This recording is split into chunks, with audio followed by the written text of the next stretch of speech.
صباح الخير جميعا. أهلا، صباح الخير. شايفة كل الناس. صباح الخير جميعا. Good morning, dear professors and guests. Our pathology department is much delighted and honored to host this scientific day in the context of the annual Ain Shams International Medical Congress. Of course, we are welcoming all the attendees and wishing them to enjoy and benefit from the material which will be presented along the day among two sessions. The first one will be presented by eminent team speakers from Pathology Department of Medical School of Kulliyat طب الإمام عبد الرحمن بن فيصل بالدمام, starting by our dear Professor Dr. Tariq Al-Sharqawi, who belongs to us wherever he is. He belongs to us, to Ain Shams University. And then Professor Amal El Aldeni and Professor Muhammad Al-Hamad. And after a short break, we will have the second presented by a team of eminent professors from our department, Professor Iman Humeidi, Professor Lubna Shesh, and Dr. Riham Al-Nazir. I would like firstly to express my deep gratitude to Professor Nihal Radwan for the dedication and meticulous efforts along the last weeks and even months in order to offer all the possible facilities and to bring this day as well as the last Saturday workshop day in the best and perfect way she can. Many thanks go to her and of course the group of moderators, دكتورة ليلى ماجد, دكتورة لبنى عبد الفتاح, دكتورة رنا أحمد, ودكتورة نسمة منصور. This team would appreciate very much the punctual commitment for the scheduled timing because unfortunately we are provided with a limited time for this link from the organizing committee. And I will start by myself sticking to the schedule, just the 5 minutes. So now we are dedicating the next few minutes sharing the precious memorial of our sincerely and greatly missed, never forgotten, and deeply beloved lead professors. We lost the last year Professor Sami Ammar and Professor Najja Bayoumi, presented by my dear Professor Dr. Shadja Mabrouk. Please, Dr. Shadja, تفضلي حضرتك. Thank you. Good morning, everyone. Welcome to this scientific meeting of the 4th annual conference of our pathology department. First of all, I'd like to thank Professor Dr. Fatin Wagji for her great meticulous effort for the advanced, marvelous scientific programming that she introduced to our department. Also, I'd like to thank Professor Dr. Fatin Ghazal, the professor and head of pathology department in the previous last 2 years, for the excellent performance and management of our pathology department, especially during the difficult time of COVID-19. Of course, I haven't any chance to thank her before. Many thanks to Professor Dr.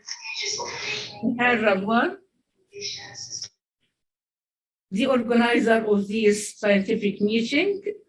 I think she was the pushing power and the motor machine for this conference.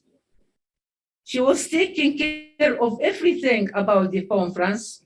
She plays an important role in the regulation of the renal pathology workshop. Many thanks, Dr. Nihal Radwan. Thank you, and our congratulations to Professor Dr. Najja Galal and Dr. Manal Salman, the 2 eminent renal pathologists in our department and in Egypt, for their great efforts and the success in this Renal Pathology Workshop.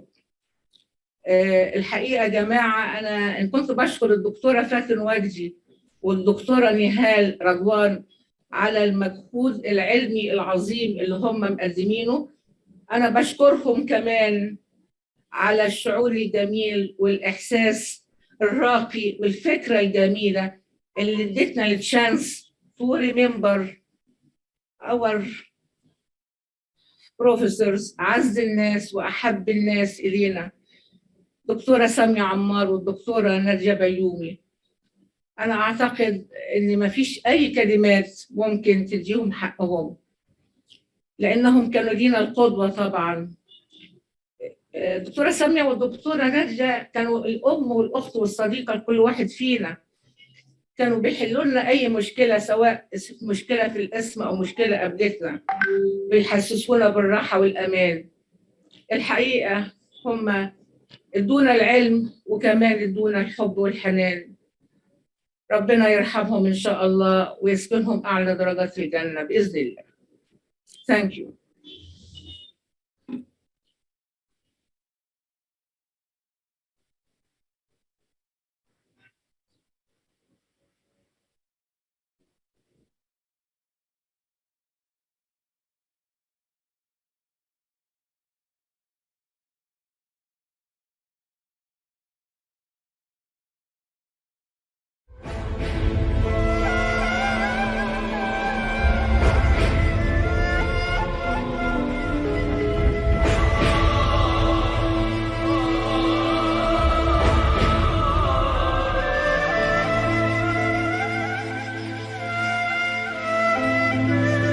إلى رفيقة عمري، إلى حبيبة قلبي سامية، إلى أختي وصديقتي ومعلمتي. نعم معلمتي، فقد أخذتيني بعلم ونصائح بداية قسم الباثولوجي، فكنت خير قدوة لي ولمن حولك. علمتيني أن أحمد الله على كل مكروه، فقد رأيت تحمدين الله دائما وأنت في شدة مصابك راضية بقضاء الله.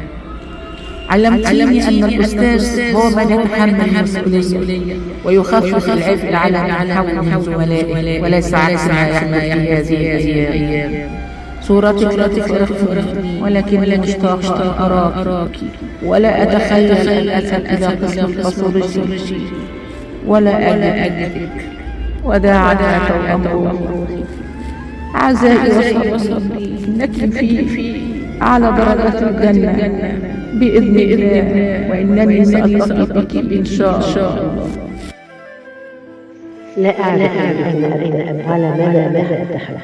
هل أتحدث أتكلم عن أختي الحبيبة ولا صديقتي الغالية ولا أستاذة سامية؟ شرفت بمعرفتها وصحبتها منذ تعيين قسم الباثولوجي. تزاملنا وتعارفنا وتحاببنا، وكانت دائما الملاذ والحكمة والمفيدة لشيء يخصني أو يخص أي أفراد من عائلتي الكبيرة. في وجودها كنت أحس بدوما بالطمأنينة والراحة، حتى لو نكون معا في مكان واحد.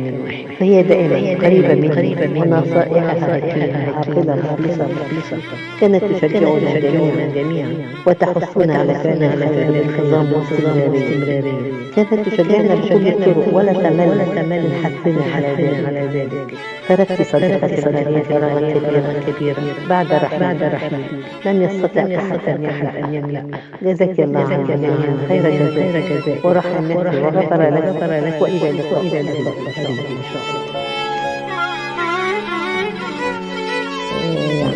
يعني الحقيقة الإنسان يعجز عن الكلام سامية كان ليها الناس القلائل ليها بصمة في كل جزء من الأطباء الصغيرين للموظفين والفراشين. أنا بالنسبة لي الحقيقة عشرتها أكثر من 30 سنة لم ألمس فيها إلا الإنسان العظيم الذي يقول قدرة العلم إنسان عظيم من نادر قررتين. الله يرحمها عن جزيلا يا رب. أهلا بالزملاء الأعزاء. في المناسبة دي بحب أتكلم عن زميلتين وأختين عشرتهم من أوائل السبعينات، يعني تقريبا 50 سنة. كانت طبعا اهتماماتنا وقدراتنا مختلفة، ولكن كنا بنحب بعض ونساند بعض ونجامل بعض كل الظروف والمناسبات من غير تنافس في أي مجال. سامية ونادية كانوا شايلين في مجالات كتير سنين طويلة، وكانت سامية خبرة في الشؤون القانونية واستعان كتير من رؤساء القسم، وكنت أدخل عليهم أوضتهم وقدام كل واحدة وامن ورق من الأظرف أقول لهم ما تتعبوش نفسكم، محدش هيعمل لكم تمثال في قسم الباثولوجي. نادية تقول تعالي ساعديني بدل ما تبدي حصتك وتجري. أقول لها يا نادية أنا حاولت أساعدك. تقول لي أنا هعيد على كل شغل لأنك ما بتعرفيش تحسبي وتحسدي على صوابعك. سامية تضحك وتقول لي تعالي يا ليلى هطلب لك قهوة. كم هي قاسية لحظات الوداع والفراق، وكم نشعر بالحزن وفداحة الخسارة ونختنق بالدموع ونحن نودع أعز الأصدقاء. الأستاذة الفاضلة الدكتورة نادية بيومي لقد كانت إنسانة مثالية وشخصية متميزة، جمعت الإنسانية والعطاء والشفافية ودماثة التفاني في العمل، ولكنه قضاء الله ولا نملك إلا أن نتقدم بنصرتها بصالح العذاب، وأن ندعو الله عز وجل أن يتغمدها بواسع رحمته يسكنها في جناته.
احنا يسعدنا ان احنا يشرفنا وجود بنت دكتورة ايمان، بنت دكتورة سامية، ودكتورة رندا بنت دكتورة نادية الله يرحمهم.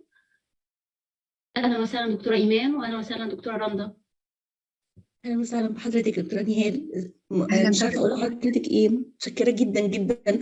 بشكر استاذه الدكتوره فاتن وجدي، وبشكر جميع الاساتذه الافاضل اللي الكلمات اللي انا مش لاقيه كلام بصراحه، مش لاقيه كلام فعلا اقوله. يعني انا كنت محضره كلمه اقولها يعني، بس مش لاقيه حاجه خلاص، يعني لسان عجز قدام الكلمات اللي يعني مظاهره الحب اللي شفتها دي. الحقيقه انا بشكر حضرتك جدا جدا على التنظيم، وبشكر كل الاساتذه. وانا عندي يعني قناعه ان الصالحين بيرحلوا باجسادهم، بس بتبقى ارواحهم معانا، بيفضلوا موجودين طول الاثر اللي تركوه باقي. فكل الاثر اللي انا شايفاه في قلب كل واحد يعني ربنا يجعله في ميزان حسناتهم، وربنا يرحم امي واستاذه الدكتوره ناديه بيومي وامواتنا جميعا، ويلحقنا بهم مع الصالحين. متشكره جدا لحضراتكم، الف شكر، متشكره قوي.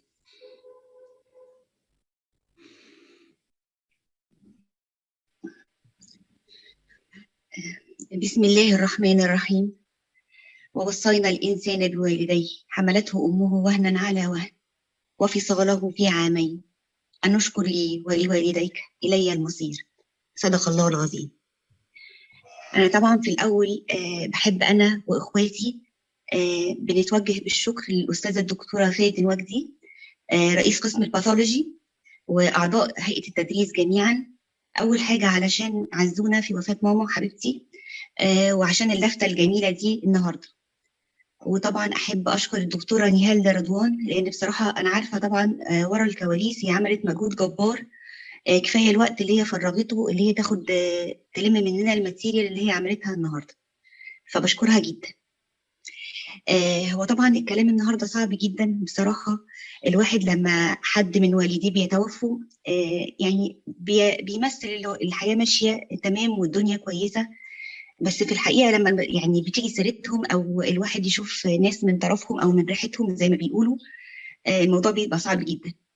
وطبعا الموضوع صعب بالنسبه لي النهارده علشان وفاه امي الاولى دكتوره ناديه بيومي، وامي الثانيه حبيبتي طنط ساميه. وطبعا الاسم اكيد كله عارف علاقه ماما وطنط ساميه ايه طول عمرهم على المستوى الشخصي او المستوى العائلي.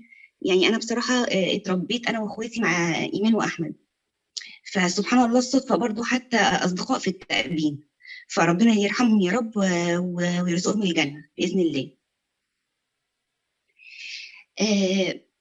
طبعا الناس كلها عارفه قد ايه ماما كانت بتحب الشغل. ماما كان عندها الشغل في حياتها رقم واحد، واحنا طلعنا من واحنا صغيرين شايفين ان الشغل عند ماما ده رقم واحد.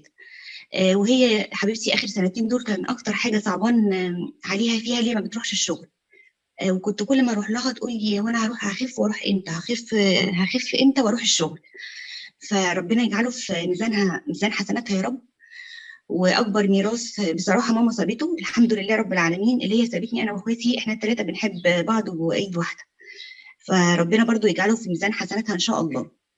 طبعا انا مش عارفه طنط ليلى عبد العظيم معانا ولا لا، بس انا بصراحه بحب اشكرها شكر خاص، لان اخر سنتين في حياه ماما هي كانت معانا اليوم بيومه، مش على مستوى الحاله المرضيه لماما بس يعني على المستوى النفسي والشخصي، وكانت عامله لنا دعم كبير جدا كل يوم كانت معانا فيه.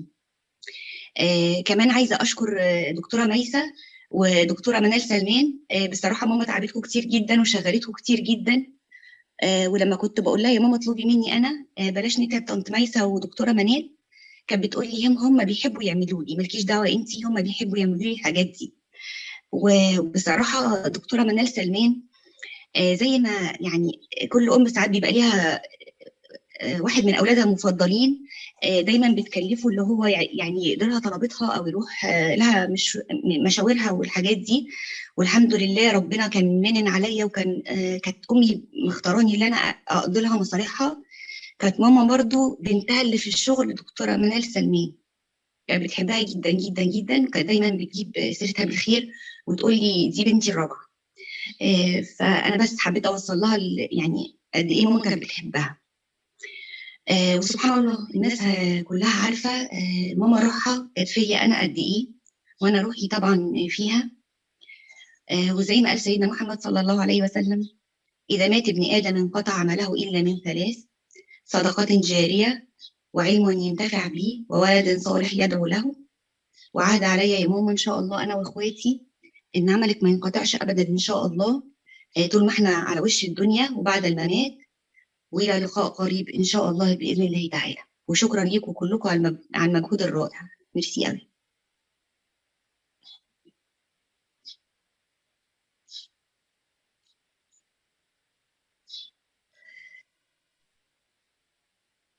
شكرا لحضرتك دكتورة رندا، وربنا يرحمهم جميعا دكتورة سامية ودكتورة نادية، وشكرا لحضرتك دكتورة إيمان.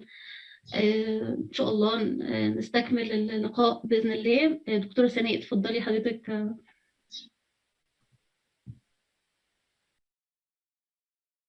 المايك دكتورة سناء بعد إذن حضرتك.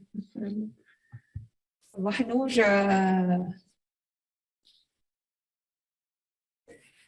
Good morning, everyone. We're going through a short notice about some housekeeping rules about today's sessions. You're very welcome to add your questions or any inquiries about the first 3 sessions that we're going each through 40 minutes, and we'll be postponing the questions till the end for the discussion session. Please place your question through the Q&A box, and we'll be taking us through the very exciting, passionate journey of the art of pathology. The mic is all yours, my dear Professor Dr. Sanae Hilal. Thank you. بسم الله الرحمن الرحيم. يعني أنا مش عارفة الواحد هيبدأ كلامي تاني إزاي، يعني هل بعد يعني الذكرى اللي شافها الواحد مع الدكتورة سامية والدكتورة نادية بيومي الله يرحمهم. شيء صعب جدا جدا، بس يعني سبحان الله ان ياتي هذا في يوم عيد الام، يعني صدفه جميله جدا الحقيقه. ربنا يرحمهم يعني ويلحقنا بهم في الجنه ان شاء الله. تاني حاجه احب قبل ما نبدا التوكس بتاعتنا ارحب بكل الموجودين معانا، الدكتور طارق والدكتوره امال والدكتور محمد من السعوديه وجميع زملائنا، واشكر المنظمين للمؤتمر طبعا وعلى راسهم الدكتوره فاتن وجدي رئيسه الاسم والدكتوره نهال رضوان. يعني الحقيقه شي از فيري فيري انوفيتيف، بتعمل حاجات كتير حلوه قوي اوت اوف بوكس، برغم ان ده اللي يكلفها مجهود كبير قوي. فالحقيقه انا بشكرهم شكرا جزيلا على هذا التنظيم وهذه الافكار الرائعه. نبدا اول محاضره لينا ب ماي دير كوليج دكتور طارق الشرقاوي. He is a former pathologist, professor of pathology at Ain Shams University, and now he is professor of pathology at King Fahd Hospital, Professor University at Dammam KSA. His lecture title is Expected Unexpected Selected Pathology Cases. So welcome, Dr. Tariq.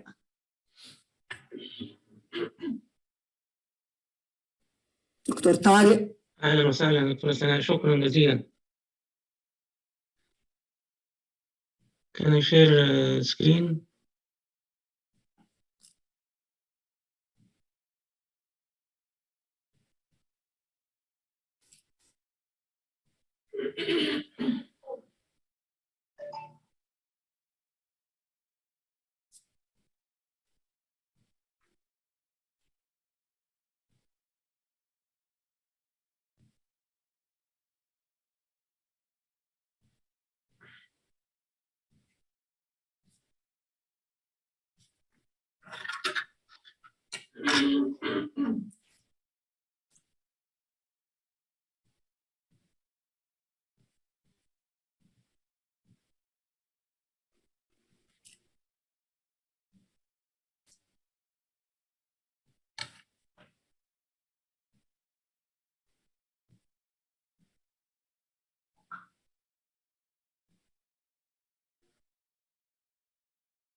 Dr. Tariq, do you need any help? Yes, please share the screen.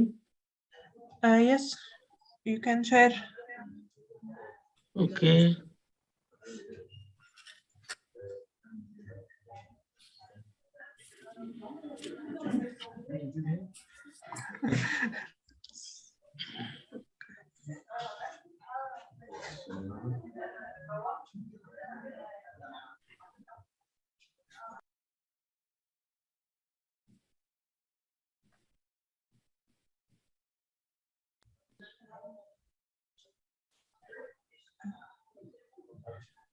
دكتور ممكن حضرتك تعمل سلايد شو؟ اوكي.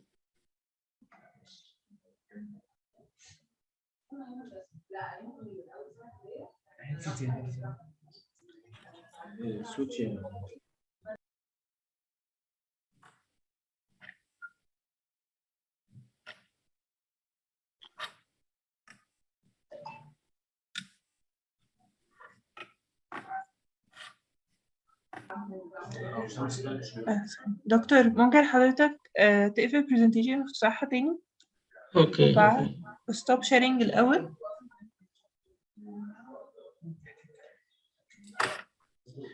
طب ممكن حضرتك تماكسمايز البرزنتيشن ما تقفلهاش. اوكي.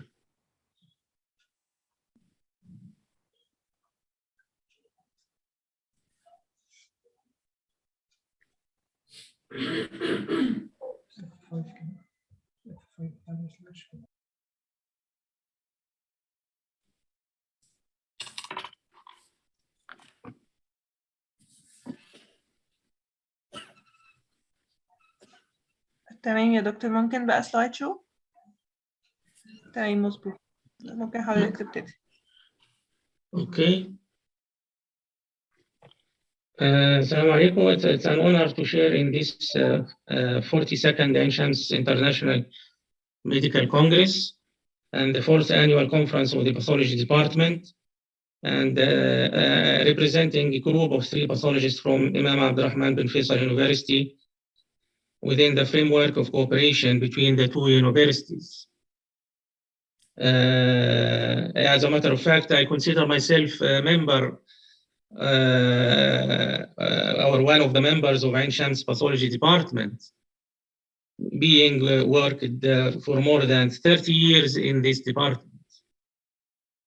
I would like to thank the organizing committee, particularly Dr. Nihal Radwan, for her tremendous effort in this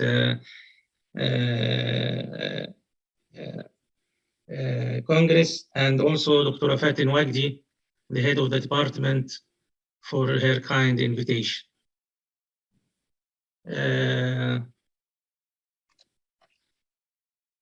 I don't have any conflict of interest to disclose.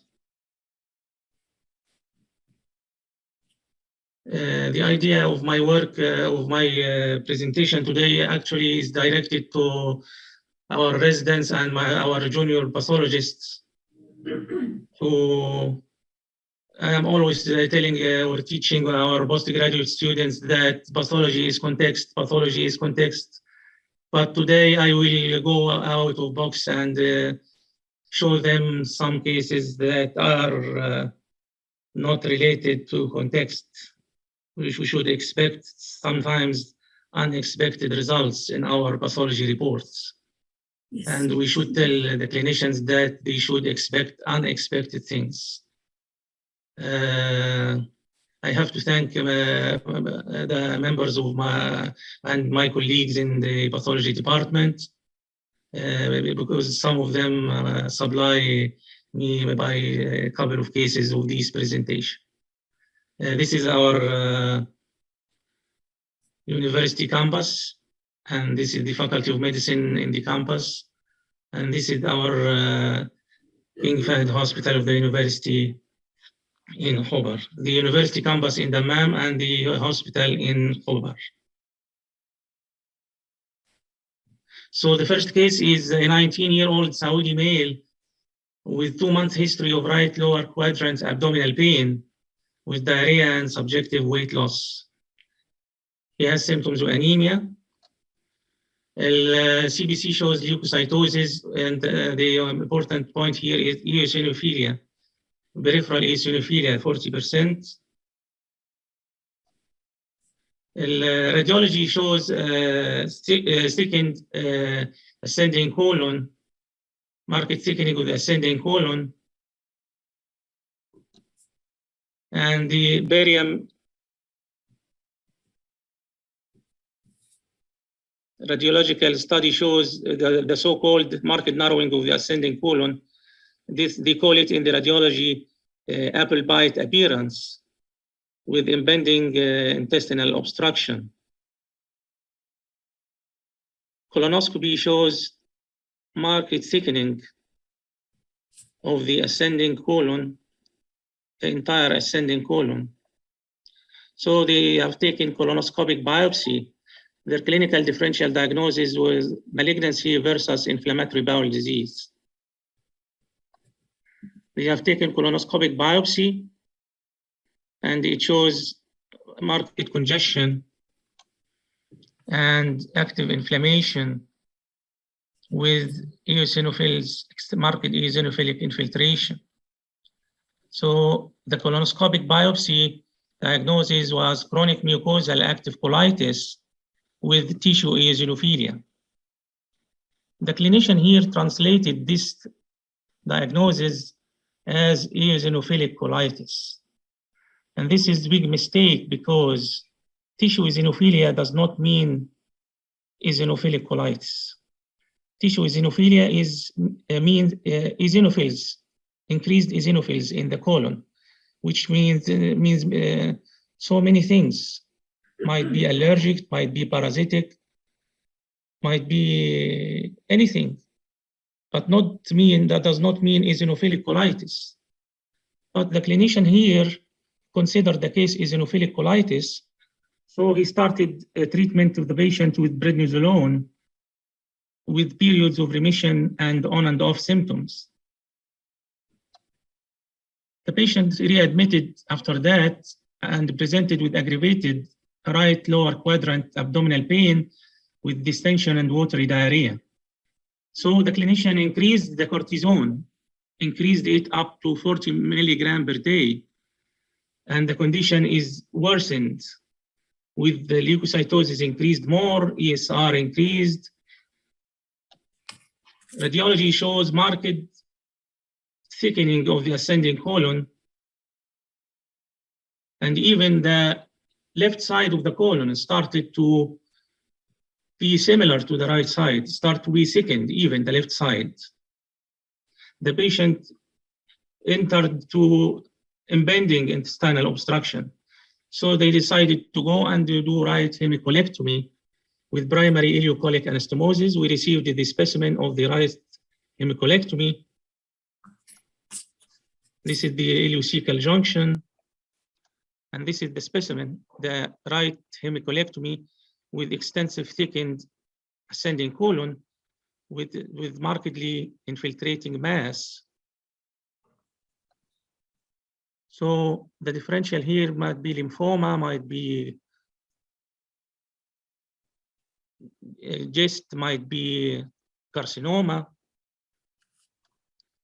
So the under the microscope, we got diffuse infiltration of the entire wall by inflammatory infiltrate with nodular appearance. And then among this inflammatory infiltrate, we found this structure, the thick, broad hyphae.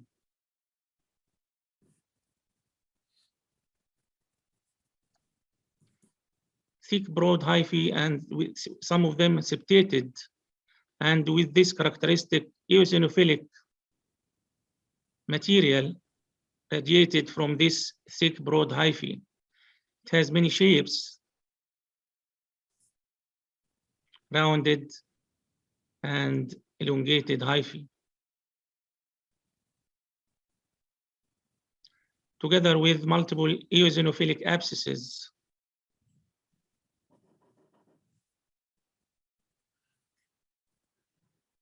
So we have fungal structure with eosinophilic material in the surrounding this fungal structure.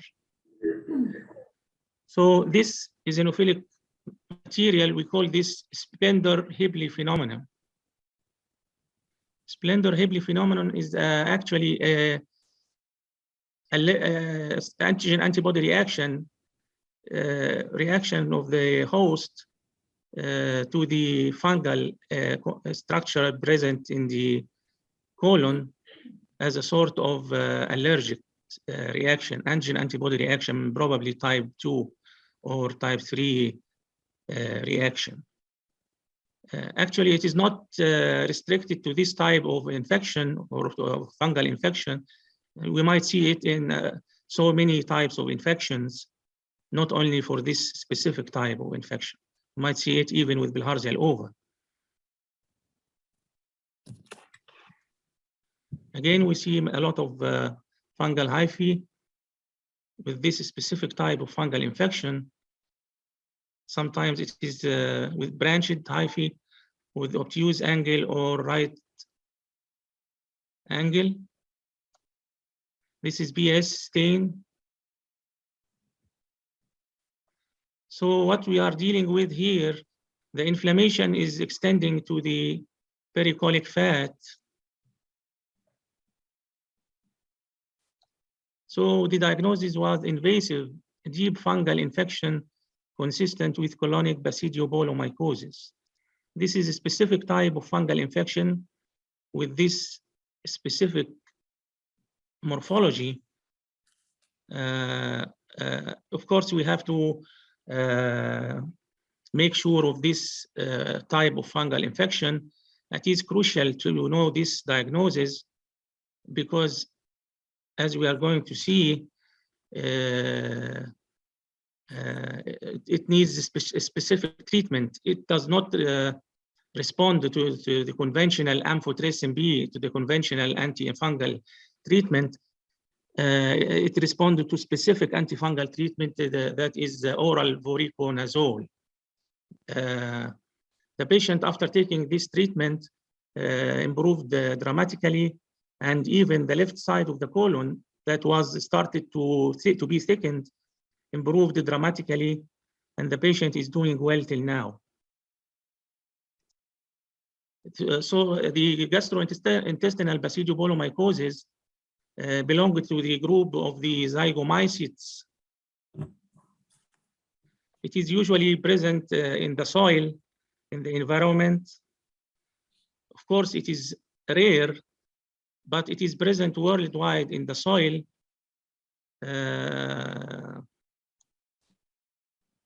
We have in the literature about 65 cases of gastrointestinal basidiobulomycosis, because most of the cases of basidiobulomycosis infect the skin. But for GIT, only we have about 65 cases, and this is maybe the number 66. Most of the cases are in the USA and Iran. We have 11 cases in Saudi Arabia, but it can be seen in any place.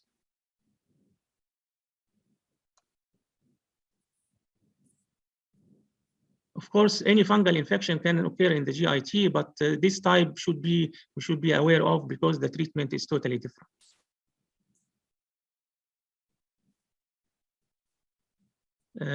Next case is 30-year-old man with appendectomy with para-appendiceal lymph node.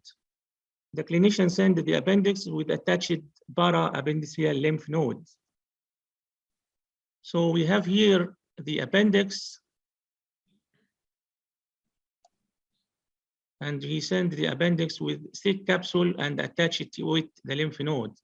Here is the appendix, thick capsule, and the lymph node attached to it. So this is the so-called lymph nodes with the lymphoid follicle, and the interfollicular area looks vascular.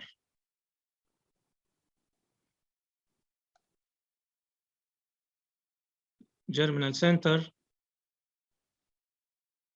vascular area, as if there is vascular transformation of the lymph node. And here what looks like, I don't know, lollipop or what, like Kesselman disease.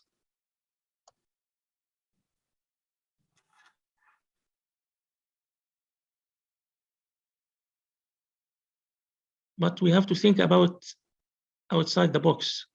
Does it look lymph node?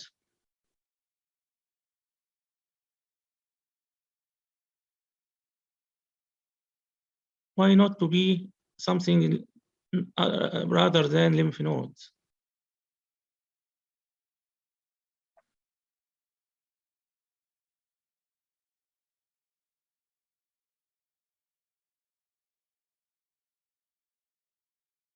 It looks like a spleen, right or wrong? It looks spleen. Why not to be spleen? This is the white bulb, and this is the red bulb, and this is the central arteriole. But what brings the spleen on the right side of the abdomen? Usually ectopic spleen present on the left side of the abdomen. It does not cross the right, the midline. Accessory spleen or ectopic spleen does not cross the midline.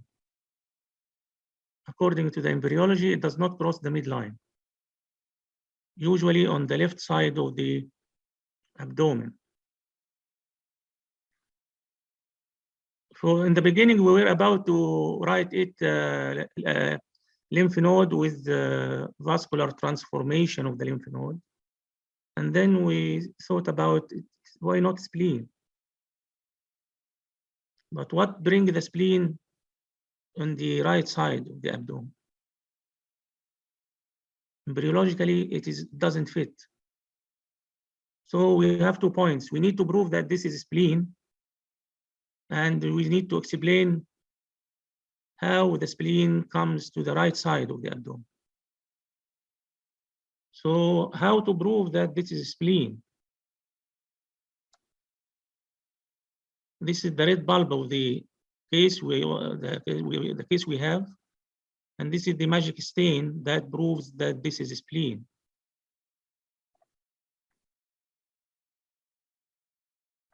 This is the red bulb, the sinusoids of the red bulb, and it is not CD31, it is not CD34, it is CD8.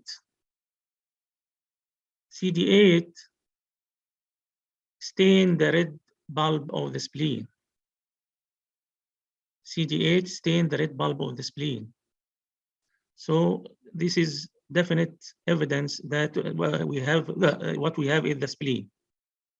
Now we need explanation why the spleen cross the midline and go to be attached to the appendix. This patient, when we took thorough history, did accident and removed the spleen. So this is what we call splenosis. Splenosis. During the surgery, remnants of the spleen, fragments go here and there and implant here and there. So this is most probably implanted spleen, fragmented spleen implanted in the appendix. We call it splenosis. So this is not accessory spleen or ectopic spleen. This is a splenosis, or what we call implanted spleen. So in this case, we will not consider it accessory spleen. We will consider it implanted spleen or splenosis, because it does not, embryologically, it is not accepted to call it accessory spleen.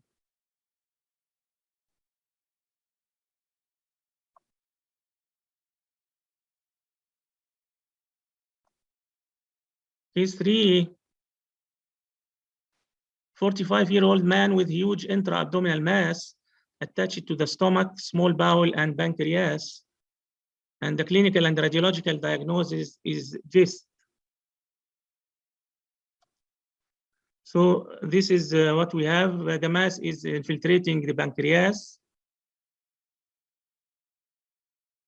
Spindle cell tumor infiltrating the pancreas and the stomach wall.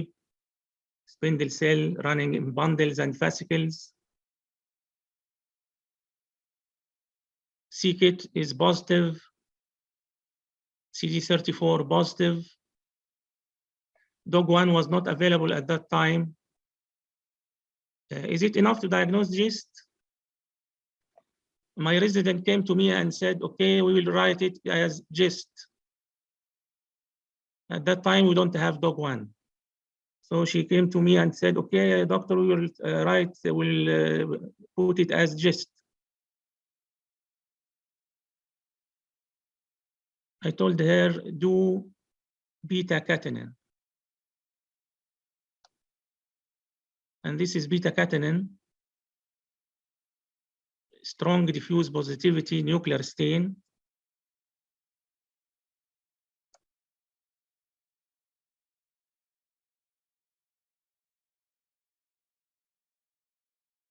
So this is mesenteric fibromatosis.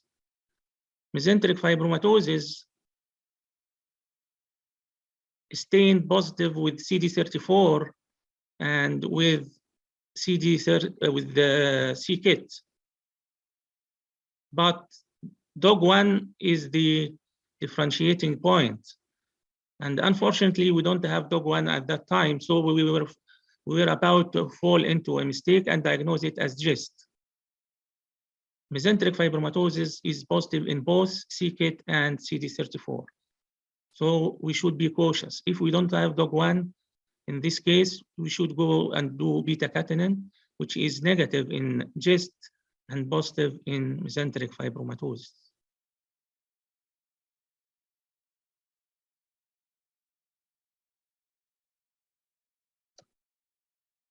Case 4, 33-year-old woman with a small bowel polyp.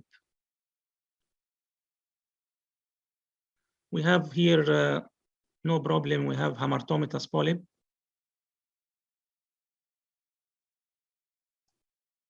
And then we found in the muscle layer of the polyp this interesting glands and stroma. This is just a rapid interesting case. We found these glands and stroma in the muscle of the polyp.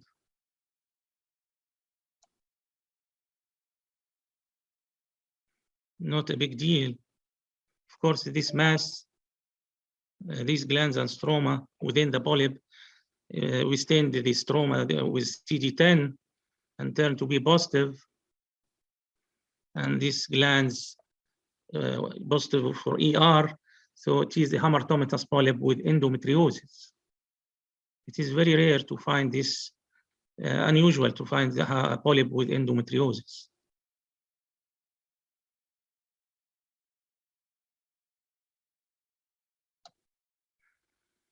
Case 5, 55-year-old man with right hemicolectomy. Again, right hemicolectomy. It is colon cancer. Colon cancer, no problem. And we found in this colon cancer, this squamous modules. Again, no problem. We have squamous modules within the colonic adenocarcinoma. We can see it, not big deal. Squamous modules.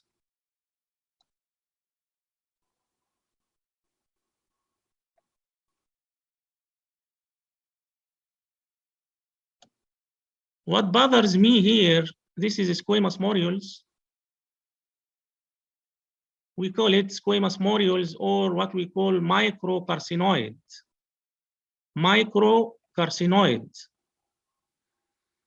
Immunohistochemistry here, it is positive with B63 and positive also with neuroendocrine markers, mainly chromogranin and CD56, and also positive with beta-catenin. And the Ki67 is low. That's why we call it microcarcinoid, because it is positive with the neuroendocrine markers and positive with B63. That's why we call it squamous modules. B63 is positive. The point here I want to stress upon is that it has nothing to do with the squamous metaplasia. It is not squamous metaplasia. Squamous module is totally different than squamous metaplasia. Squamous module is what we call microcarcinoid. It is not related to squamous metaplasia. What bothers me in this case is that the lymph nodes, here is the lymph node of this case. We have around 20 or 25 lymph nodes. 5 of them show metastasis. But what metastasize is this squamous module only. The adenocarcinomatous component does not metastasize. The squamous module only metastasizes to the lymph nodes. I have no explanation. Till now, I have no explanation. The squamous module only metastasizes to the lymph nodes. 5 lymph nodes show metastasis with the squamous modules.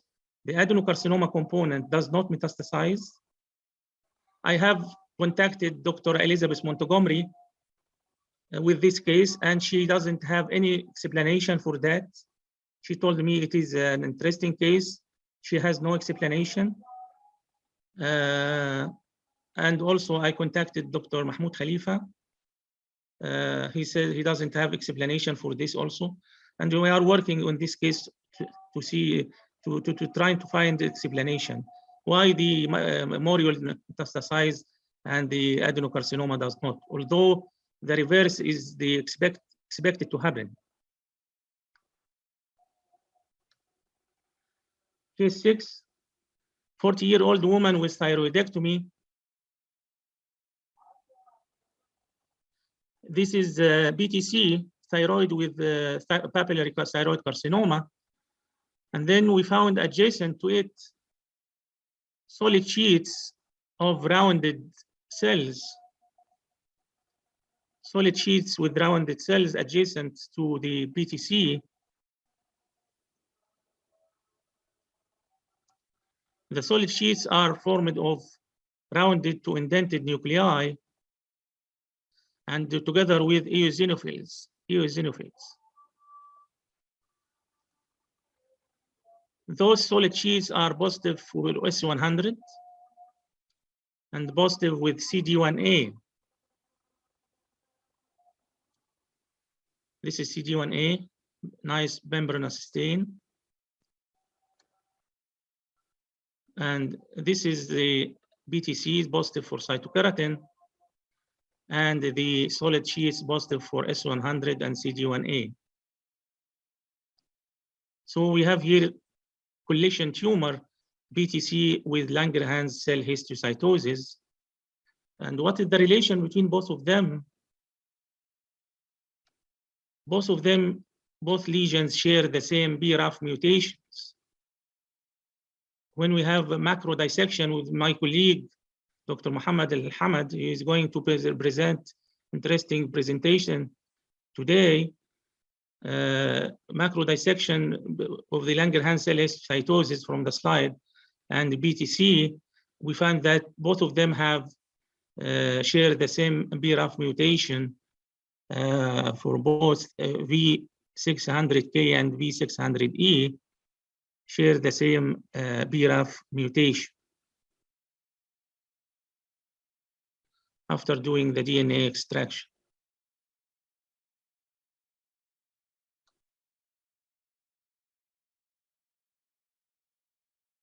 Case 7, 50-year-old man with cervical lymph node. Again, cervical lymph node with metastatic BTC,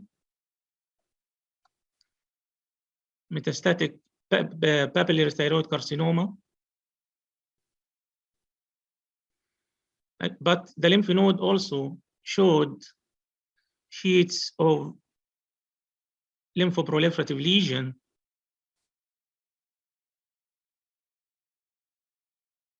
Malignant lymphoproliferative lesion with atypical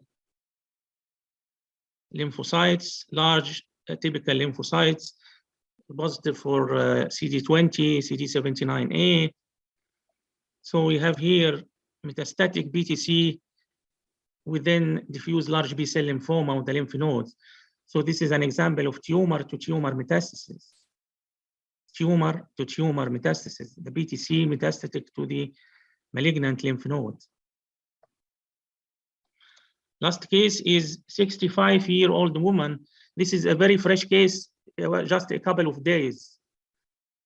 A couple of days ago, I have received this lymph node, 65-year-old woman with para-aortic lymph node enlargement, station 6 mediastinal lymph node with hypercalcemia.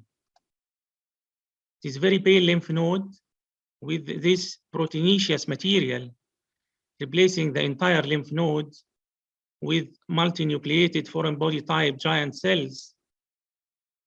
The whole lymph node show this pale proteinaceous material with giant cells, foreign body type giant cells, and these nice asteroid bodies.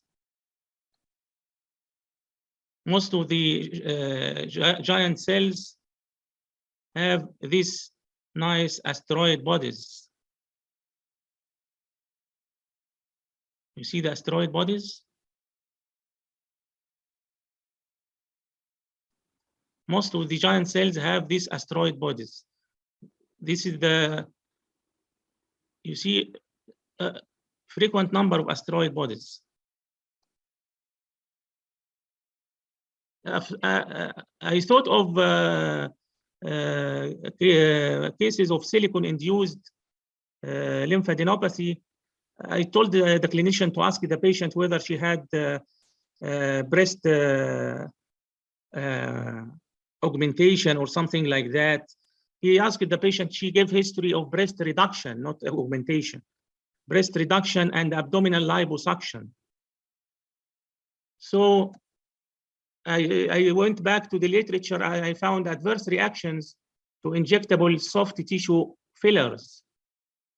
And I found that polyvinyl pyridinolone silicone suspension they inject in the abdomen during liposuction.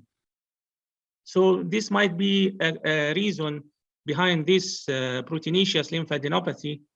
I am going through this case to see the reason behind this change in the lymph node. Still sarcoidosis in the differential and the connective tissue disease in the differential. But with this history, we have to consider this cause also the silicone-induced lymphadenopathy. But I am working through this case. It is a very recent case. I think I am on time. Sorry, I was talking rapidly because I want to stick to the time. Thank you so much for your listening. And again, I want to thank Dr. Nihal for her tedious work, and thank you all my colleagues, and I am very happy to be here with you today. Thank you, Dr. Tariq. You hear me? Yeah, Dr. Sana. Thank you very much for these exactly unexpected cases الحقيقة. Of course, at least myself, I have at least 2 to 3 questions in some of these cases, but we postpone it to the end of this session. Thank you very much. شكرا جزيلا.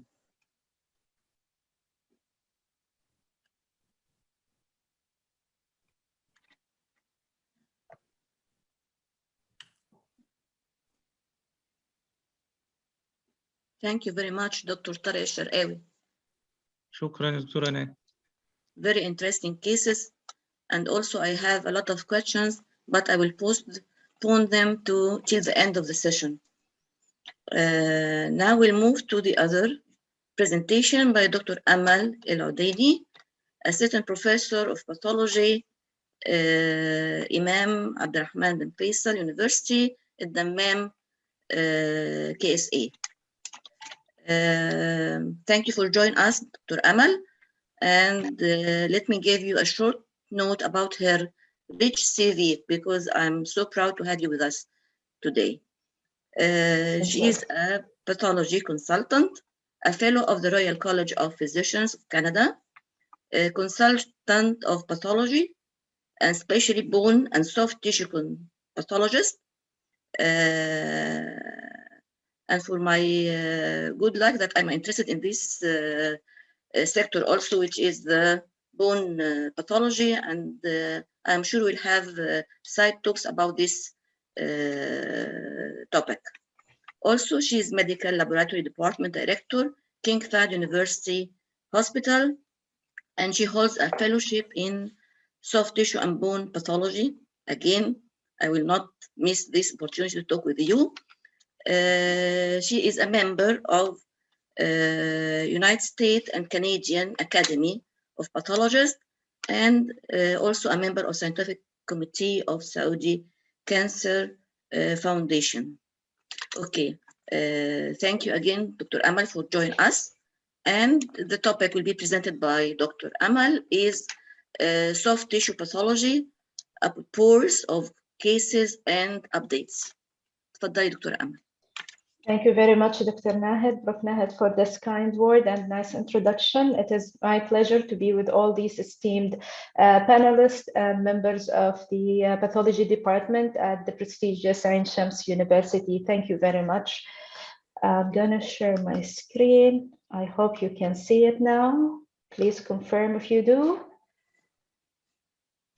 Yes, we do. Yes. That's good. That's good. Again, أكرر الشكر الجزيل لجميع organizing committee, the head of the pathology department at Ain Shams University, all the attendees from both sides, from Saudi Arabia and our dear beloved Egypt, and my colleagues in the IEU pathology department for their continuous support and making our journey in the pathology department enjoyable. Without further ado, I would like to share with you today a potpourri of cases and updates in soft tissue pathologists. Before we do that, we send you all of our warm wishes from our beloved, beautiful city, Al Khubar.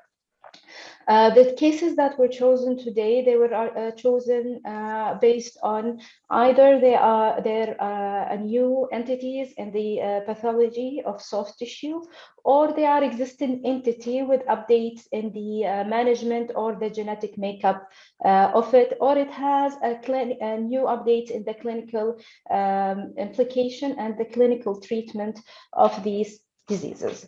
So let's start with our first case. This is the case of a 32-year-old male with a 3 cm soft tissue mass at the dorsum of the right foot.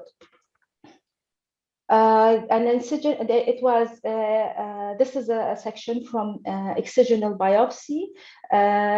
It was around 4 to 5 cm in greatest dimension, extending in the deep tissue clinically. As we can see on low power, this area of the tumor is fairly cellular, composed of spindle cell proliferation, organized in short fascicles, with a hint of a storiform pattern organization. The cells from this power has a fairly monotonous appearance. Other areas of the tumor show a different degree of cellularity as they becoming reduced and more of a dense collagenous background. Different foci of the tumor started to show collection of inflammatory cells. Mainly, it is a mononuclear inflammatory cell with some plasma cells. Again, the collection of the mononuclear inflammatory cells, the tumor here shows the relationship to the surrounding sub-Q with the entrapment of the peripheral fatty lobules, embarking into appearance of honeycomb formation. Again, another area of the tumor highlighting the entrapment of the fat lobules and honeycomb formation. As we said, the majority of the tumor was fairly monomorphic. However, we had a sprinkle of occasional rare atypical cells in the form of hyperchromasia and multinucleation. Other areas of the tumor had a less condensed background and stroma, and it was a bit replaced by a more loose stroma, similar to, it has like a big myxoid or edematous appearance. What was of note that we are starting to notice a large cells with irregular chromatin and nucleoli, inclusion-like nucleoli. This was also evident in other areas of the disease of the tumor. Again, we have these large nuclei with inclusion-like nucleoli. The cells starting to acquire more of a cytoplasm, and the background is less dense with what looks like an edema fluid or a myxoid background. The mitotic activity overall was really low. There were no necrosis within the tumor. Okay, so what we did in the our workup, we for the spindle cell lesion, we did Desmond. It was negative with good internal controls. ALK was performed in the presence of this dense mononuclear inflammation. Inflammatory myofibroblastic tumor needed to be excluded. Smooth muscle actin was negative, with mostly negative. The tumor was positive for CD34 in a focal to patchy manner. S100 was also focally positive in areas of the tumor. Additional immunohistochemistry performed on that lesion was beta-catenin. STAT6 was performed in light of the positivity of CD34. The possibility of solitary fibrous tumor had to be excluded, so STAT6 was performed. MUC4 was performed as well because of the area, the focal area of loose stroma of the tumor. The possibility of low-grade fibromyxoid sarcoma was also needed to be excluded, and MUC4 can be a suitable or a helpful immunohistochemistry to triage these cases, and they were negative. Also, due to the micro inclusions in the nucleoli, the possibility of desmoblastic melanoma has to be excluded. So melan A and HNB45 were performed, and all of these were negative. So the provisional diagnosis was for this tumor was written as infiltrative spindle cell neoplasm with myxoid features and inflammatory features. In my head, at that time when I signed the case, the number one contender in the differential diagnosis was myxo-inflammatory fibrosarcoma. For that reason, I sent the lesion for next generation sequencing to detect the genetic fusion for it. The next generation sequencing came back with a surprise. Instead of finding the expected fusion, we found lamina NTRK1 fusion in that tumor. So the final diagnosis for our lesion was signed as NTRK rearranged spindle cell neoplasm with low-grade features. Given that there were no necrosis, no necrosis, no brisk mitotic activity, not a very high polymorphism, so it was it deserved to be graded as low-grade neoplasm. So we are gonna, in the few slides, we're gonna speak rapidly about NTRK rearranged spindle neoplasms. This group of tumors are also known as lipofibromatosis-like neural tumors and NTRK positive tumor resembling peripheral nerve sheath tumor. They are representing an emerging group of molecularly defined rare soft tissue tumors and has been addressed and recognized as a single entity in the last iteration of the WHO classification of bone and soft tissue neoplasm. What is characteristic of this tumor is that it has a wide spectrum of morphologies and histological grades. Before we go through this, a brief talk about the NTRK. NTRK is short for neurotrophin kinase tyrosine kinase receptor. These are a tyrosine kinase receptor present at the surface of the cells, mainly at the neural tissue. They are highly involved in neural differentiation in the normal physiological condition.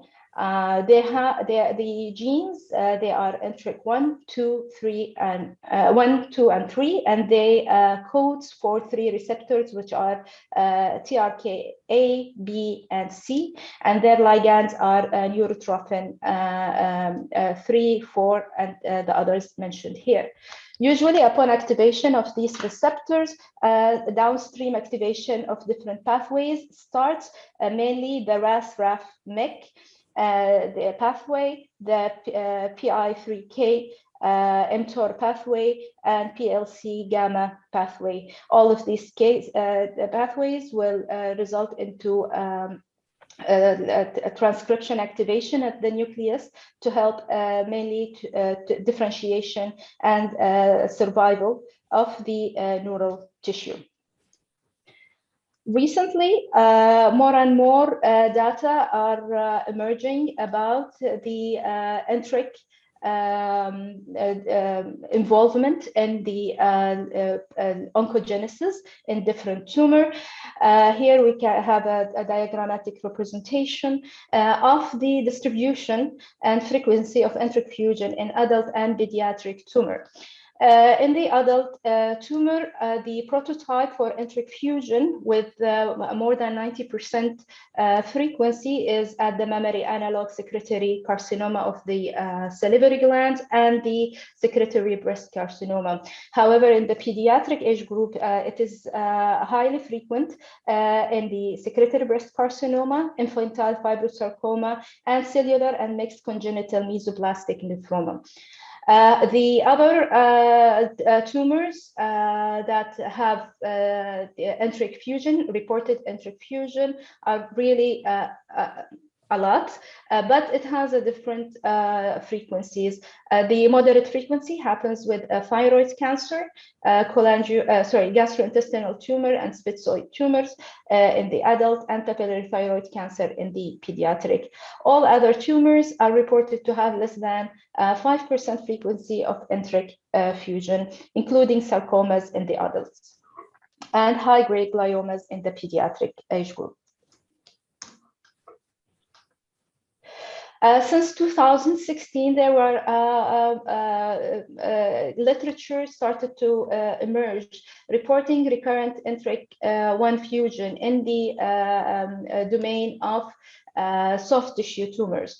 The first case series for that was published in 2016, including 14 patients. And as we can see, the majority of the patients are of young adult, pediatric group, and younger population. The most frequently reported enteric fusion was the enteric 1 with its partner lamina, as in our case. And they had a different follow-up for it. They showed their tumor, as we can see here. It had a plethora of morphological features. What was common is the infiltrative nature of it, the spindle cell proliferation, and the occasional multi-nucleated cells. And they were one of the people to report the co-expression of CD34 and S100. Other report emerged also at the same year that reported again enteric 1 fusion in adult and pediatric with a prominent myoparasitic or hemangiopericytomatous appearance. Again, the common features is that we are looking at tumor with different faces. It doesn't have a signature or pathognomonic histologic morphology. Since then, other papers started to emerge and expanding further the genetic makeup of these tumors to include RAF1, BRAF, and enteric 2. And again, they were highlighting in this paper the importance or the value of the co-expression, the unique co-expression of S100 and CD34. Later, the enteric 3 fusion also was reported in what was apparently diagnosed as fibrosarcoma of adults. And another report as well highlighted the presence of enteric gene rearrangement. And again, I cannot stress enough how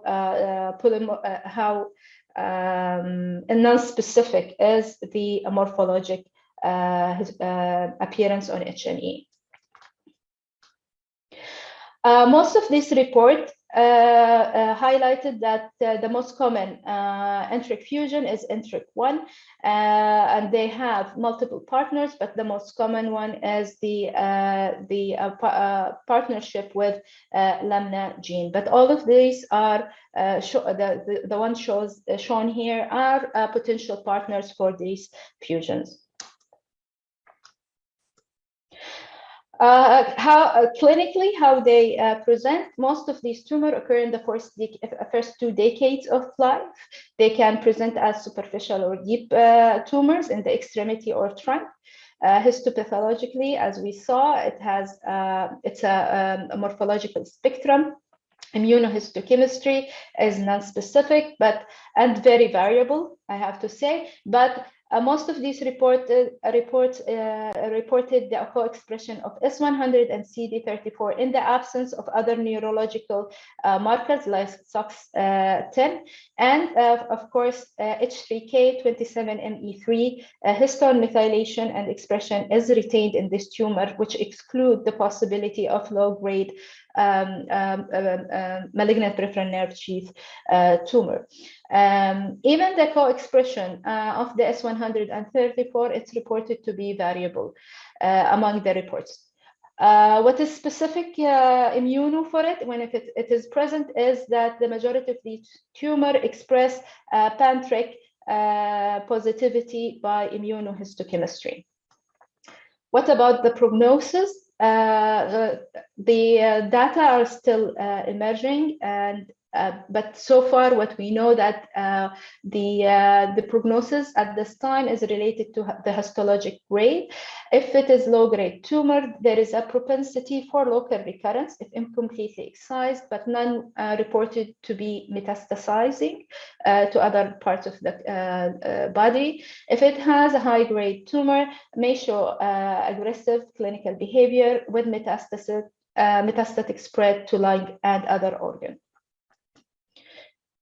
Okay, so why it is important to recognize this group of lesions, apart from reaching the right diagnosis, is that oncogenic TRK A, B, and C have proven to be therapeutically targetable, which may potentially improve the outcome of the patient. As we can see here, IFS stands for infantile fibrosarcoma, and this is soft tissue sarcoma represented by blue color. When they compared the outcome of patients that have enteric fusion and were treated by enteric inhibitors, as we can see, there is a dramatic response and reduction of the tumor as compared to the non-enteric fusion tumors. So there became a new wave of treatment for these patients. So surgery is preferred if it is easily resectable. However, if it is not easily resectable or if it's in an advanced disease, there is an important role for TRK inhibitors. And this brings the question is like, how can we test for enteric in this patient? There are different modalities in the literature, and starting with the most feasible, relatively inexpensive, IHC, going all the way to the most expensive and more sophisticated tumors, like sophisticated techniques like next generation sequencing. And each one of these has their own advantages and disadvantages and different sensitivities reported. Okay, what is important is that although the IHC and FISH are both associated with unique challenges related to the fusion testing because they have different sensitivities, these methods should be strongly considered in eligible patients that need to be screened, especially when the access to NGS is limited. And this takes us to the next question, is like, who should be tested? These are not common tumors. When should I test these patients? Even if I have all the techniques in my place, these are expensive techniques. I should not be using them irrationally or unjustifiably. So there in the literature, there are multiple testing algorithms for NTRK fusion that has been proposed. No one of them has the complete answer, but each of them has their own justification and arguments. As of now, there is no role for TRK inhibitor in early stage disease. So screening might not be a priority in these patients if it is localized disease, okay? Unless NTRK fusion is pathognomonic, and this is used for diagnosis, not for testing the patient to be eligible or not for NTRK inhibitors. Testing decisions should be ultimately influenced by tumor type and resources available, including the quality and the quantity of the biopsy material and the availability of the testing method. In this algorithm, this paper proposed a histology-based triaging algorithm that incorporate what the findings on the histology and the probability that the pathologist has during looking at the slide. So if it is a low pretest probability that the tumor has NTRK fusion, especially if it is carcinoma, glioma, and melanoma, you should go directly to the genomic-based triaging. Usually, since this lesion has more and more attention in the field of sarcoma pathology, now in the fusion panels, most of the fusion panel has the NTRK gene as a standard gene to be screened and tested. How about if we are triaging the case, and this is happens to be one of the tumors with high pretest probability for NTRK fusion. If it is carcinoma, we can start with the pan-TRK IHC. If it is positive, we will call it NTRK fusion positive, and that's it. We don't go for a more sophisticated technique. If it is negative and we still think it is an NTRK fused carcinoma, like mammary analog carcinoma of the salivary, then we go for the next level of sophisticated testing like FISH or RNA fusion testing. Again, the case of sarcoma, it has been included in majority of the fusion panels for NGS.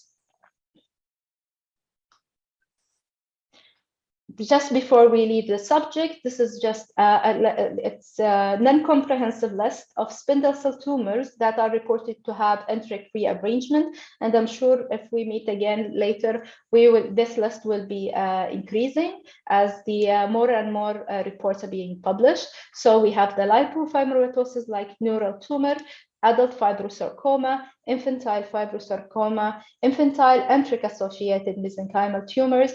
There are subsets of inflammatory myofibroblastic tumor that has NTRK fusion, and what's getting more and more attention these days is the uterine sarcomas with NTRK fusion.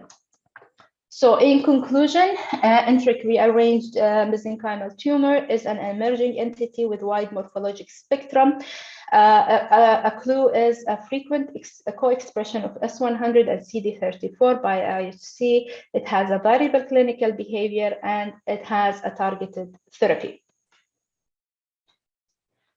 Next case is a case for 4-year-old male who presented with rapidly growing left neck mass. As we can see here in the CT, the mass did breach the maxillary bone into the pharyngeal soft tissue, resulting into a midline shift of the airway. Incisional biopsy was taken.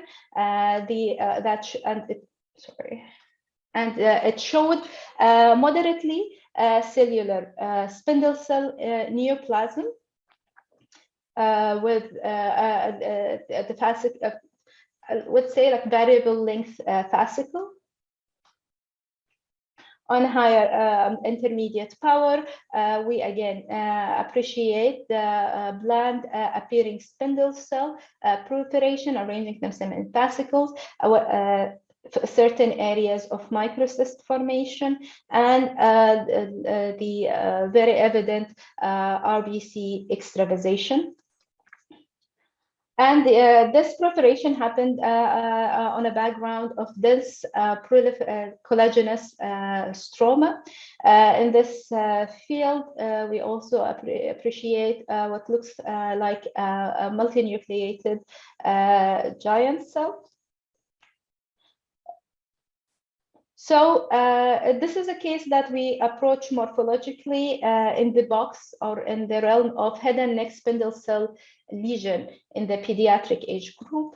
The usual differential diagnosis in these areas and its group include nodular fasciitis, or more when it happens around the head and neck area, we call it cranial fasciitis.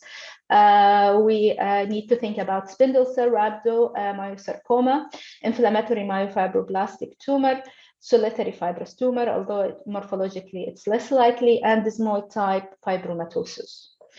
So cranial fasciitis is a benign self-limiting proliferation of myofibroblastic and fibroblastic cells.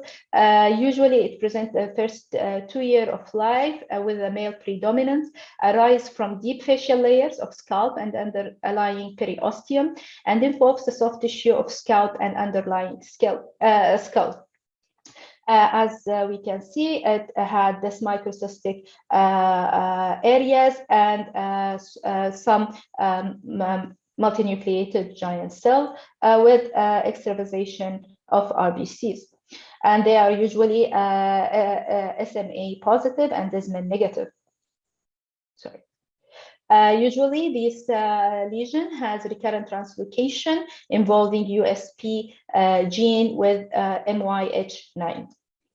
Second, in our differential is spindle cell rhabdomyosarcoma. It's closely related to sclerosing rhabdomyosarcoma, affect both children and adults with a strong male predilection. Most common site is paratesticular region in children and head and neck region in adults, and it had a recurrent MyoD1 mutation. They have morphologically, they are strong spindle cell, show like a predominantly spindle cell proliferation. If we are lucky, we can have some areas that show rhabdomyoblasts, but it's not usually, it's not always the case. And of course, a helpful clue is the positivity, nuclear positivity of myogenin and MyoD1. Next in our differential is inflammatory myofibroblastic tumors. It has a wide range, age range, most common in children and young adults with a female predominance. The most common location is abdominopelvic region. However, other sites include head and neck, lung, bladder, female genital tract, and CNS. 50% of cases show rearrangement of ALK gene in ALK negative tumors. Other genetic translocations involving genes like ROS1, RET, platelet-derived growth factor receptor, and NTRK3, as we mentioned, has been reported. Morphologically, it has a wide spectrum of morphology, including even myxoid areas and even inflammatory pole tumors. What is characteristic is the presence of the mononuclear inflammatory cells, highlighted mainly by the plasma cells. This is just an IHC for ALK1 showing the expected positivity. Since we said it is expressed in 50% of cases, the absence of ALK1 does not completely exclude inflammatory myofibroblastic tumor, especially if the clinical index of suspicion is high. So what did we do on our lesion and what did it show? So we did Desmin, it was negative, myogenin was negative, SMA was positive, with a hint of peripheral accentuation of the staining, giving what it is called like a tram track appearance of positivity. So as far we established that this is a myofibroblastic tumor, and the differential out of our differential diagnosis, CD34 was negative, just to mention. So what remained from our list of differential diagnosis was cranial fasciitis and desmoid type fibromatosis. We did beta catenin, and it was positive. So this is most likely, this is very consistent with desmoid type fibromatosis, especially with the aggressive clinical appearance that we have. However, I had some feedback from the clinician that there were some subset of cranial fasciitis that shows beta catenin positivity. So to resolve it once and for all, for me, it looked like a desmoid type fibromatosis, but to resolve it once and for all, I sent this lesion for a next generation sequencing for mutational analysis for CTNNB1, and it came back as positive for mutation variant T41A. It had a missense mutation. So at the end, it was diagnosed as desmoid type fibromatosis with CTNNB1 T41A gene mutation. Few words about desmoid type fibromatosis. Clinically, they are divided into three main categories depending on their location, and each one of them had its own, each category has its own clinical population as well. So desmoid type fibromatosis can occur in extra-abdominal location, abdominal location, or intra-abdominal location. Among these three, the most common one is the abdominal fibromatosis, which occur at young, gravid, and paras women during gestation, or more frequently during the first year following childbirth.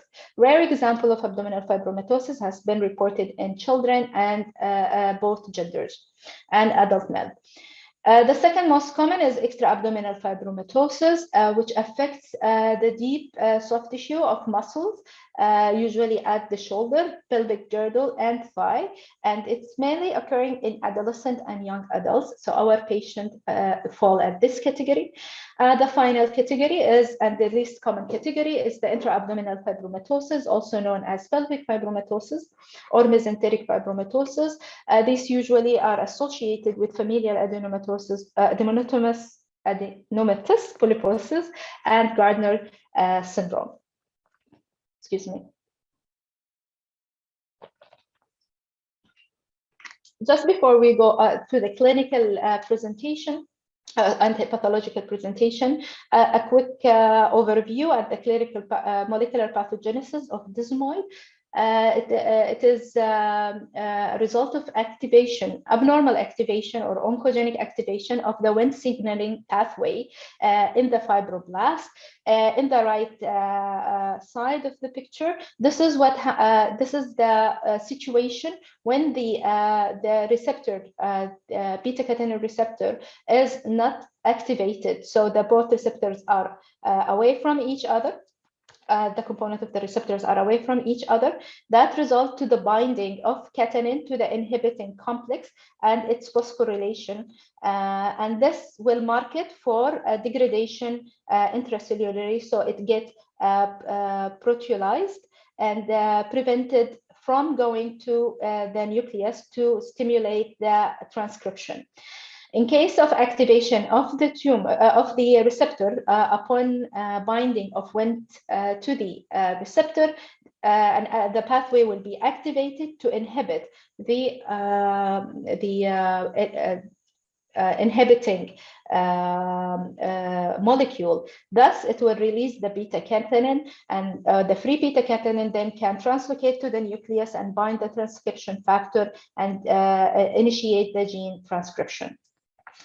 On one of the biggest and recently published case series of desmoid, which included around 204 cases, they molecularly characterized these tumors by next generation sequencing.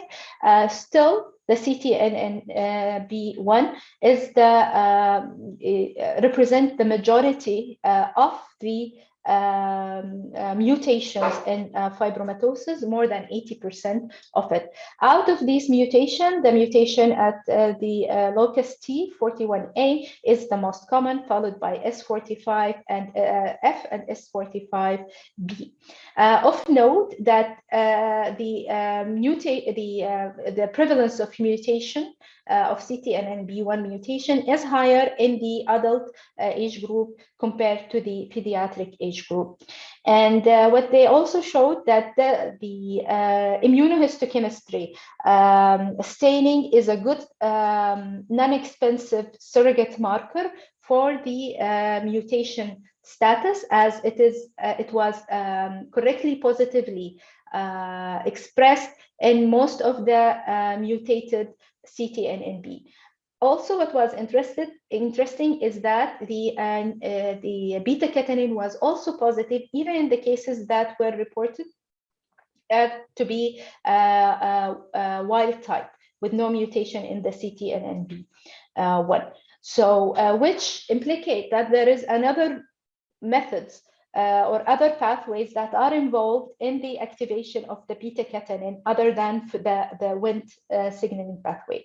Before we leave the slide, it is really important to remember that 70 to 80% of desmoid are positive for beta-catenin and IHC. So you have around 20% of desmoid tumors that they are negative. So again, if your clinical index of suspicion for desmoid is high and it is negative, go for the next level if you can before you exclude desmoid from the equation. So as we said, it is other pathways are involved in the activation of the beta-catenin.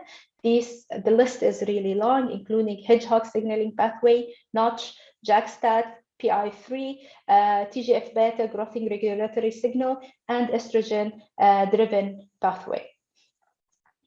What about the prognosis? And this is what is the update about is like the new genetic makeup of the fibromatosis that expands our understanding of the genetic and what we do with the prognosis. So it is a borderline tumor.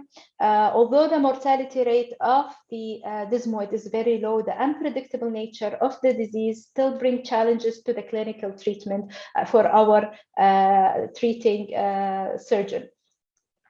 So recently, before the surgery was the mainstay treatment for patients with desmoid. Recently, there has been a paradigm shift in the treatment of the desmoid patient that was addressed by the CPN and EROTEC committees of sarcomas that recommend active surveillance as the preferred initial treatment. It's only when the patient has symptoms of compression, surgery is the important treatment, which is the case of my patient.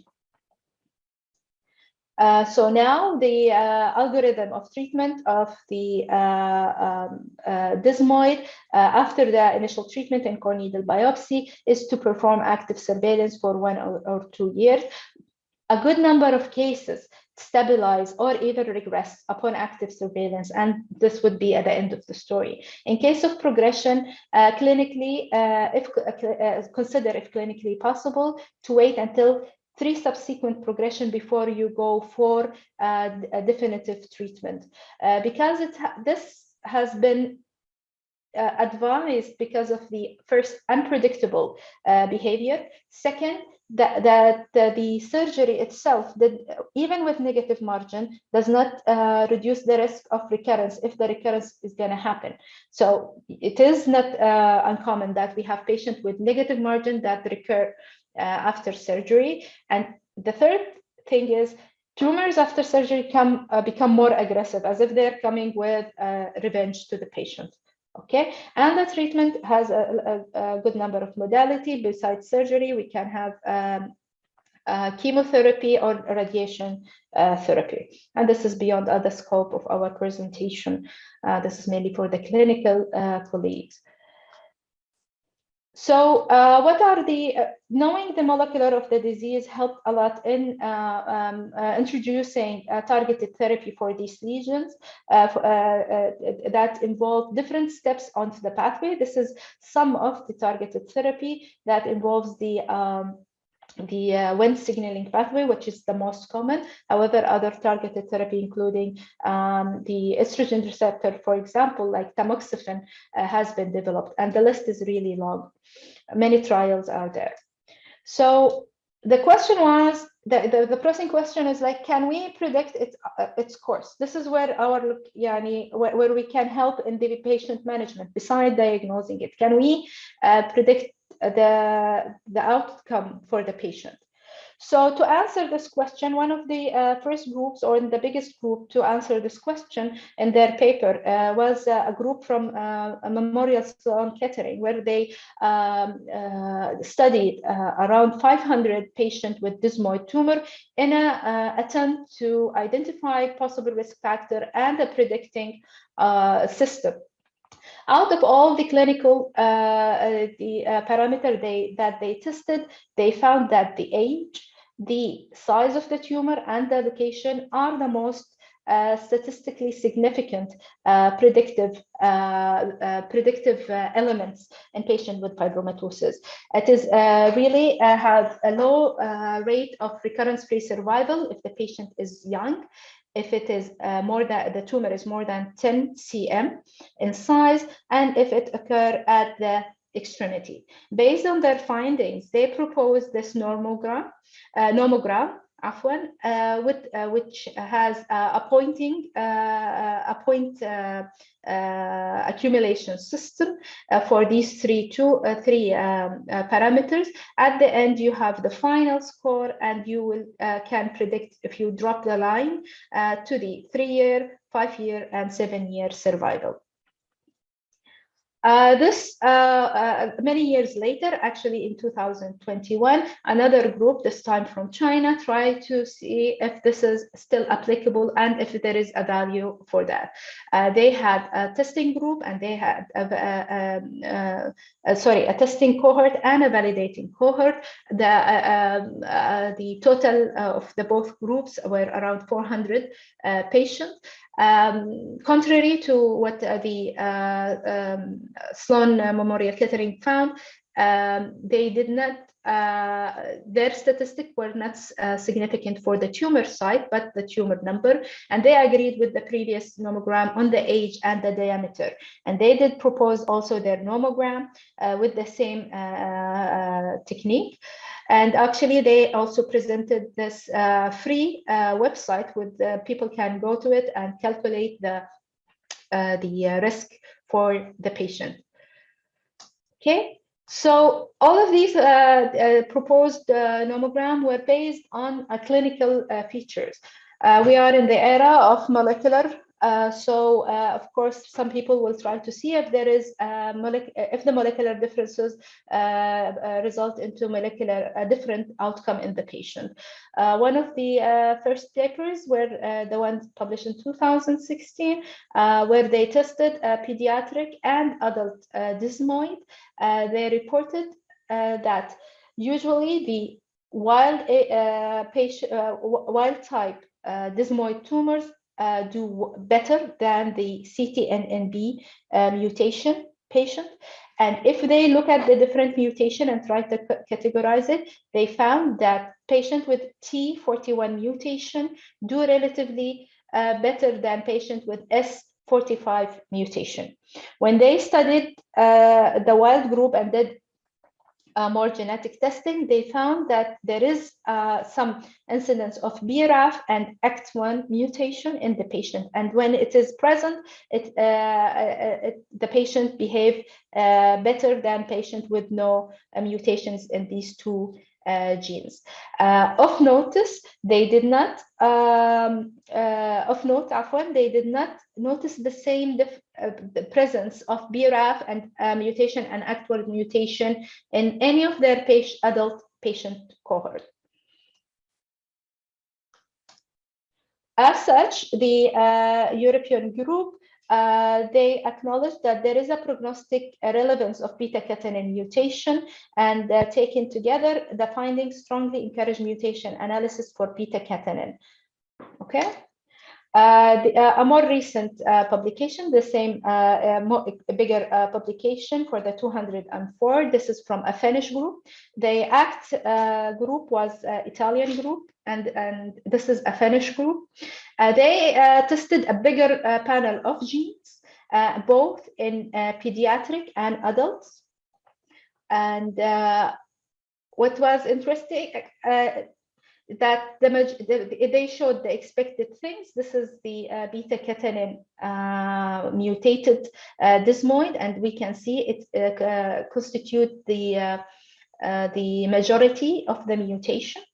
And each line, especially in red, it indicates a mutation, a harmful mutation in the corresponding gene. If it is green, it means there is a mutation, but it is tolerated. It's not pathogenic. In the Finnish group, when they are compared, they showed only one child that has ACT1, and also in one of their adults.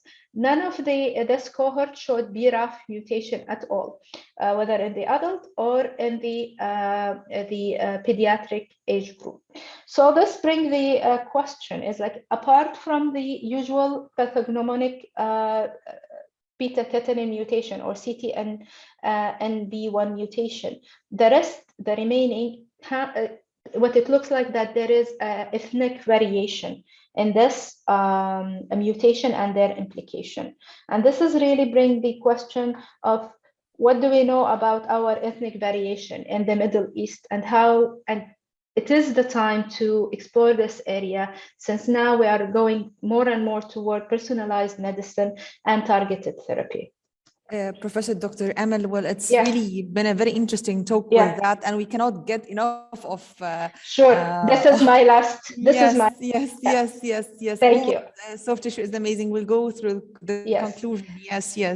So the conclusion for this case is that CTNNB1 mutation is the most common mutation in desmoid type fibromatosis. The mainstay therapy is active surveillance. New genetic alteration is being discovered, and prediction model incorporating genetic alteration is needed. And with this, I conclude. I still have 2 cases, but I do respect the time, and I will happy to share them with you later on. And we cannot wait to hear more from this. Yes. Sure. So again, I would like to thank everyone, all the attendees, for their attention, and for the organizing committee. Thank you very much. Well, thank you very much, Dr. Amal. And again, we'll postpone all the questions till the end of the session. Thank you.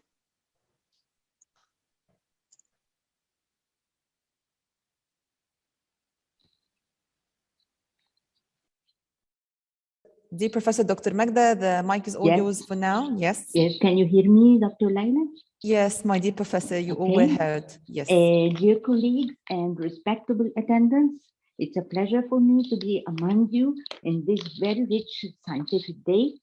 My thanks and appreciation are to Professor Dr. Faten Wagdi, heading this very nice scientific meeting, and heading also a group of enthusiastic and dynamic junior staff in our department, headed by Dr. Nihal Radwan. If there's enough time, I would mention all their names and thank them all for their contribution. I'm very glad to present you today our next speaker, Professor Dr. Muhammad El Hamad, and his assistant professor, Department of Pathology at Imam Abdul Rahman bin Faisal University, King Fahd University Hospital.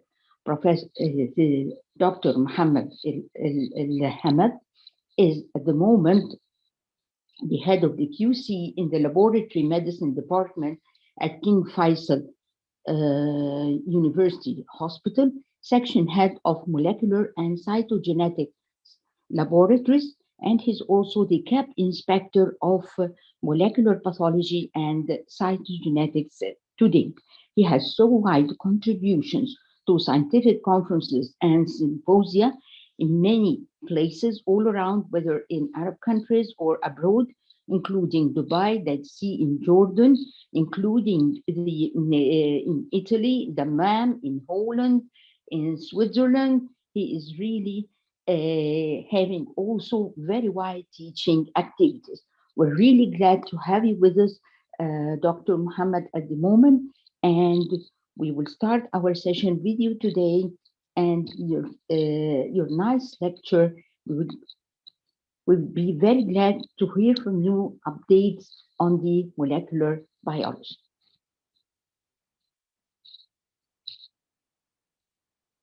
The title of the topic will be Molecular of Colorectal Carcinoma. Kindly start, please, Dr. Mahmoud. Thank you for this nice introduction. I will start with the no conflict of interest to disclose. First of all, I'd like today to talk about the molecular of colorectal carcinoma. And as you know, this is the outlines that I'm gonna pass through it. And as you know that colorectal carcinoma is one of the main, of the most common cancer in the world. And it's one of the main causes of cancer death among both men and women. When we talk about the colorectal carcinoma, the vast majority of colorectal carcinoma developed sporadically, whereas only less than 10% result from hereditary cancer syndrome. Well, as you know that the majority of colorectal cancer arises from the precursor lesions like adenoma that will transform later on to carcinoma. Okay.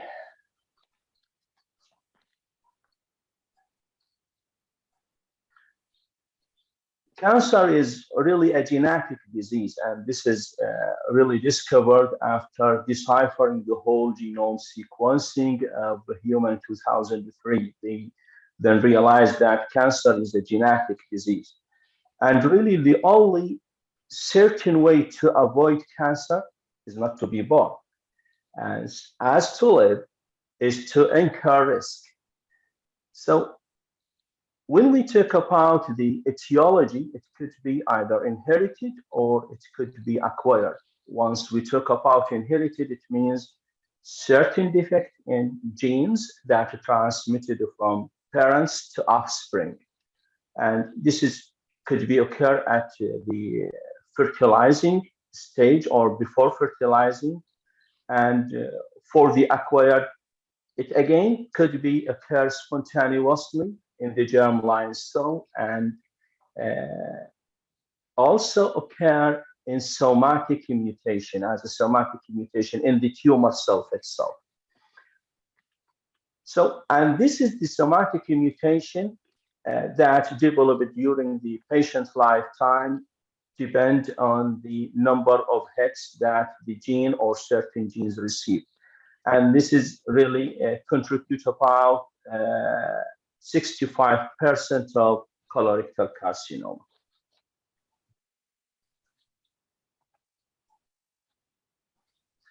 So we have both sporadic and inherited.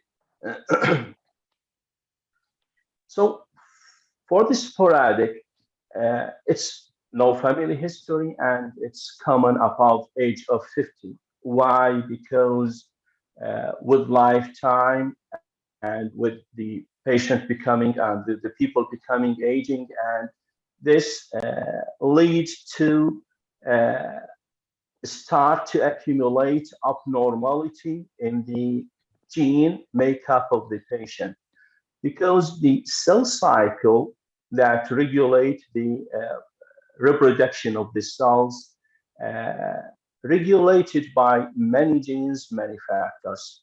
Those genes with aging get abrupted. And once we talk about the inherited, it's occur, as you know, at early age, like Lynch syndrome, multiple polyposis of colorectal carcinoma, familial adenomatous polyposis, hamartomas polyposis syndrome, and again, MUTY-associated polyposis. And this disorder is caused by mutations in both alleles of DNA repairing gene MUTYH. This gene encodes for a protein that's responsible for repairing the mistakes that happened during the reproduction of the cells. And just imagine that if there is abnormality in both alleles, this will end up in developing of polyposis.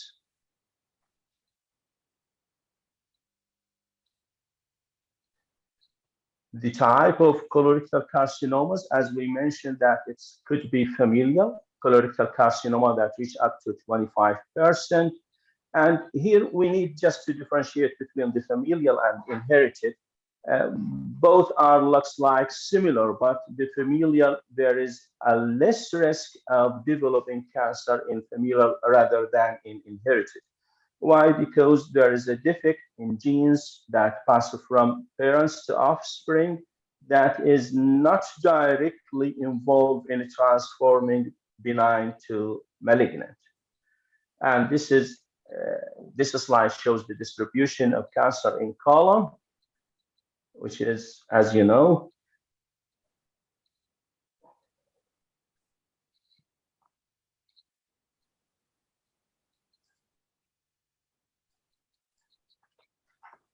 and as you know that most colorectal carcinoma arises from adenomatous polyp, and these adenomatous polyps are formed when the normal mechanism that regulates the epithelial renewal are disrupted. And the behavior of the tumor itself depends on the accumulation of germline and somatic mutations that involve in the developing or transforming the adenomas to invasive carcinoma.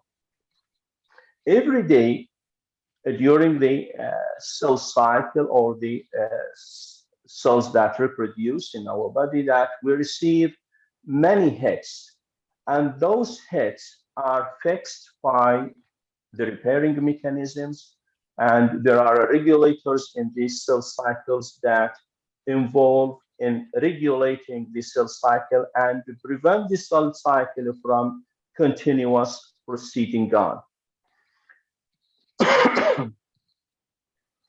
So we'll come to the molecular mechanism of the carcinogenesis pathways.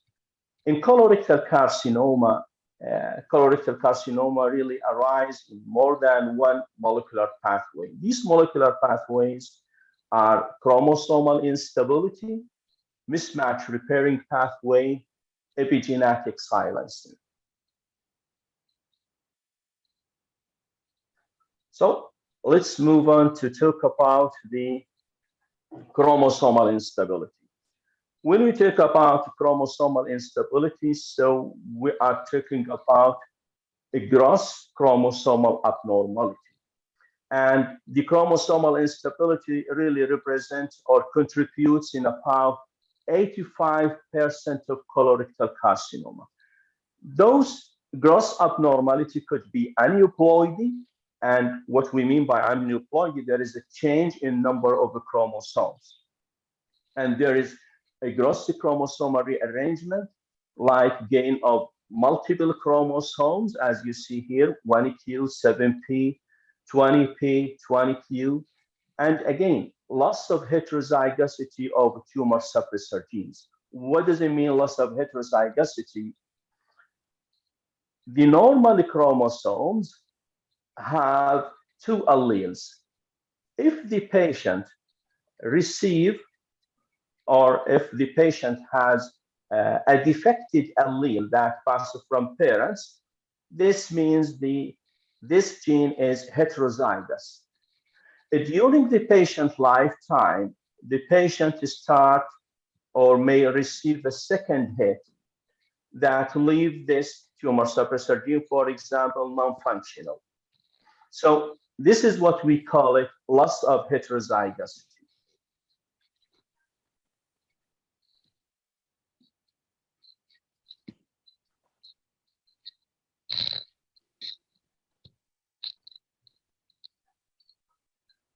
And again, in the chromosomal instability, there is what we call it a gain of functioning mutation. A gain of functioning mutation, as you know, that the p53 is a tumor suppressor gene that involved in regulate the cell cycle. But again, the mutant p53 protein acquired new oncogenic activities independent of the wild type p53. This new oncogenic activity involved in promote the cancer progression. So the p53 is work as a tumor suppressor gene, and the mutant form also involved in promoting the cancer progression. And also many of the gain functional mutations like the oncogenic activation like KRAS, BRAF, SMAD4, and so on. And as the patient shows more complex chromosomal picture, more accumulation of the mutations, more chromosomal instability, it means it's associated with poor prognosis.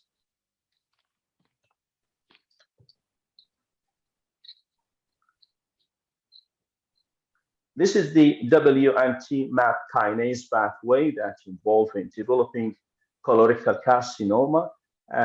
Here, I'd like just to show you that the WNT, once the WNT bind to its receptor, result receptor, this will cause activation of the downstream pathway. So the WNT bind to its receptor. This will lead to remove of the axin. The axin is a very important in stabilizing the destruction complex, which involve the sequestering of beta-catenin in the presence of APC gene. Just imagine that the WNT bind to its receptor. This will remove the axin and get the beta-catenin free in the cytoplasm that move to the nucleus and start activating the promoter of many genes. By activation of promoters of many genes, this will lead to continuous proliferation of the cell cycle without any stop. Another factor that also involved in this pathway is the APC itself.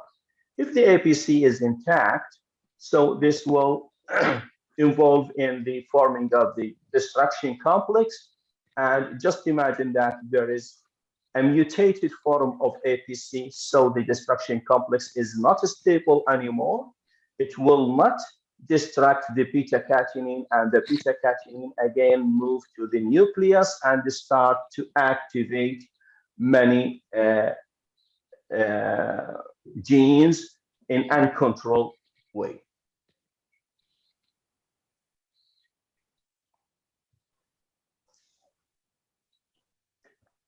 Here, just I'd like to show you that the tumor suppressor gene, APC, this is the first step or the first mutation that received by the normal epithelial cells and start to transform to abnormal cells that end up in carcinoma by the presence of defect in or mutated p53 and then metastasize. Another important factor that's involved in the transforming of benign to malignant is the MMR gene. The MMR mismatch repairing proteins are involved in repairing mechanism. This is one of the most important repairing mechanism in our cells, because as I said, every day we receive thousands of hits of abnormality in the replication process. And because of mismatch repairing proteins that directly involved in tooth out the abnormal nucleotide and replace it with the intact nucleotide. So these abnormalities are fixed by one of the most important repairing mechanism, the mismatch repairing of proteins. Just imagine there is an abnormality in the genes that encode for those protein. This will participate in transforming the benign to malignant. Here is the KRAS. As you know that the KRAS is involved or encode a protein. This protein really regulates the cellular signal transduction of extracellular growth. As you see here, there is a growth factor that once binds to growth factor receptor, it will dimerize the intracellular domain of epidermal growth factor and start to activate the intracellular signaling pathway. If there is a mutation in the RAS, it will cause continuous or constitutively activate the intracellular protein like RAF, MYC, MAP, ERK, and again PI3K and AKT. This ends up in increase the cell survival and increase the apoptosis.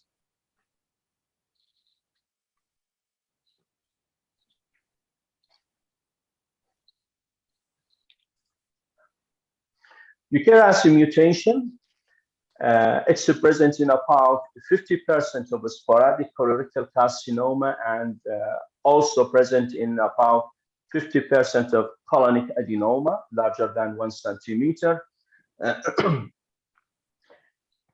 It's important here just to mention that KRAS or RAS mutation associated with no response or resistance to anti-EGFR, cetuximab, and panitinib. As you see here,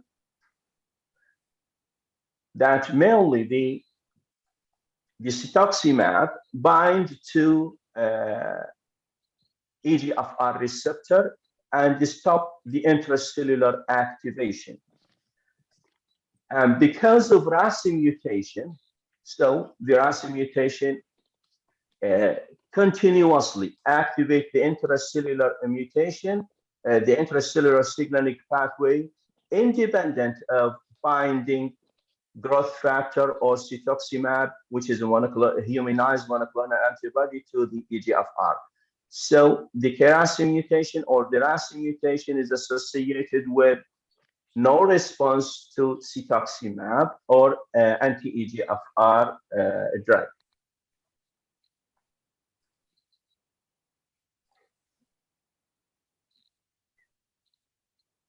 Here, just I'd like to show you that our way or our method in investigating the mutation in the KRAS. We are using really real-time PCR. This real-time PCR is very sensitive. So basically, there is in the green line that you show here, that is present here. This is an internal control. It means that there is no inhibitors in the DNA extracted from the tumor cell itself, and it's working. And this is the blue one, represents a specific mutation in the KRAS. So if there is a peak, if there is an amplification here, it means the mutation is present. Very simple.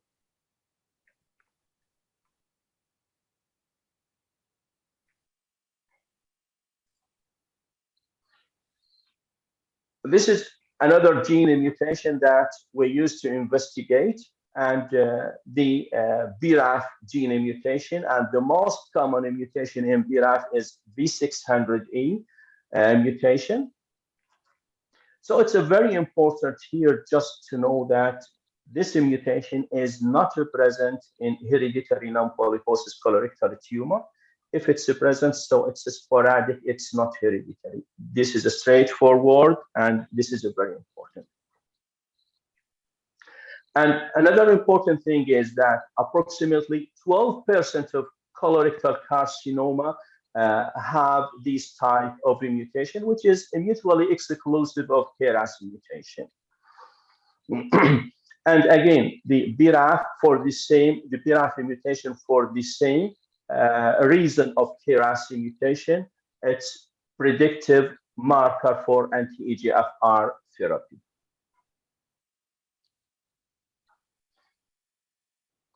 Here again, I'd like just to show you the real-time PCR that represent the BRAF mutation. In the left side, this is internal control, and the internal control is very nice.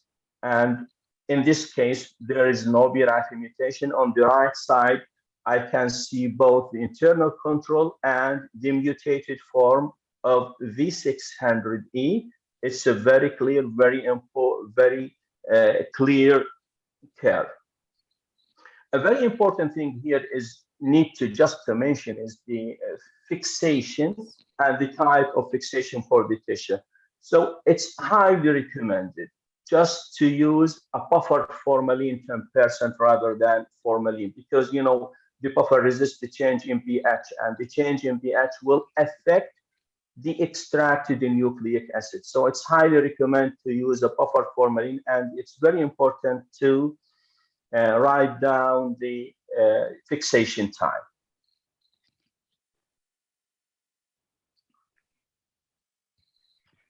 This is the P53.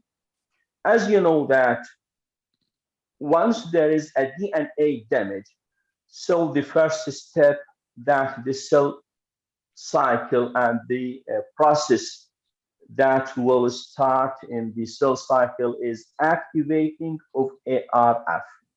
The ARF really activates the P53 in indirect way by inactivation of the MDM2.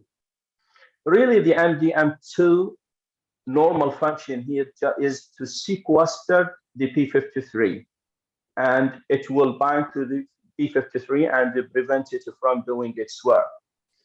Once there is a damage in the DNA, the ARF will start to inhibit the MDM2 and the P53 release. The P53 will activate many inhibitor factors that will stop, at the end, it will stop the cell cycle. Once the cell cycle is stopped, this will give time for the repairing mechanism that we mentioned before, the mismatch repairing mechanism. This is one of the repairing mechanism to do its function by replacing the abnormal nucleotide with the intact nucleotide. If the cell cycle succeed, and if the repairing mechanism succeed in fixing the abnormality, then the cell cycle will proceed on. Otherwise, the cell should be deleted by activating the apoptosis pathway.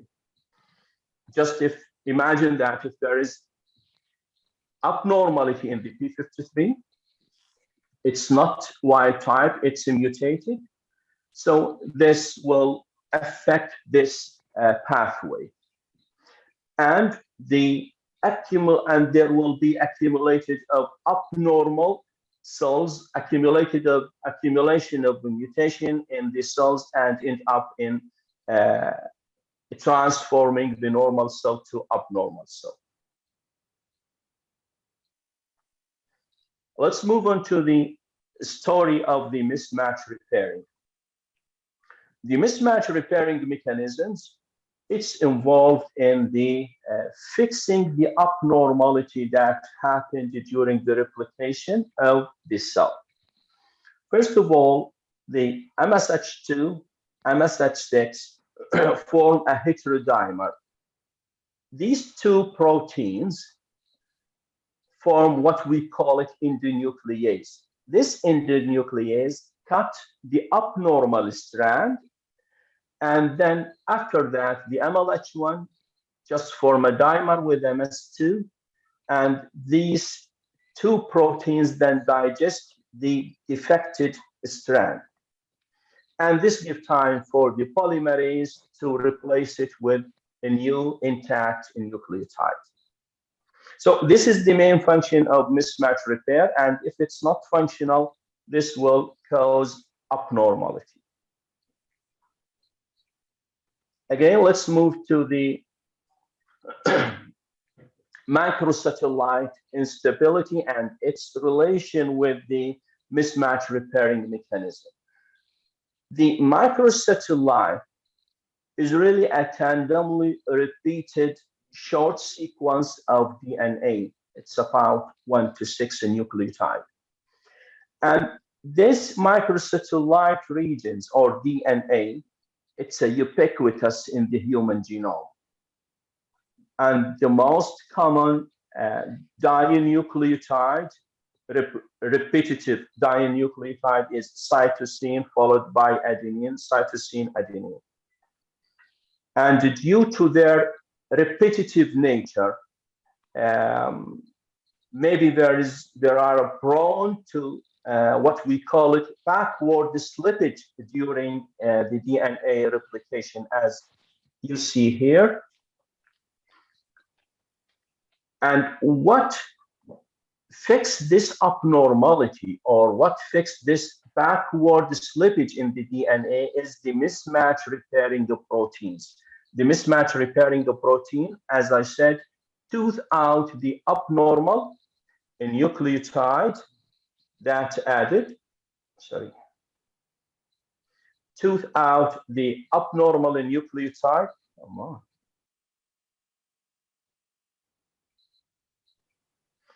Tooth out the abnormal nucleotide and replace it with an intact nucleotide.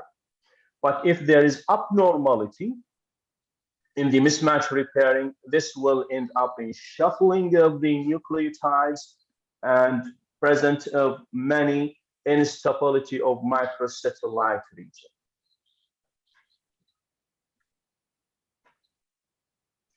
This leads us just to talk about the microsatellite instability and the role of microsatellite and mismatch repairing in the colorectal carcinoma.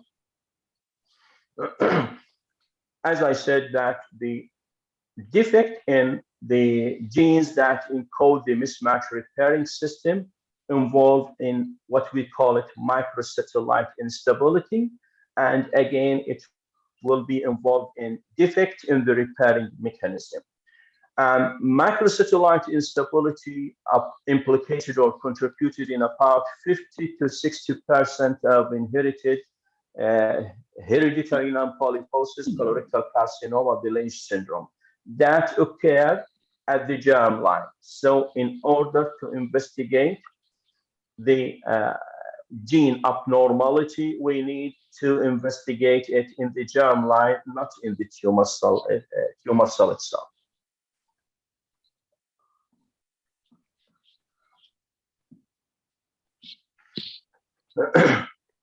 Just to move on to the immunohistochemistry, as you know that the MLH1 form a dimer, form a heterodimer with PMS2.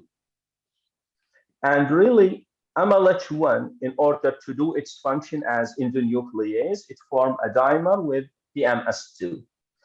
And MLH1 form other dimers or heterodimers with other mismatch repairing the proteins.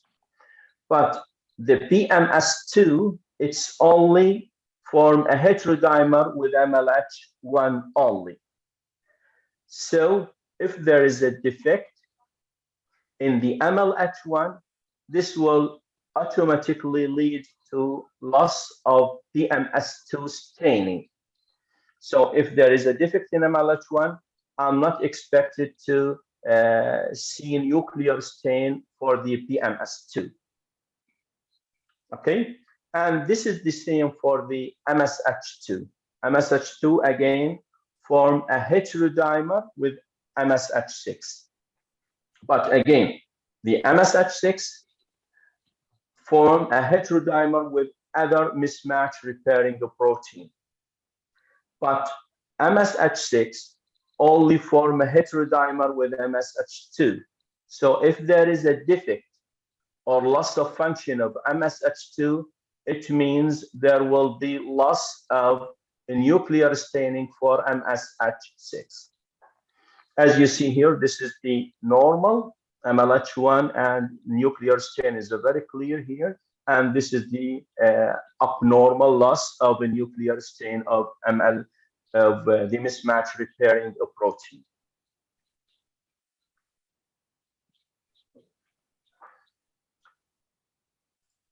Okay, this is for the mismatch repairing the protein itself. But when we talk about the microsatellite instability, and let's say if there is an abnormality here, as you see, there is an abnormality, no nuclear stain for the tumor, for MLH1. It means there is it's a negative again for PMS2. And if we investigate the microsatellite instability, this is the C is the normal one. It forms a peak of microsatellite for 5 genes. But if there is defect in the mismatch repairing the protein, it will affect the microsatellite instability, and there will be backward slippage in the DNA. And as you see here in D, there is more peaks than the normal in C. This is because of microsatellite instability. And we also detected by the investigate the microsatellite instability using both methods, the sequencer method, and again, as you see in D and E, we use also the real-time PCR. This is an algorithm for mismatch repairing. My dear professor, we cannot get enough of the interesting topic, but we're running a bit out of time. Can we just we have 5 minutes if we can take? I'm really sorry to say that, but just to keep pace with the time, can we have more 5 minutes, my dear professor? Thank you. Okay. This is an algorithm of the immunohistochemistry algorithm. As you see here, first of all, we need just to investigate the immunohistochemistry for MLH1, PMS2, MSH2, MSH6. If the MLH1, PMS2 is non-functional in red, is not working, no nuclear stains, there is a possibility to be a hereditary, and there is another possibility to be a sporadic mismatch repairing defect. But again, because the MLH1 also could get silenced by the hypermethylation of the MLH1 promoter. So first of all, we need to do BRAF mutation. If it's wild type, there is a possibility to be hypermethylated, the MLH1 to be hypermethylated. If it's not hypermethylated, if it's normal, so it's a Lynch syndrome. Otherwise, if the BRAF is mutated, or if the MLH1 is inactivated by hypermethylation, so this could be a sporadic. This is a sporadic mismatch repairing defect. And these are the other possibilities of immunohistochemistries. All of these possibilities that if you find these abnormalities, so it's a definitive diagnosis of a hereditary Lynch syndrome. Just to move on to the epigenetic silencing. The epigenetic silencing, here we are the normal situation. There is no hypermethylation of the normal genes that involved in the repairing mechanism or in the cell cycle. But if it's hypermethylated. This is, we call it CPG island methylation phenotype positive tumor. Can I talk about the liquid biopsy, or we are running out of time? We're a bit off time for the time being, because maybe we can catch up with the questions and try to discuss the further parts that you want through the questions. What do you think about that? Yeah, it's okay. Okay, my dear Professor, so thank you so much for this very interesting part. And I believe that we can never catch up or have enough of the molecular pathology updates and even the basic going with the practice of the molecular pathology. And now the floor going to how we go through the questions. And I believe that many of us are very keen and we have many questions. We will be starting by our dear Professor Dr. Sana Hilal. And I'm sure حضرتك you have many questions that will raise many interesting topics and understanding the deep understanding for adding a value for each topic that we have and all the panelists and the audience that we have. Thank you so much for your very interesting talks, my dear Professor, and the floor is all yours, my dear Professor Dr. Sana and Dr. Nahed, and we'll go through the further questions, me and my colleague, Dr. Nisma Mansour. Thank you. Thank you, Leila, for your comments. Thank you very much. Of course, there is a lot of discussions about all talks, and thank you for all speakers for their interesting lectures. Just one comment for Dr. Amal regarding her second case of fibromatosis.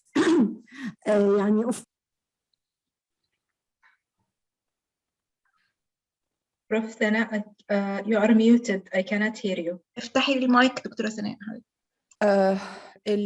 الصوت بتاع حضرتك يا دكتور بيروح ويجي شويه الكونكشن مش stable قوي. And of course we have yes and we do have also our dear Professor Shadia on the panelist talk as well. Yes. Okay. Regarding the second case of Dr. Amal, which is fibromatosis. Of course, we are now in the era of molecular pathology, of course. But in our country, with limited resources, I want to just make a comment, especially for our junior staff, that H&E is a gold standard.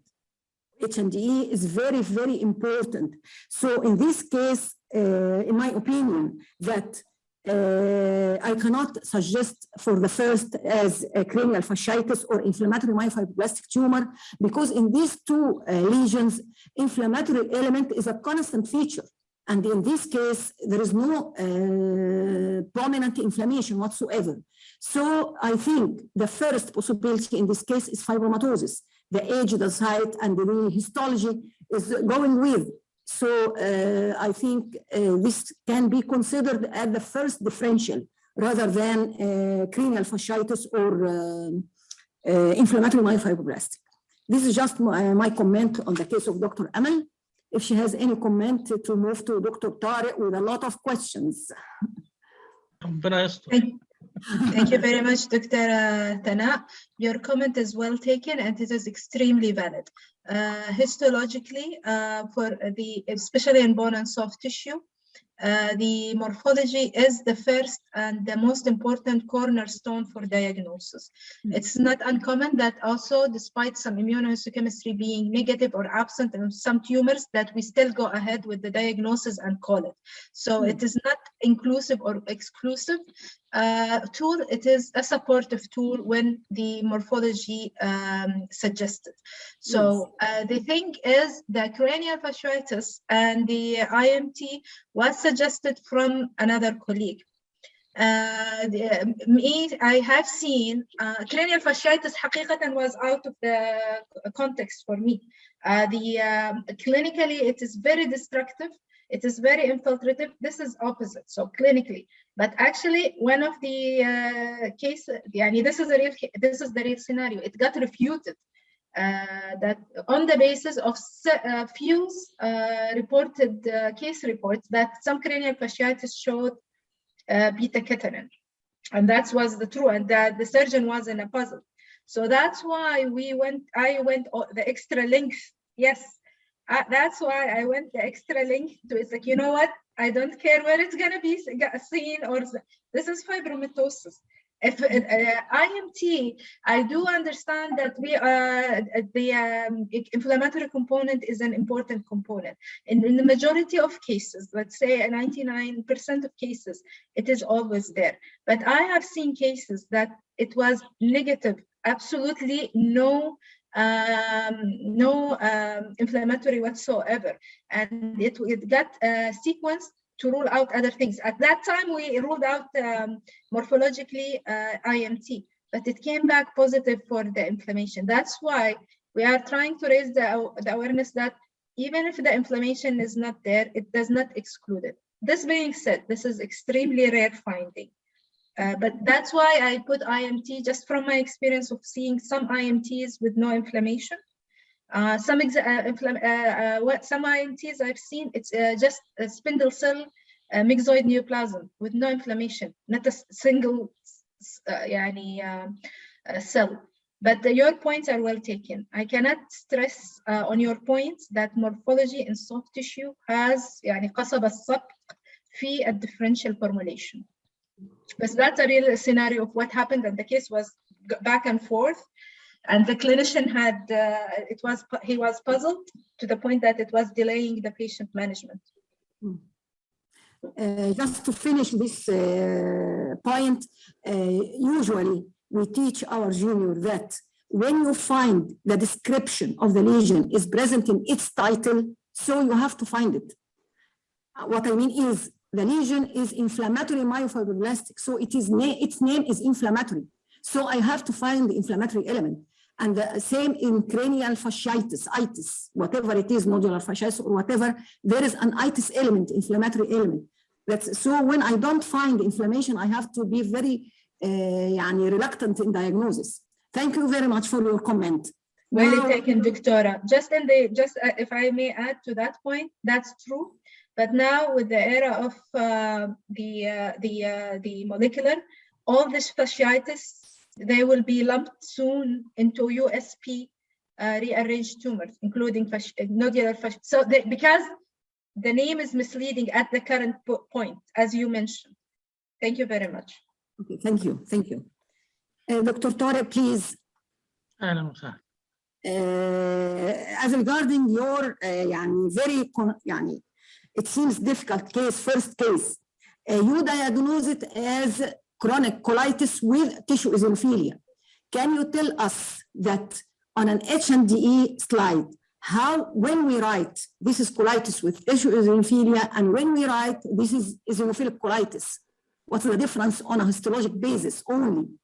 To me, eosinophilic colitis, like eosinophilic esophagitis, like eosinophilic gastritis, yes. There is a specific diagnosis. This is a specific diagnosis, and yes, treated with cortisone.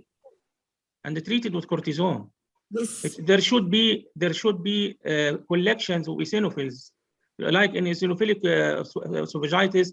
The eosinophils should be more than every day they change the number.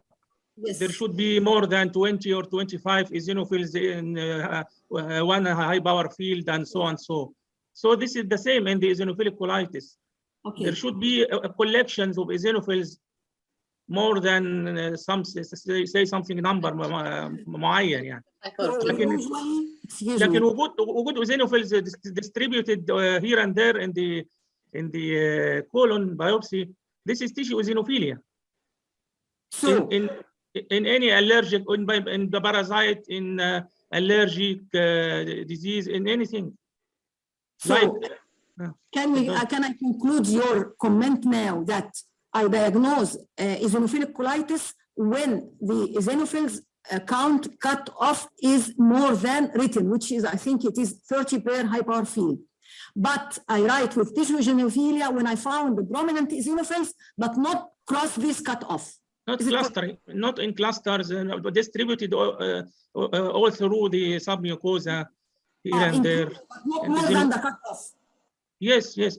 What is written in the textbook? This is specific entity, eosinophilic colitis. It is an autoimmune disease. Tissue eosinophilia means that there is prominent eosinophils, but not more than the cutoff. Yes, tissue eosinophilia in any tissue. Tissue eosinophilia in lymph nodes, tissue eosinophilia in any tissue. Yes, so in yes, the problem here is the clinician does not understand the term. He considers it eosinophilic colitis and give cortisone, which worsens the condition. Okay, I know, but I'm speaking to me as a histopathologist in writing a pathology report in the esophagus, stomach, colon, whatever. When I found eosinophils prominent without increasing the cutoff for this organ, I write it in esophagitis or gastritis or whatever with tissue eosinophilia. But when it is more than the cutoff, I write it eosinophilic colitis or gastritis or whatever. Is it correct? Now after contacting the clinicians, they don't understand this word. It's better to put with increased eosinophils. Otherwise, they might understand it as eosinophilic colitis or eosinophilic esophagitis and give cortisone. Or better to contact the clinician to tell him that this does not mean it is eosinophilic colitis or eosinophilic esophagitis.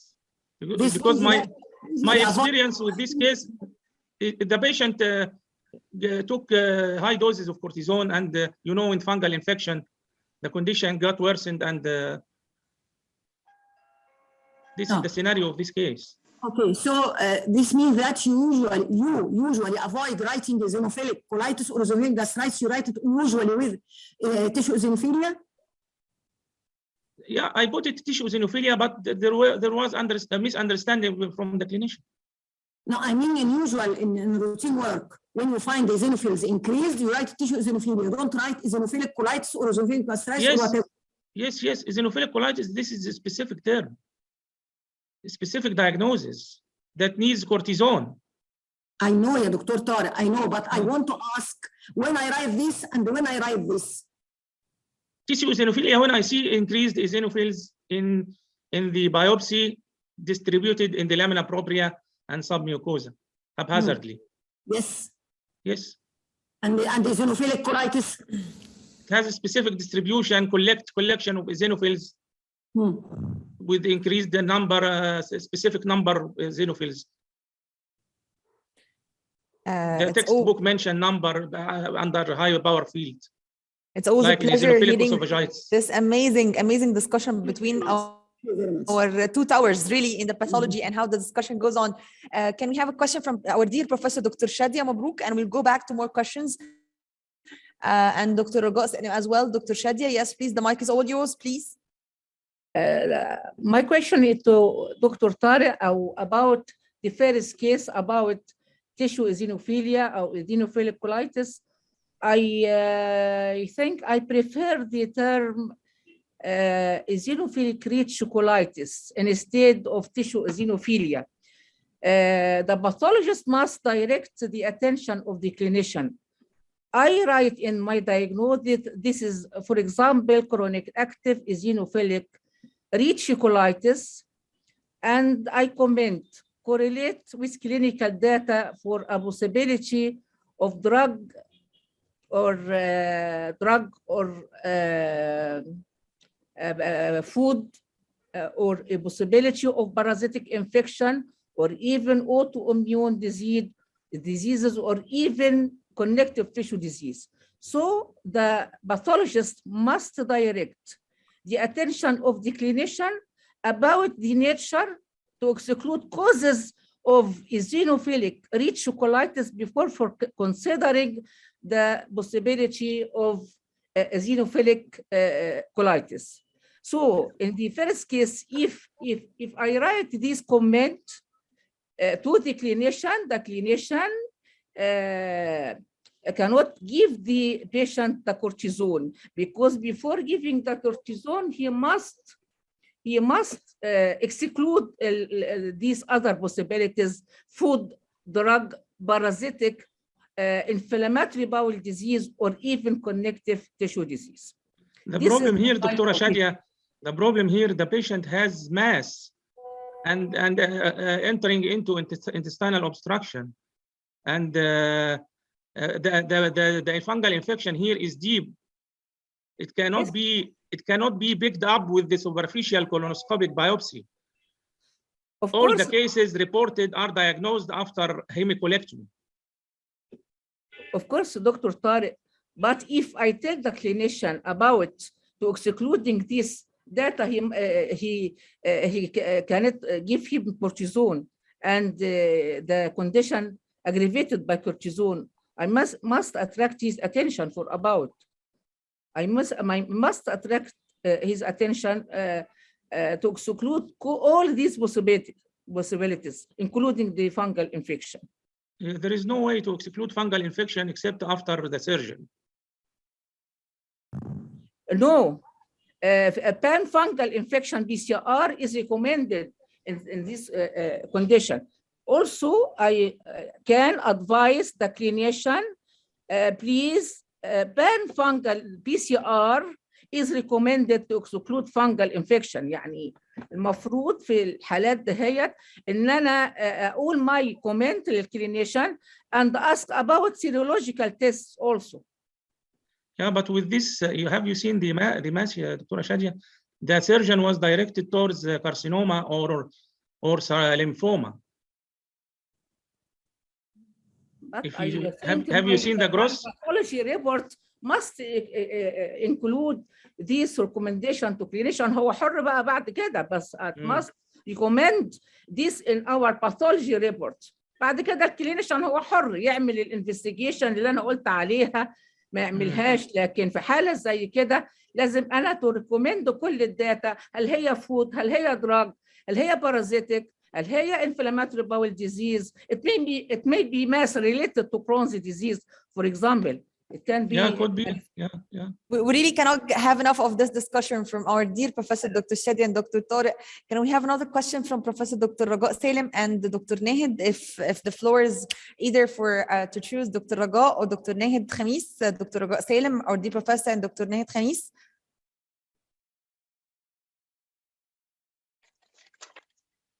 Can I start before Dr. Raga, or she is going to ask anything? I'm not sure if she's raising her hands, and I'm not sure if she's listening to us right now. Dr. Raga, are you? Yes? Okay, I'll ask you, Dr. Tara, in short.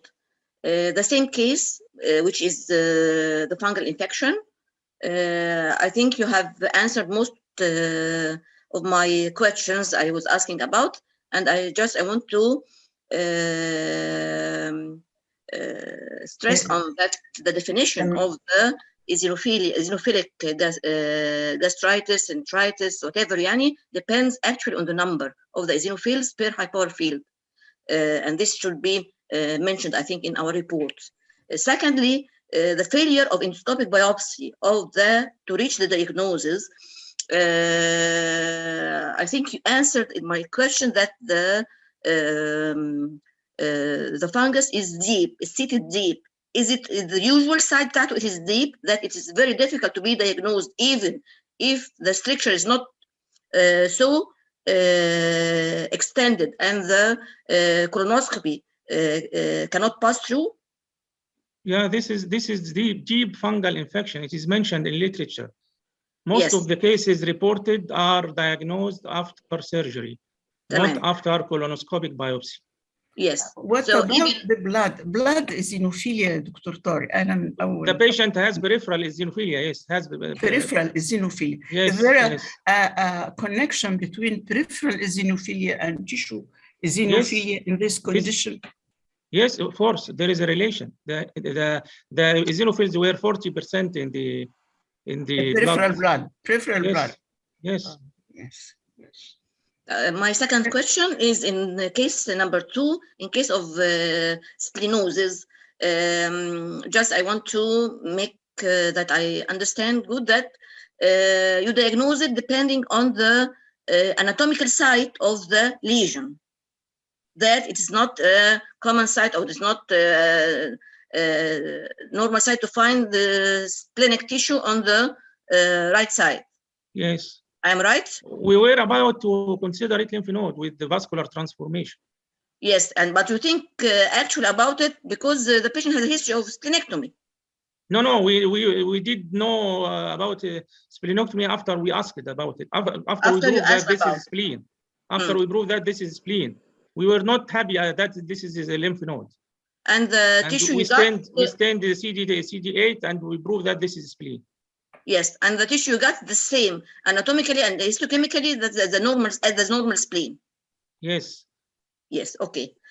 About the case number 5, in case of adenocarcinoma with excuse me دكتورة ناهد، ممكن اقول حاجه بس قبل ما حضرتك تسيبي الحاله دي؟ طبعا. اسال الدكتور طارق بس على حاجه، يعني how it comes هو اي implanted tissue يفضل viable حتى لو ملوش vascular supply، يعني اي implanted tissue it got blood supply. It got blood supply from the new implantation like area. Endometriosis or something. الانdometriosis it's okay، انما السبينوزس دي يعني غريبه جدا انه يبقى جوه في حته كده لوحده وتيشو يعني he got viable، يعني it remains viable يعني. It's very rare, very rare. Amazing يعني. Okay, إذا سمحتي لي دكتورة، I saw a case of splenosis at the back here. Very interesting. The skin, yes, the skin. Yeah. The patient had a gunshot through his spleen and it was shattered, and the bullet came out here, and it got implanted at the back. It is reported in the skin, but it's first time to be reported here in intra-abdominal site for. It is very interesting, and we said it's always from everything and viable. It's always out of the box. This is how we see it in pathology. Can we take 2 questions from the audience and go back to our panelists? Sorry, دكتورة ناهد اتفضلي حضرتك. Sorry. Yes, sure. My last question, Laila, I'm sorry, it will not take a few seconds. No, please. It's very interesting for us. Okay, case number 5, Dr. Tariq, the presence of the squamous modules in adenocarcinoma. Of course, these squamous modules, they are malignant. يعني we consider it malignant. يعني ده هتديك questions كتيرة. low grade. 5 seconds وليلى مش هتسيبني أكمل. لا low grade, low grade metastasized to the lymph node. I want to know if they are malignant cells or not malignant cells, just metaplastic cells. No, it is not squamous metaplasia. It's not. They are malignant squamous cells. Yes. Neuroendocrine, yes. Yes, we call it microcarcinoids. But the Ki-67 is low. What drove حضرتك to do the synaptophysin and chromogranin? What drove حضرتك to do this? I'm sorry, Dr. Rago. I'm really sorry for that. No, just mets in the liver also, in addition to the lymph nodes. Why didn't you search for mets in the liver? In this case, there is no. The interesting thing is the mets in the lymph nodes, only the modules, not the adenocarcinoma component. Okay. We don't have answer. Even I send it to the case to the Elizabeth Montgomery. But you don't. She has no answer. You don't call it adenosquamous carcinoma, yes? You don't. No. Like this. No. It is and not. And of course, the lymph nodes will be graded the same involvement with the TNM classification and so on. Yes. Okay. Thank you. Thank you very much. If you allow me to, we have 4 questions from the audience, and my dear colleague Nisma will start, and then I'll go for 2 questions for Professor Dr. Amal and Professor Dr. Mohammed Hamid. Please, my dear colleague Nisma, go on. Hello, everyone. So we have the first question for Dr. Tariq. What was the cut section, dusky red or tan color spleen differ from the lymph node, then stained littoral cells? We don't stain the littoral cells, but littoral cells stained with different stain, like WT1, like ERG, but not stained with CD8. Okay, that was the first question. Then the second question was regarding the case for the breast reduction. The question says, in view of extracellular eosinophilic material, why Congo red is not applied? I did Congo red because I thought of amyloid in this material, and it turned to be negative. Okay. Excellent. For dear Professor Dr. Amal, thank you so much for a very interesting talk. Well, we have some of the audience, Dr. Sumaya Saaddin, our dear colleague in our department. She's asking, do we need hormonal receptor study in fibromatosis for hormonal therapy? Do clinicians ask for that? In my experience, first of all, there is no yet recommendation to do it. as a main recommendation.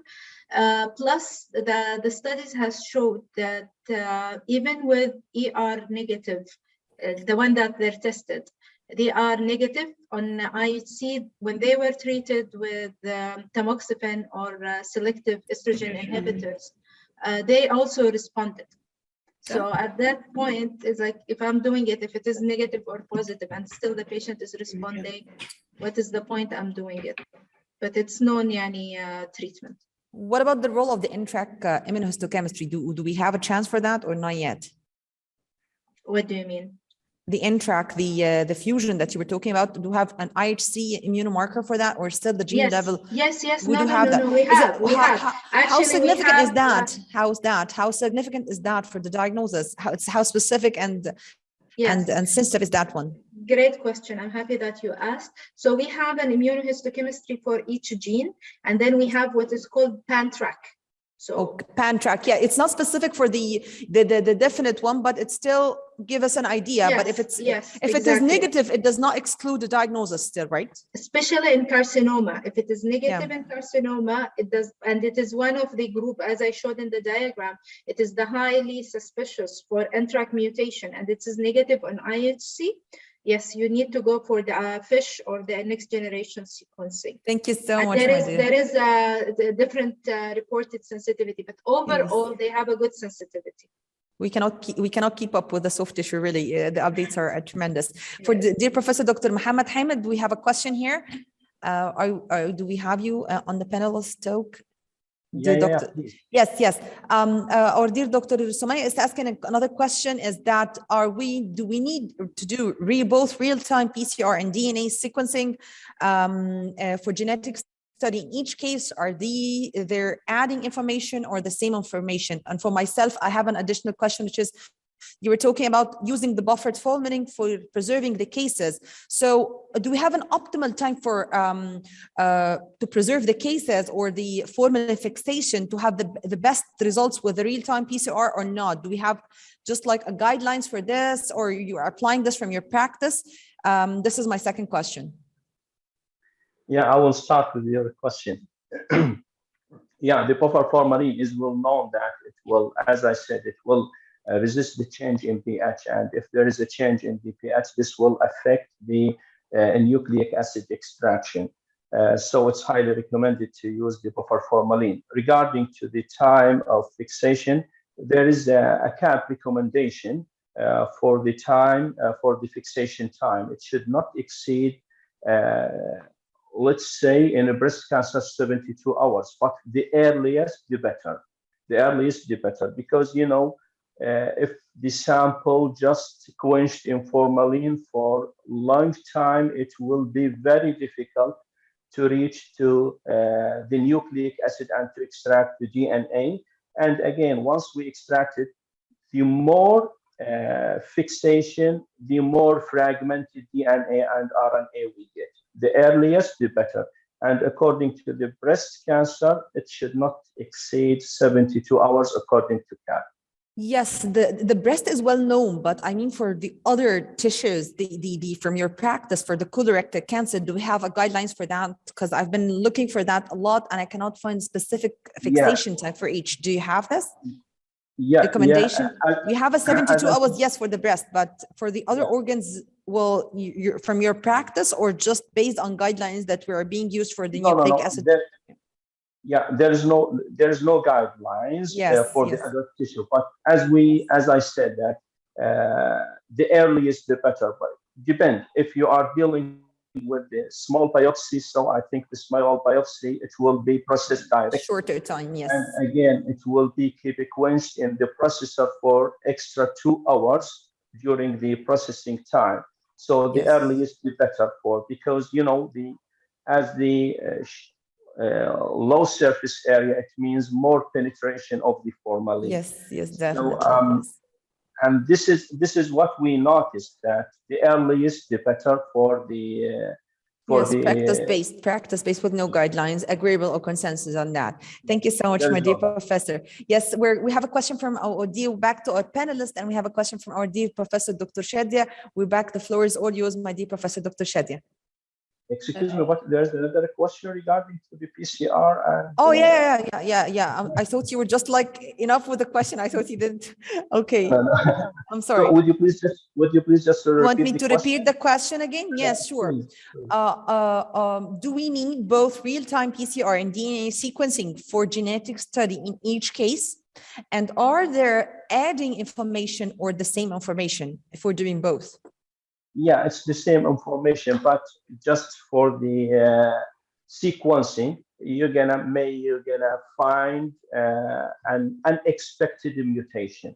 But for the PCR, you are just searching for well-known mutation in this region because you are designing basically a primer for this specific region. But for the sequencing, which is not used anymore for diagnosis because we are investigating a known mutation, we prefer to use a PCR. If you are expecting a novel mutation for research purposes, so it's better to go for the sequencing directly.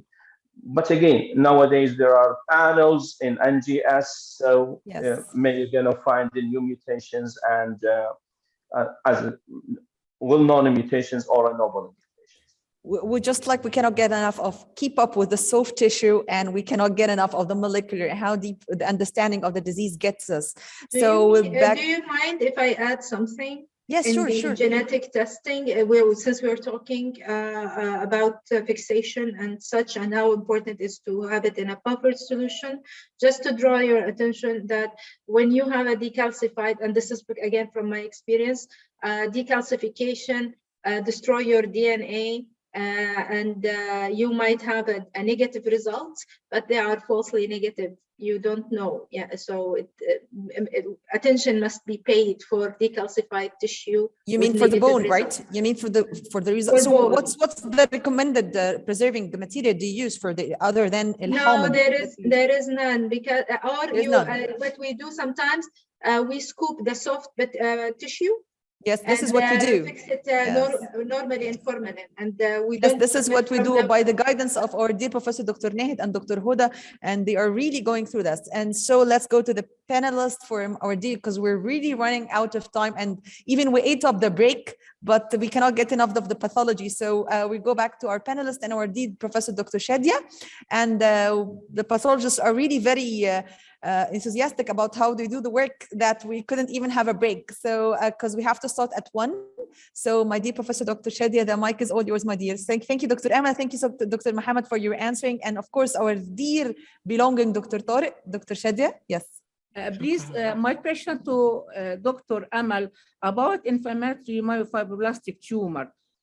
What can predict the nature of this tumor? The speculation is it is either inflammatory or maybe neoplastic.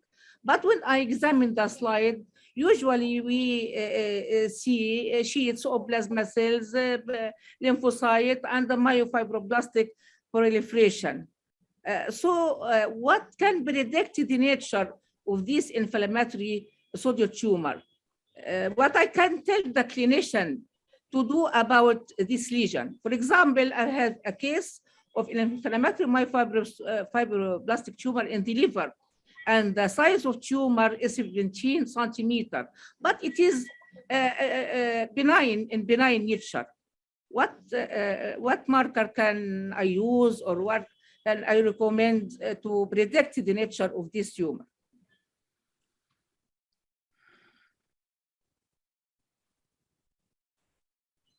Sorry, Prof. Shadia. So if I get your question right, are you asking if this is a pseudosarcomatous or a really neoplastic?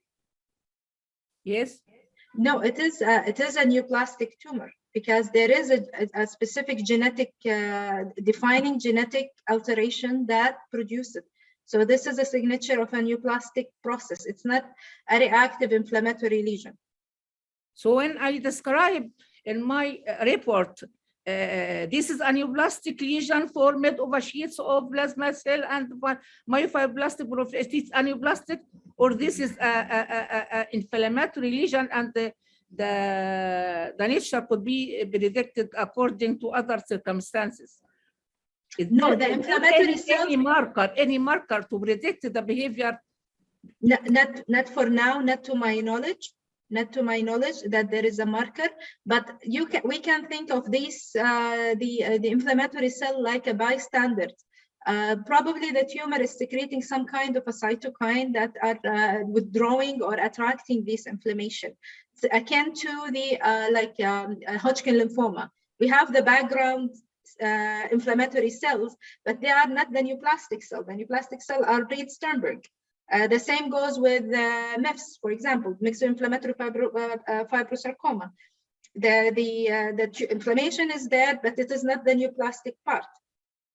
But there is a variant of inflammatory myofibroblastic tumor that we can see malignant features in the tumor. Yes, correct, Doctora. If this malignant variant, it has also, it's called epithelioid myofibroblastic sarcoma, and if it is, it has a specific signature. It is out with BARN-B gene. So it is with BARN-B gene, and it has an epithelioid morphology, and it is thought of a highly malignant. But even the one that it doesn't have this, most of the time it's locally aggressive. It is controllable. But still, there is, for question specifically, is there a marker to predict? No, not to my knowledge. Well, we are when we're dealing with a case of inflammatory myofibroblastic tumor, I write this is a neoplastic inflammatory lesion formed of sheets of plasma cell, and because this is a neoplastic, not. Yes, it is a neoplastic. It is under the fibroblastic/myofibroblastic differentiation in the WHO. So it is established. Yeah. Thank you so much. Thank you so much. Thank you so much, our dear speakers and our dear panelists for this very interesting and exciting talk over the past, just like they passed like the wind for a few minutes. Like, yes. Laila, please, I know you are very strict in time, but I need a very small question to Dr. طارق. ما نقدرش يا فندم نقول لحضرتك غير احنا عايزين نسمع السؤال، يعني احنا ما نقدرش نقول غير ان احنا عايزين نسمع السؤال بتاع دكتورة سناء هلال. يعني يس طبعا يا فندم. بليز دكتور طارق. دكتور طارق. أمور يا فندم. Regarding your third case of the abdominal mass, which you diagnosed finally as fibromatosis. We started that this patient is adult 45. It is a mass related to the stomach. It is clinically diagnosed as GIST. Histologically, you find the spindle cell lesion. You make CKIT and it is positive. So you have 5 criteria. It looks GIST. So why you are not satisfied with this diagnosis and ask for beta-catenin? Expected the unexpected. This is the title. Could be a reason that makes you ask for beta-catenin. Maybe the infiltration of the pancreas. Yes, infiltration of the pancreas, infiltration of the colon, infiltration of our surrounding structures. And it doesn't look aggressive under the microscope. And this not go with GIST. Yeah, that's it. Yeah, and I know that dog 1 is the decisive to diagnose the GIST. But why? And I know that fibromatosis is positive for CD34 and positive for CKIT.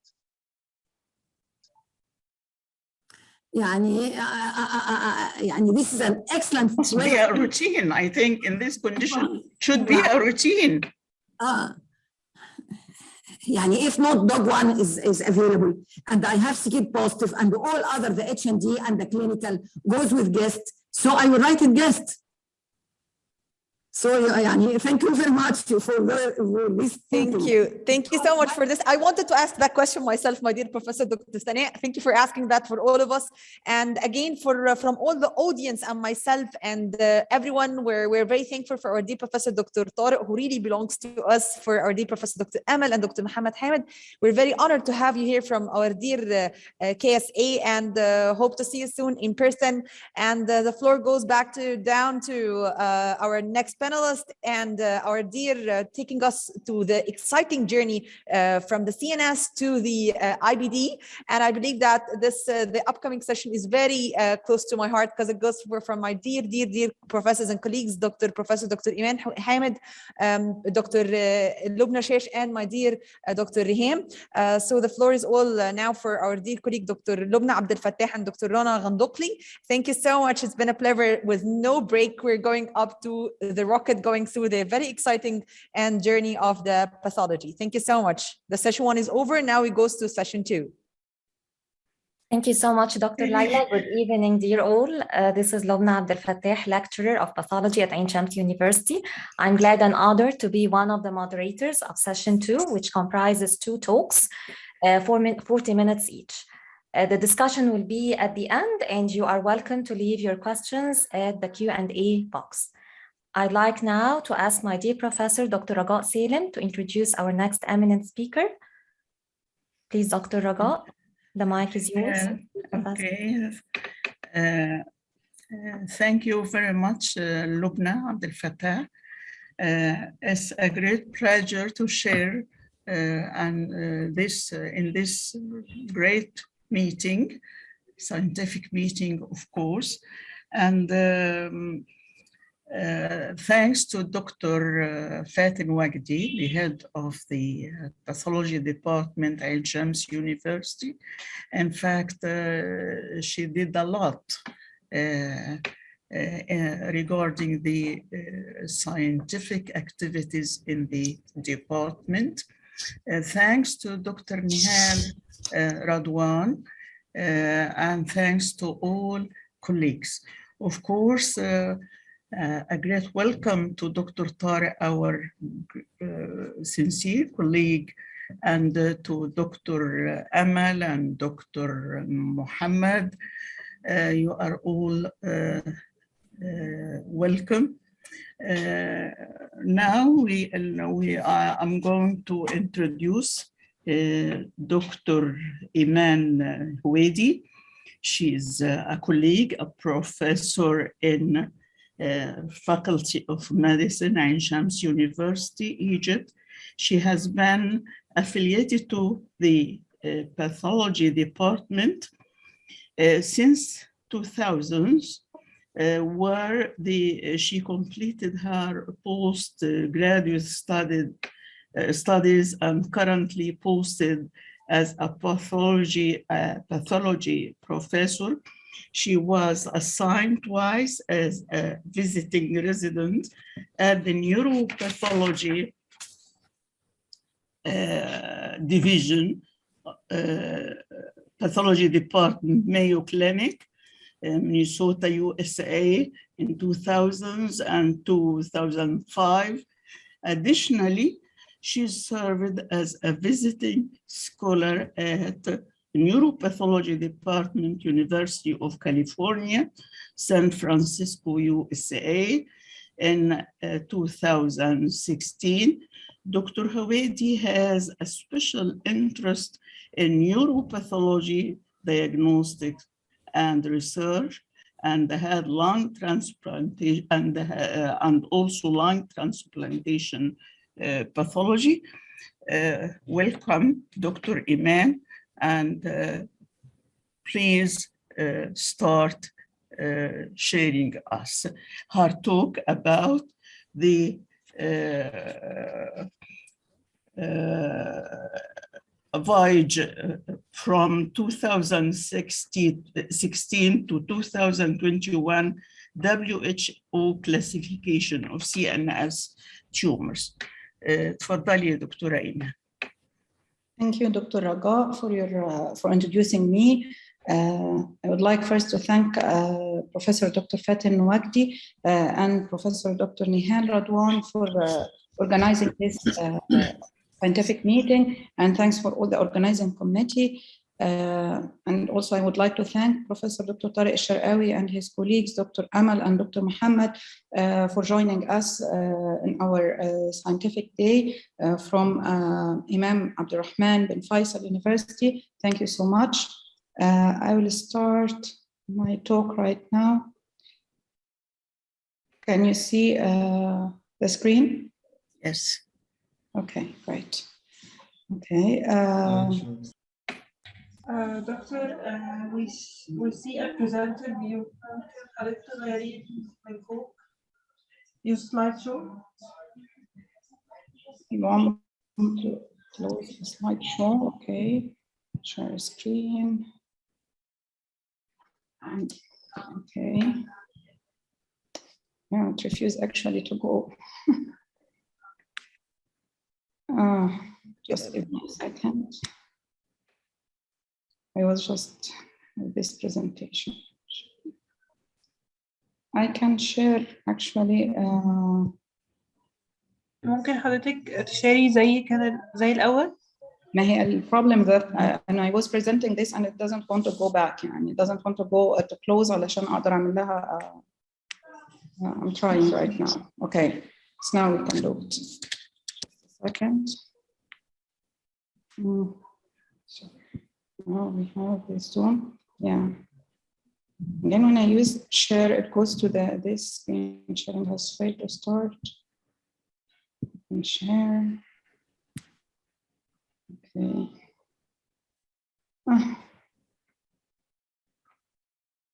I think I will use the desktop.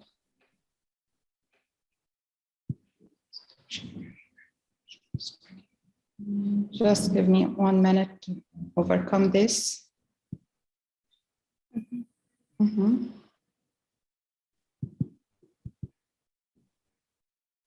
Okay, so now we go to the sharing point. Share screen. Yeah, there we go. Share. So you can see it right now correctly, correct? Can you see my screen right now? Yes.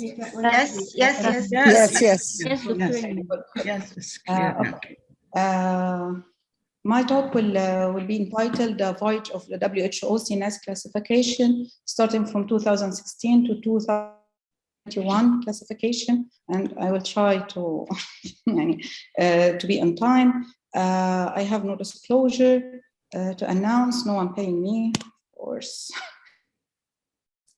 The classification, the new classification, the current classification, and the 7C impact now publications, an overview about the main changes in the 2021 classification.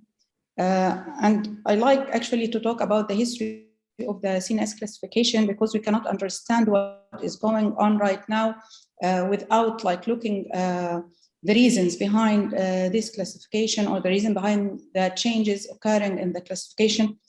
So this paper is actually dated 2008, talking about the development actually of WHO classification by Dr. Scheithauer. And actually, we know that the first classification for CNS tumors started in 1979, and then the second edition 1993, third edition 2000, and then 2007.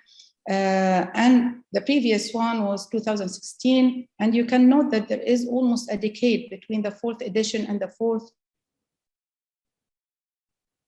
a pretty long time. And now with this edition, the new one, the fifth edition in 2021, you can see this line separate where classification was solely based on morphological features, while after this line, we have integration of morphology and molecular features for the diagnosis.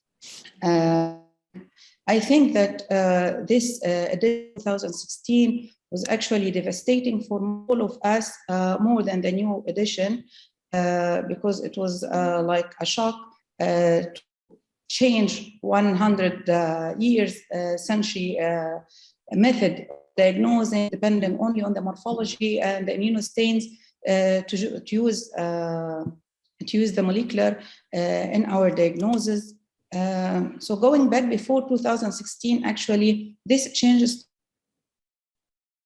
2014 with this Society of Neuropathology meeting in the city of Harlem, and it is called Harlem Consensus Guidelines. And this is a very important consensus published in brain pathology. And this was the first time we can talk what is called integrated diagnosis in CNS, with the layered diagnosis, with the layer 1 having the integrated diagnosis, layer 2 the histological classification, and 3 with the grade, and 4 with the molecular information.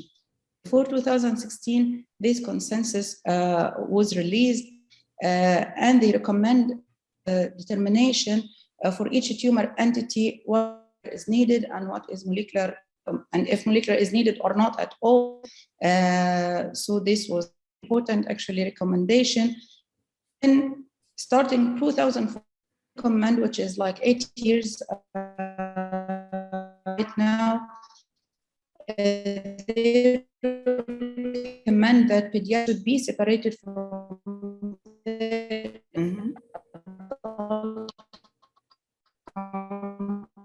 part, which is a very important recommendation that was adopted in the current 2021 classification. This is dated 8 years ago.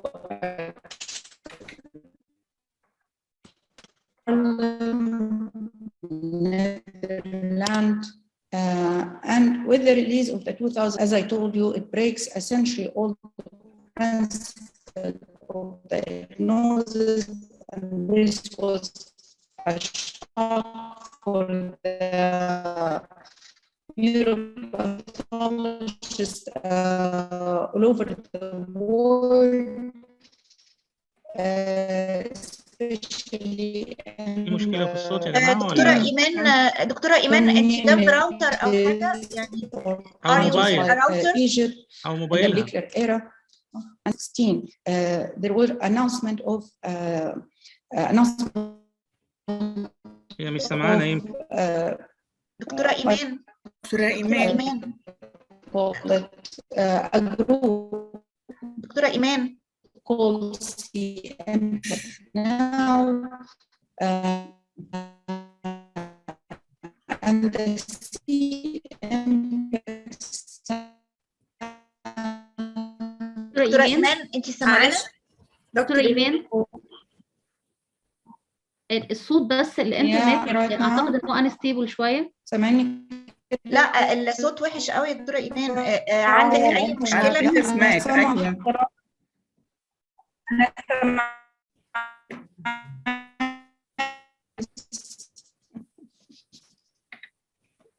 أنا سامعك. هو حضرتك سامعيني يا دكتور، بس احنا مش سامعين حضرتك. احنا مش سامعين. النت عند حضرتك غالبا في مشكلة. في مشكلة في النت عندك. انت جنب راوتر او حاجة يا دكتورة ايمان؟ يعني في راوتر جنبك، يعني لازم تبقي قريبة من راوتر او حاجة. سامعاكوا كويس يا دكتور؟ لا بس احنا مش سامعينك خالص تقريبا يعني. هو الصوت حضرتك بيقطع. انتوا حضراتكم كده سامعيني؟ ايوه. I will go في الواي فون. لا بس برضه interrupted. طب اتفضلي كده، اتفضلي كده يا ايمان، اتفضلي اتكلمي كده واحنا نشوف. قولي لهم سكند. اوكي كده، اوكي اتفضلي. اوكي انا بتكلم بس هدخل بالتليفون. هو حضرتك حتى سامعيني؟ الفيديو دكتور كده سامعيني؟ ايوه كده سامعينك، كده سامعينك دكتور ايمان. انا ممكن ادخل باي فون لو انتوا عايزين، يعني اقفل. لا كده اوكي، كده اوكي احنا سامعين كده احنا سامعين.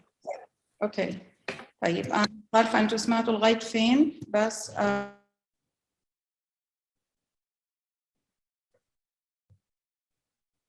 في this group was formed اللي هو called C-Impact now. C-Impact stands for the consortium to inform molecular and practical CNS tumor taxonomy, which is a mouthful, very long abbreviation. Just a second. Can you hear me? بيقطع يا إيمان، الصوت بيقطع تاني، بيختفي ويرجع. I will go للكمبيوتر للتليفون يا دكتور. خلاص ممكن حد من ايريس بس يتواصل مع دكتورة إيمان بعد إذنكم؟ I'm fine. أنا هدخل بالتليفون. بس المشكلة أنا إيه، بس هو المشكلة مش عندنا، مشكلة في النت عند الدكتور. I'm going to come with just ثانية واحدة. معاكي يا دكتورة إيمان، اتفضلي.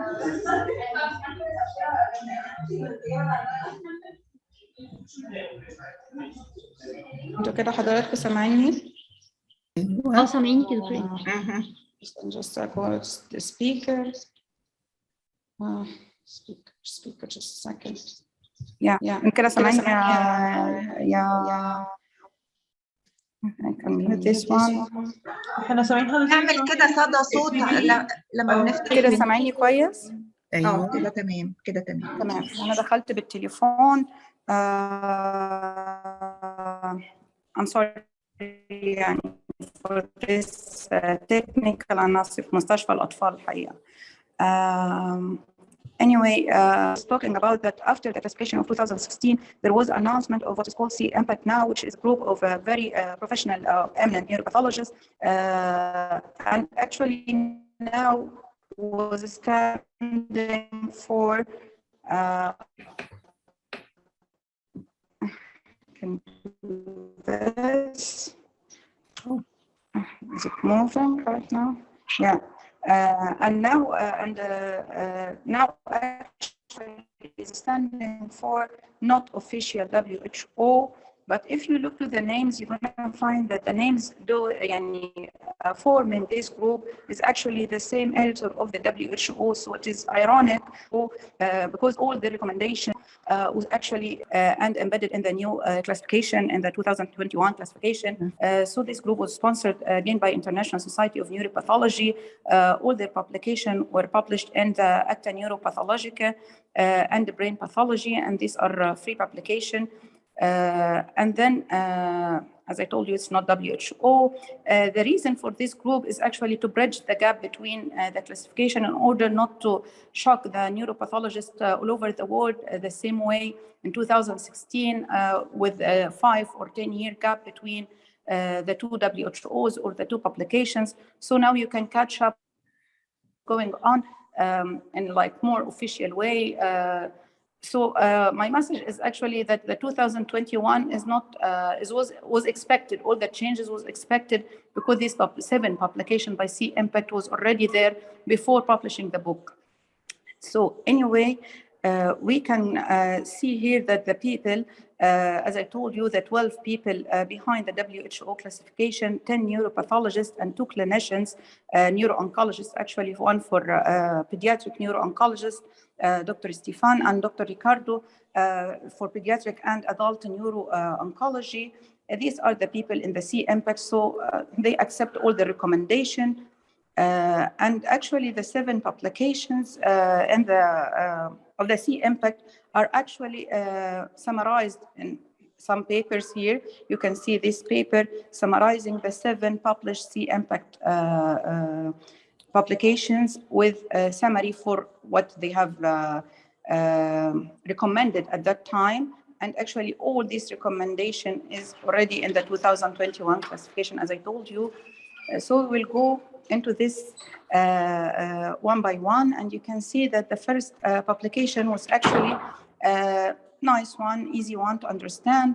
They were talking about the terminology not otherwise specified, NOS, and not elsewhere classified, the NEC, and they kept simply not otherwise specified. We used a lot in this before, after 2016, if testing was not performed, or we did the test, but it is not conclusive. So we add this NOS, and we find this like a relief for our community. And then the not elsewhere classified, if you did the test, but you cannot find a specific WHO diagnosis. And I don't think that in Egypt they do accept this diagnosis at all. If you called a tumor, it's a high-grade glial neoplasm, but you didn't specify which type of high-grade glial neoplasm, they will not accept this. While this already, something happens that you cannot find really the entity that fits what you are seeing, whether on the histopathologic criteria, immuno, or even molecular. But anyway, we have to educate the clinician about this terminology. And again, in this update, they did a very nice move they said that if we have a patient above 55 years with what we can see as a glioblastoma and we have a negative immunostaining for IDH1, we don't need to do the sequencing because this is mostly IDH wild type neoplasm. So at that age group, we don't need to do the sequencing. And this again is very relieving because they ask for the testing if we have the negative staining only in patients below 55-year-old. So this is good. And this is how the update thinks that if we did the test, we have to call it completely. If we don't do the test, we call it not otherwise specified. If we did the diagnosis and it doesn't fit, we call it not elsewhere classified. So this was about the first publication. And actually the first publication was, as I told you, good for research-limited communities like us. We use this terminology and we have to educate clinicians about additional testing needed, because if I write this means that this entity or this type actually needs molecular testing or more testing than what we have done already. So just by writing this means that we didn't complete our job. So they can choose to complete it outside in whatever a lab that can support this, but this is the meaning of not otherwise specified. And then the second publication with the C impact group, actually they get back to steps before trying to clarify the terminology of diffuse midline glioma, stone 3, K27, and mutant that was put in the 2016 classification as a grade 4 tumor occurring mainly in children. And actually the problem with this diagnosis that they thought at the time of publishing 2016 classification that this mutation is conclusive for this entity. And then later on, more data was published that we can see this mutation in some pilocytics and gangliobliomas and even in some ependymomas. And this is why they have to clarify that we don't put this diagnosis except if the tumor is already diffuse, it is setting in the midline, and it is glioma. It is diffuse glioma, and then having this mutation. So this is like 2 steps back. And then they start to add what something like, again, astonishing, the diffuse astrocytoma and anaplastic astrocytoma when they are IDH mutant. You can see right now the first problem with the midline glioma. Then we have started to build up many published data that this mutation is present in other tumors. And actually the book in 2016 writes that this occurs exclusively. And actually we learned from our study, don't ever use the word exclusively. And it turns that this is wrong, of course. And they did in the same publication number 2, some recommendation about astrocytoma, astrocytoma and anaplastic astrocytoma, the IDH mutant. When we call it astrocytoma, should we do 1p19q co-testing, co-deletion testing or not? Because this was quite puzzling for us. This means that I'm not allowed to diagnose astrocytomas without excluding the diagnosis of oligo. And then they do a nice clarification for this in this publication. And all what I'm telling you right now is already included in the new classification. So like we are taking it like stepwise right now. And the problem why we were puzzled, because in the book, in the 2016 book, they said that only tumors that have oligodendroglial morphology or mixed oligodendroglial astrocytoma tumors should be tested for 1p19q co-deletion, which is like the signature for oligodendroglioma. While the paper actually that was published to summarize the review paper, to summarize this classification, was talking about that all gliomas should be tested. So they did this clarification and said that if we have a diffuse astrocytic appearing neoplasm, grade 2 or 3, with IDH mutation, it is enough to look for ATRX nuclear expression loss or strong diffuse p53 immunopositivity. So lucky we have p53 actually in our labs. Of course, abroad they depend on the more specific ATRX stain, which is an immunostain. or I mean, it could be tested with immunostaining. So if we have this condition, we know that this is an IDH mutant, diffuse astrocytic looking diffuse glioma with one of these feature and or, so we don't need actually to do 1p19q co-deletion, and we call it it's astrocytoma IDH mutant at that time. So this again was a very nice publication, relevant for us. It alleviates the need for 1p19q testing for a large subset actually of IDH mutant diffuse gliomas, because it relies more in immunohistochemistry, so it is more practical for us in resource limited settings. So going to the number three starts to complicate the process, because right now they put the molecular as a grading criterion, which was not there before. So C-Impact now update 3, they recommend that if we have an IDH wild type diffuse astrocytoma grade 2 or 3, what looks like grade 2 or 3, and they don't show IDH mutation, they usually actually show one of these molecular alteration, whether in EGFR or whole chromosome 7 or chromosome 10 loss, and third promoter mutation. So if we have 2 or maybe 3 of these combined, usually they are there in 2 or 3, not single, because there is some debate about finding single criteria. They are usually in combination. You should call it glioblastoma. So you upgrade the neoplasm that looks under the microscope as grade 2 or grade 3 into grade 4, just if you find one of these molecular signature within the IDH wild type group. So this is one of the first bad for us if we don't do, if we don't have access to these tests. And actually this explains a lot, because we usually find a case that is diagnosed as grade 2. These patients are usually adult, and then we can, the patient come back in like 3 or 4 months with a huge mass and deteriorating very fast, while the previous diagnosis or the first diagnosis, initial diagnosis was grade 2 or even 3, but it behaves actually as grade 4, and we miss this subset actually because we don't do this test. So this is bad for us. So anyway, if we can find grade 2 or 3 astrocytomas that is IDH mutant, we have actually to put not otherwise specified and call it diffuse astrocytic glioma. This is the recommendation at that time. If you don't have this test or the conclusion we have reached in the resource limited setting, that if I can see grade 2 or 3, I have like to give a warning that it might behave as grade 4, but I don't have enough testing for this, because we need to do EGFR FASH, we have to need, or whatever testing for these 3 molecular alteration. And we can send it out if necessary, and this is always an option. So this is about the third, and it is again in the WHO, the new WHO, that you have grade 4 gliomas just based on the molecular signature, while it is microscopically looks grade 2 or 3.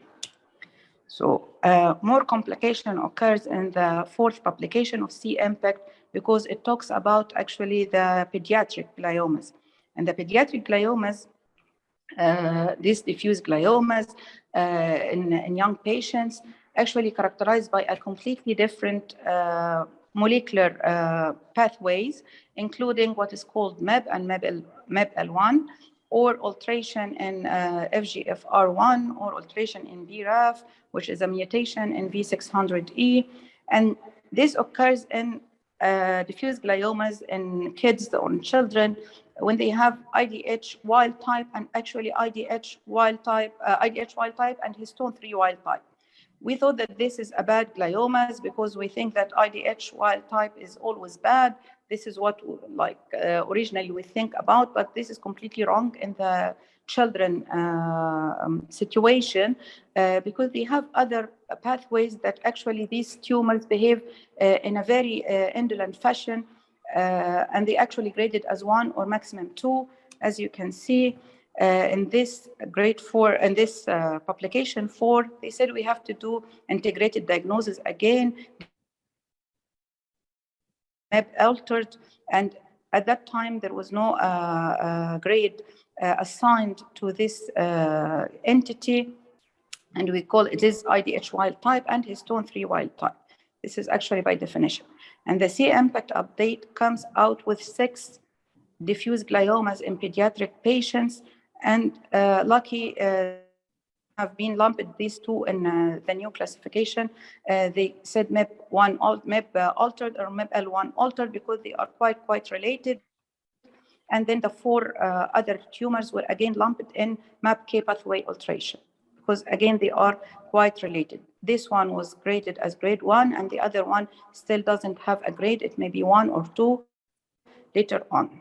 So the summary of update 4, which is a very important one, that if you have a WHO grade 2 IDH wild type and histone 3, and both you can test for with immunostains, at least preliminary, and these diffuse gliomas occurs in kids, you have to think about this other mutation, because this can behave in a very nice fashion. But again, note that this alteration related to the MAPK pathway is actually occurring in other neuroepithelial tumors like pilocytic, like PXA and DNT. So you cannot just find this alteration and say it is belonging to this entity, because other tumors still can show this alteration. This is very important to understand. And this is actually the paper talking about the genetic alteration in children, the pediatric diffuse glioma, IDH wild type and histone 3 wild type. It looks similar to their adult counterpart, while their behavior is completely different. So this is the last time you're going to see this resource limited setting recommendation, because it is you cannot do it in the next applications, because it's getting more and more complicated. So if you have a pediatric diffuse glioma, still you have to be aware that this is not the same as their adult counterpart. You have to add NOS comment. You have to say a detailed comment that this may show BRAF mutation. It could behave in grade 1 or 2 after excluding the presence of IDH mutation and the histone 3 mutation. So this is very important when you are dealing with kids' cases. After these 4 publications, they have like a summary published for in the brain pathology. As I told you, all the publications are in brain pathology and acta neuropathologica, and all are free, full papers, free for all people. When we go to the 5th publication, the 5th publication start to recommend the grading criteria for IDH mutant astrocytoma. We talked right now in recommendation 3 about IDH wild type astrocytomas that are graded to grade 4 just based on molecular signature. And now they try to find why IDH mutant astrocytomas actually have, again, variable kind of prognosis, try to find a prognostic signature, molecular signature for this. And then they came up with this table, and this table actually, again, devastating table, because we can find that astrocytoma grade 2, by definition, it should, if you call it astrocytoma IDH mutant, it should show mutation, of course, for IDH. Mitotic activity is low, and this is what we know. Microvascular proliferation and necrosis should be absent. And then they added this CDK into A or B homozygous deletion. You have to be, this deletion should be absent to call it grade 2. And again, it should be absent to call it grade 3, because if you have IDH mutant astrocytoma and you have this deletion, it pumps the case directly to grade 4. So this is the second time to hear about molecular grading for astrocytoma. If it is wild type, you can pump it to grade 4 just based on TERT mutation or epidermal growth factor receptor amplification or chromosome 7 and 10 alteration. And here you pump the mutant astrocytoma just based on this alteration. And this is actually available in the Children's Hospital in Egypt. So it is not, I'm not talking about something non-realistic, just to say this is already occurring right now in Egypt. You know that this that any astrocytoma IDH mutant should be tested for this mutation in order not to skip high-grade astrocytomas. And the base were behind this classification that it may look very nice, like grade 2 or even 3. Of course, this mutation or this alteration occurs more in grade 3 and less commonly in grade 2, but they will behave in a very ugly fashion, like grade 4. So now reaching the 6th publication, I wish you are still following me. And actually this occurs, the last meeting for this WHO group before COVID hits all over the globe. And this meeting was actually having the most changes occurring in the new classification.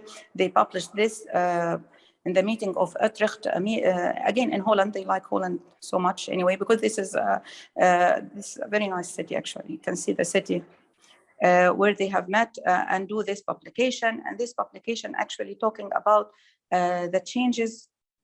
This is before COVID, as I told you, in Netherlands.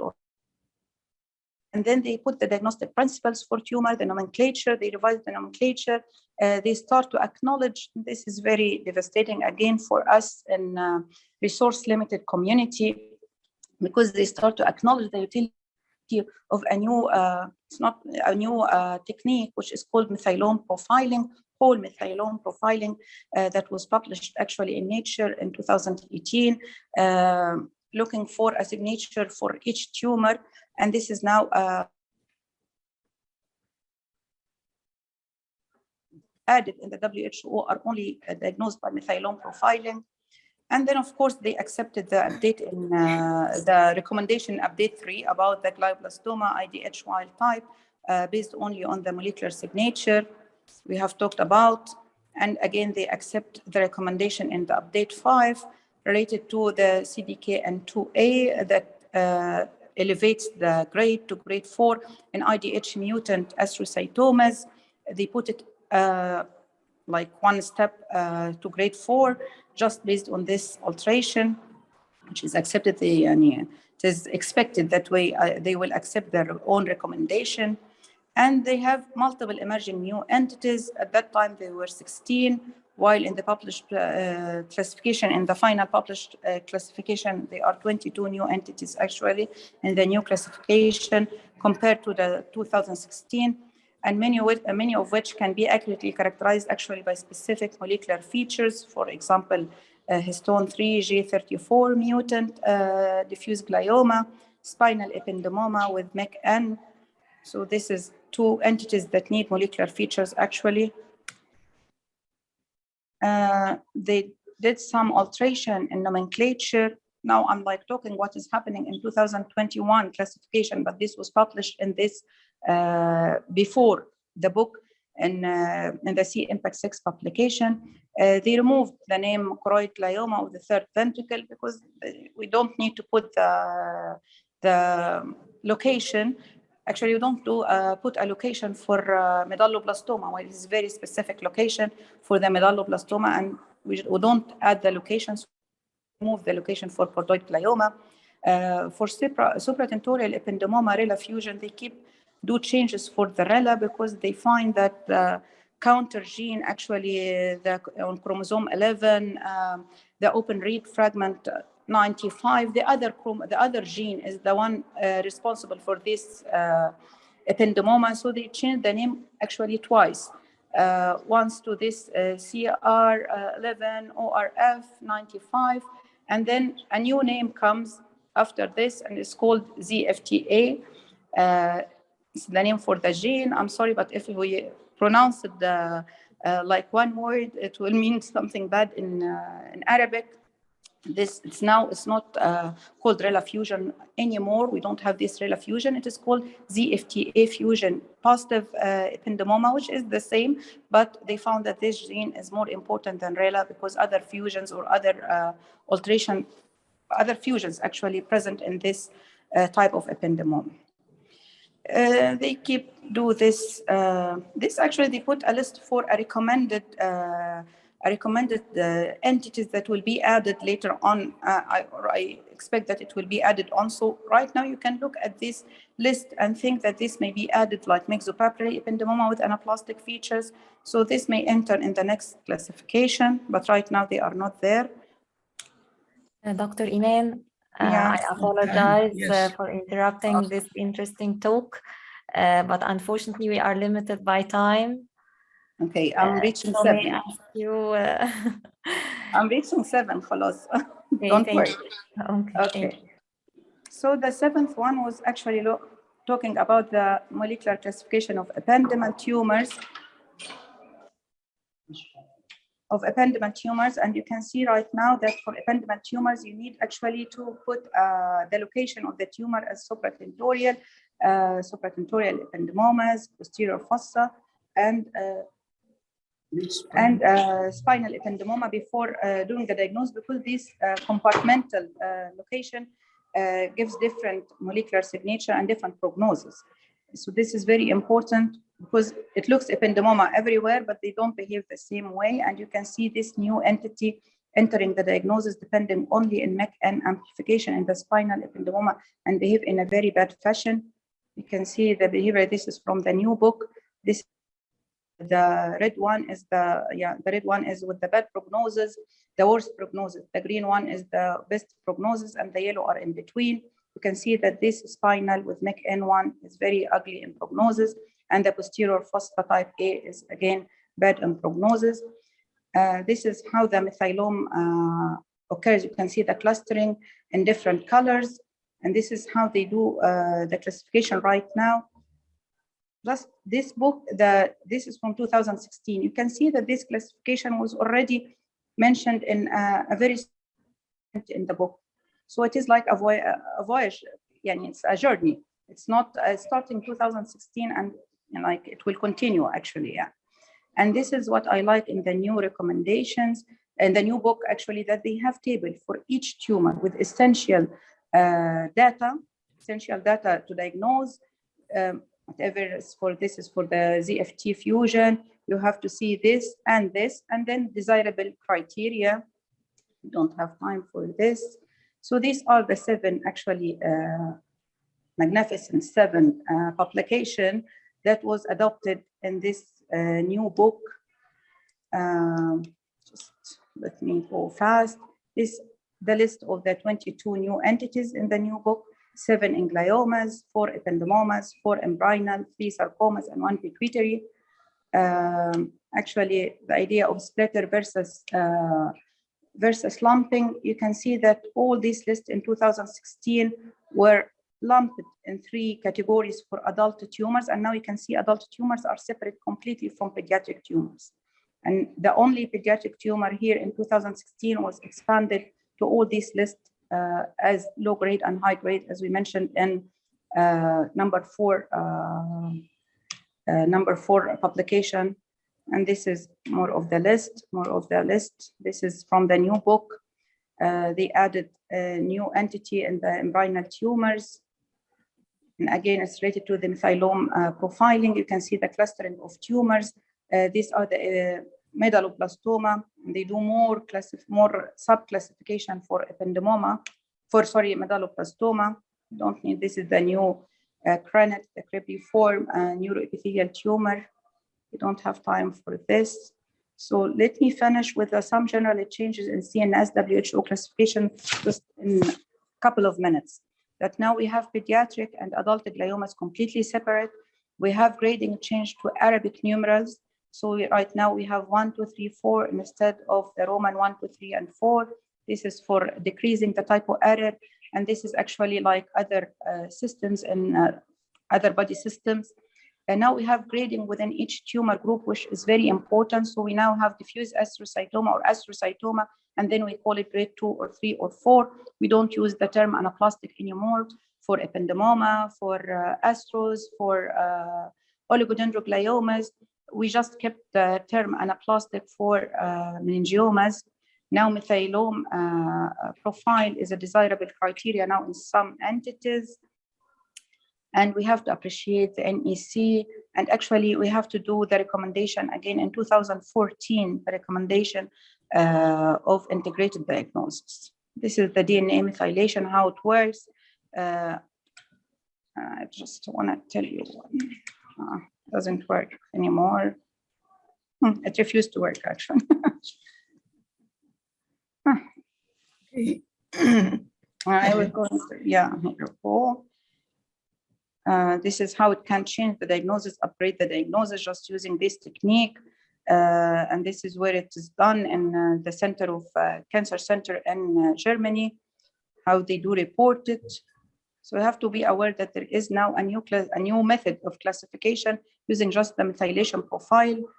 So the take-home message, I'm sorry for exceeding my time, that if you are dealing with what looks like a low or intermediate grade tumor, diffuse glioma, you have to think, is this a child, a kiddo, or an adult? Because if you are dealing with a child, you are mostly having this kind of alteration, which will correspond to grade 1 and 2. But if you are in adult and this lesion, this tumor is actually IDH wild type, you have to start to think about this third mutation, EGFR mutation, as we have mentioned. Well, this is crucial because we can jump into glioblastoma. One of the very important changes of glioblastoma, right now, there is no glioblastoma IDH mutant. Glioblastoma is now preserved as a terminology to glioblastoma in adult with IDH wild type signature. If you have a tumor that looks grade 4 with necrosis and everything, an astrocytic, and it is IDH mutant, you call it astrocytoma grade 4. You don't call it glioblastoma. This is very important because it will behave in a much better way, or in a better way at least compared to the glioblastoma. Molecular testing is now refining and complementing. It's still right now, it's not entirely replacing the histopathologic diagnosis. In resource-limited work situation as we have here in Egypt, we have actually to clearly communicate the needed test with the clinician. We shouldn't jump to a diagnosis under pressure that we have to be very decisive. This is completely wrong, and we have to communicate the missing test needed and give a possible differential. We shouldn't respond to their pressure to give a specific entity or specific type with a specific grade. This is not working anymore. We need actually a molecular pathologist like Dr. Muhammad Hamid in like a big institute because we are not a molecular pathologist. We don't have the limitation, or we don't know the limitation and the what we call it, the pitfalls in using these actually techniques, because these techniques needs to be validated. We don't put it, do it in a place that is not doing the test in a very reliable way, because right now we are serving the patient bad service if we did this. And we have to do a central molecular lab, like the same in Germany. All the cases in Germany goes to one place. In the whole Germany goes to one place for the CNS tumors to be tested for the molecular alteration. And actually, at the end, this voyage looks for me like this voyage, actually. This is what we have done in the histopathology diagnosis before 2016.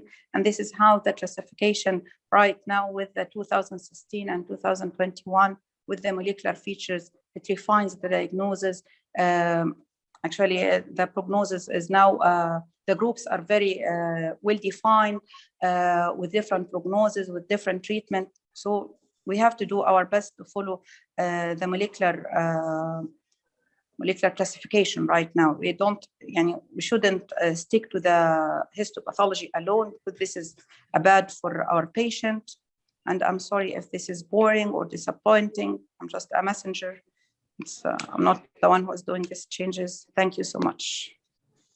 Thank you, Dr. Iman, very much. We'll postpone questions to the end of the session. Okay. Now we move.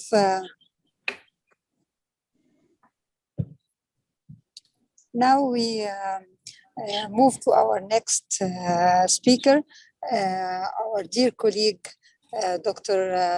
Professor Dr. Lubna Shash. She is Professor of Pathology at Ain Shams University. She is the representative of the department at the IBD MDT. And she's going to talk to us about the new era in IBD, inflammatory bowel disease, pathologist perspective. Dear Dr. Lubna, you can start. Thank you, Dr. Nifisa. I hope that you are seeing my presentation. I've already shared it. Is it shown for everybody? Yes, Dr. Yes. Yes. Okay, let's start, inshallah. Today I'll be talking about IBD. Of course, this is our everyday meal. It is a very common practice for all of us. And we will be discussing the importance of the interdisciplinary communication and the collaboration. We all know about the tiny specimen, the fragment that we receive from endoscopy. It is always a very small fragment, and yet clinicians do expect from us to get the elephant out of this very tiny piece. And indeed, we have an elephant, yet we all have a small part of this elephant and a small part of the knowledge about the whole elephant. And that is why we do have an inter-observer variability that frustrates the clinicians and hinders and heralds their process of handling and management. Yet we are out of our resources as regards the data, and the multidisciplinary team practice, even if we are not members of the team, but the communication among the disciplines is very important for reaching the proper diagnosis and giving the proper information. However, there is a part that is actually on our toll as pathologists, which is to standardize our reporting methods. Of course, first of all, we need to know when does pathology join the IBD parade. Actually, the pathologist joins this parade in the first diagnosis as well as in the follow-up of the journey of treatment. In the first of the diagnosis, we are expected to differentiate IBD from other types of colitis and to try our best to differentiate between ulcerative colitis and the Crohn's disease. But we have to know that this is the first diagnosis and the first biopsy for the patient, because we receive a pathology biopsy in a follow-up, and we are not oriented that it is not the first diagnosis. We will be offering a very limited report as regards what is expected from the by the clinician, because in the follow-up biopsy, the diagnosis is already known, and we need to reassure a successful treatment, sometimes to investigate an unexplained deterioration of the patient, and in cases of resection, in intractable cases, and of course, to rule out dysplasia and malignancy, which will be highlighted by my dear colleague, Dr. Egan. In the first diagnosis, of course, we have some features that are in favor of IBD in general, as well as others that may favor ulcerative colitis versus Crohn's disease. As we see, this kind of diagnosis or decision starts at the clinical points. So we have to have a good background of the clinical aspect of the patient in order to be able to give what is expected from our report. First, a history suggesting chronicity more than 40 weeks, likely of diarrhea, is as crucial before we consider IBD, because IBD is a chronic case. History of previous operations is very important in one of, for example, in one of the common mimics, which is fasciitis, for example. Also, a history of drugs, because it may mimic IBD. And after all, IBD is not a first priority to think of when we have an endoscopic biopsy in absence of this clinical setting. Presence of proctositis, which is clinically presented by the patient as tenesmus, favor ulcerative colitis. Presence of perianal lesions is more in favor of Crohn's disease. Presence of extra intestinal manifestations, mostly skin and joint manifestations, are more likely to be suggestive of IBD, especially in Crohn's disease. Serological tests also include some non-specific tests like increase in ESR, serum active protein, C-reactive protein, fecal calprotectin is more or less guiding for the IBD. However, it is also been detected in other cases of colitis arising tether with a specific criteria is more leading to the diagnosis of IBD. Recently, P-ANCA and ASCA are important serological tests that may guide to the diagnosis of IBD. P-ANCA is more in realized or detected in ulcerative colitis as compared to ASCA, which is more in Crohn's disease. Yet none of them has a specific and sensitivity of 100%, but it was found that a combination between the two is highly leading to the diagnosis.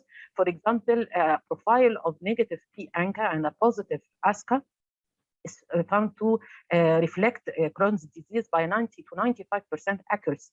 And a profile of positive P-ANCA and negative ASCA leads to a 90 to 95% diagnostic certainty of ulcerative colitis. So we see that this is a very important tool to be present or to be conveyed to the pathologist. When it comes to our role as histopathologists, we should first of all see evidences of chronic injury. And in chronic injury, I like to approach in order to standardize our reporting. It is better for us to have some sort of a standardized approach. This approach involves the assessment of mucosal integrity. Chronicity is reflected by the distortion in terms of crypt elongation, crypt branching, crypt twisting or kinking, and atrophy in terms of a dropout of the crypts or shortening of the crypts being away from the muscularis mucosa. These changes should exceed 10% in order to be specific, and we should be aware that the normal left colon has a less density of the crypt test tube arrangement than that of the right colon. Also, the lamina propria expansion. The second item that reflects chronicity is the mucosal inflammation. An inverted gradient, the normal gradient for an inflammation in the lamina propria is to be a heavy top. When we have a heavy base, basal lymphoplasmacytosis, this is usually indicating or reflecting a high possibility of IBD. In ulcerative colitis, the disease is usually continuous, but since we have endoscopic biopsy, we do not see except the mucosal affection, and ulcerative colitis is characterized by mucosal affection rather than transmural as compared to Crohn's disease. Also, rectal involvement is more common in ulcerative colitis, and ileal involvement is less common. In Crohn's disease, on the contrary, the skip lesions, the rectal sparing, featuring ulcers, transmural involvement and lymphoid aggregates, along with granulomas, are more pointing to the arm of the possibilities of Crohn's disease. When we do not have a set of criteria that could push us to one of the two directions, we may resort to indeterminate colitis.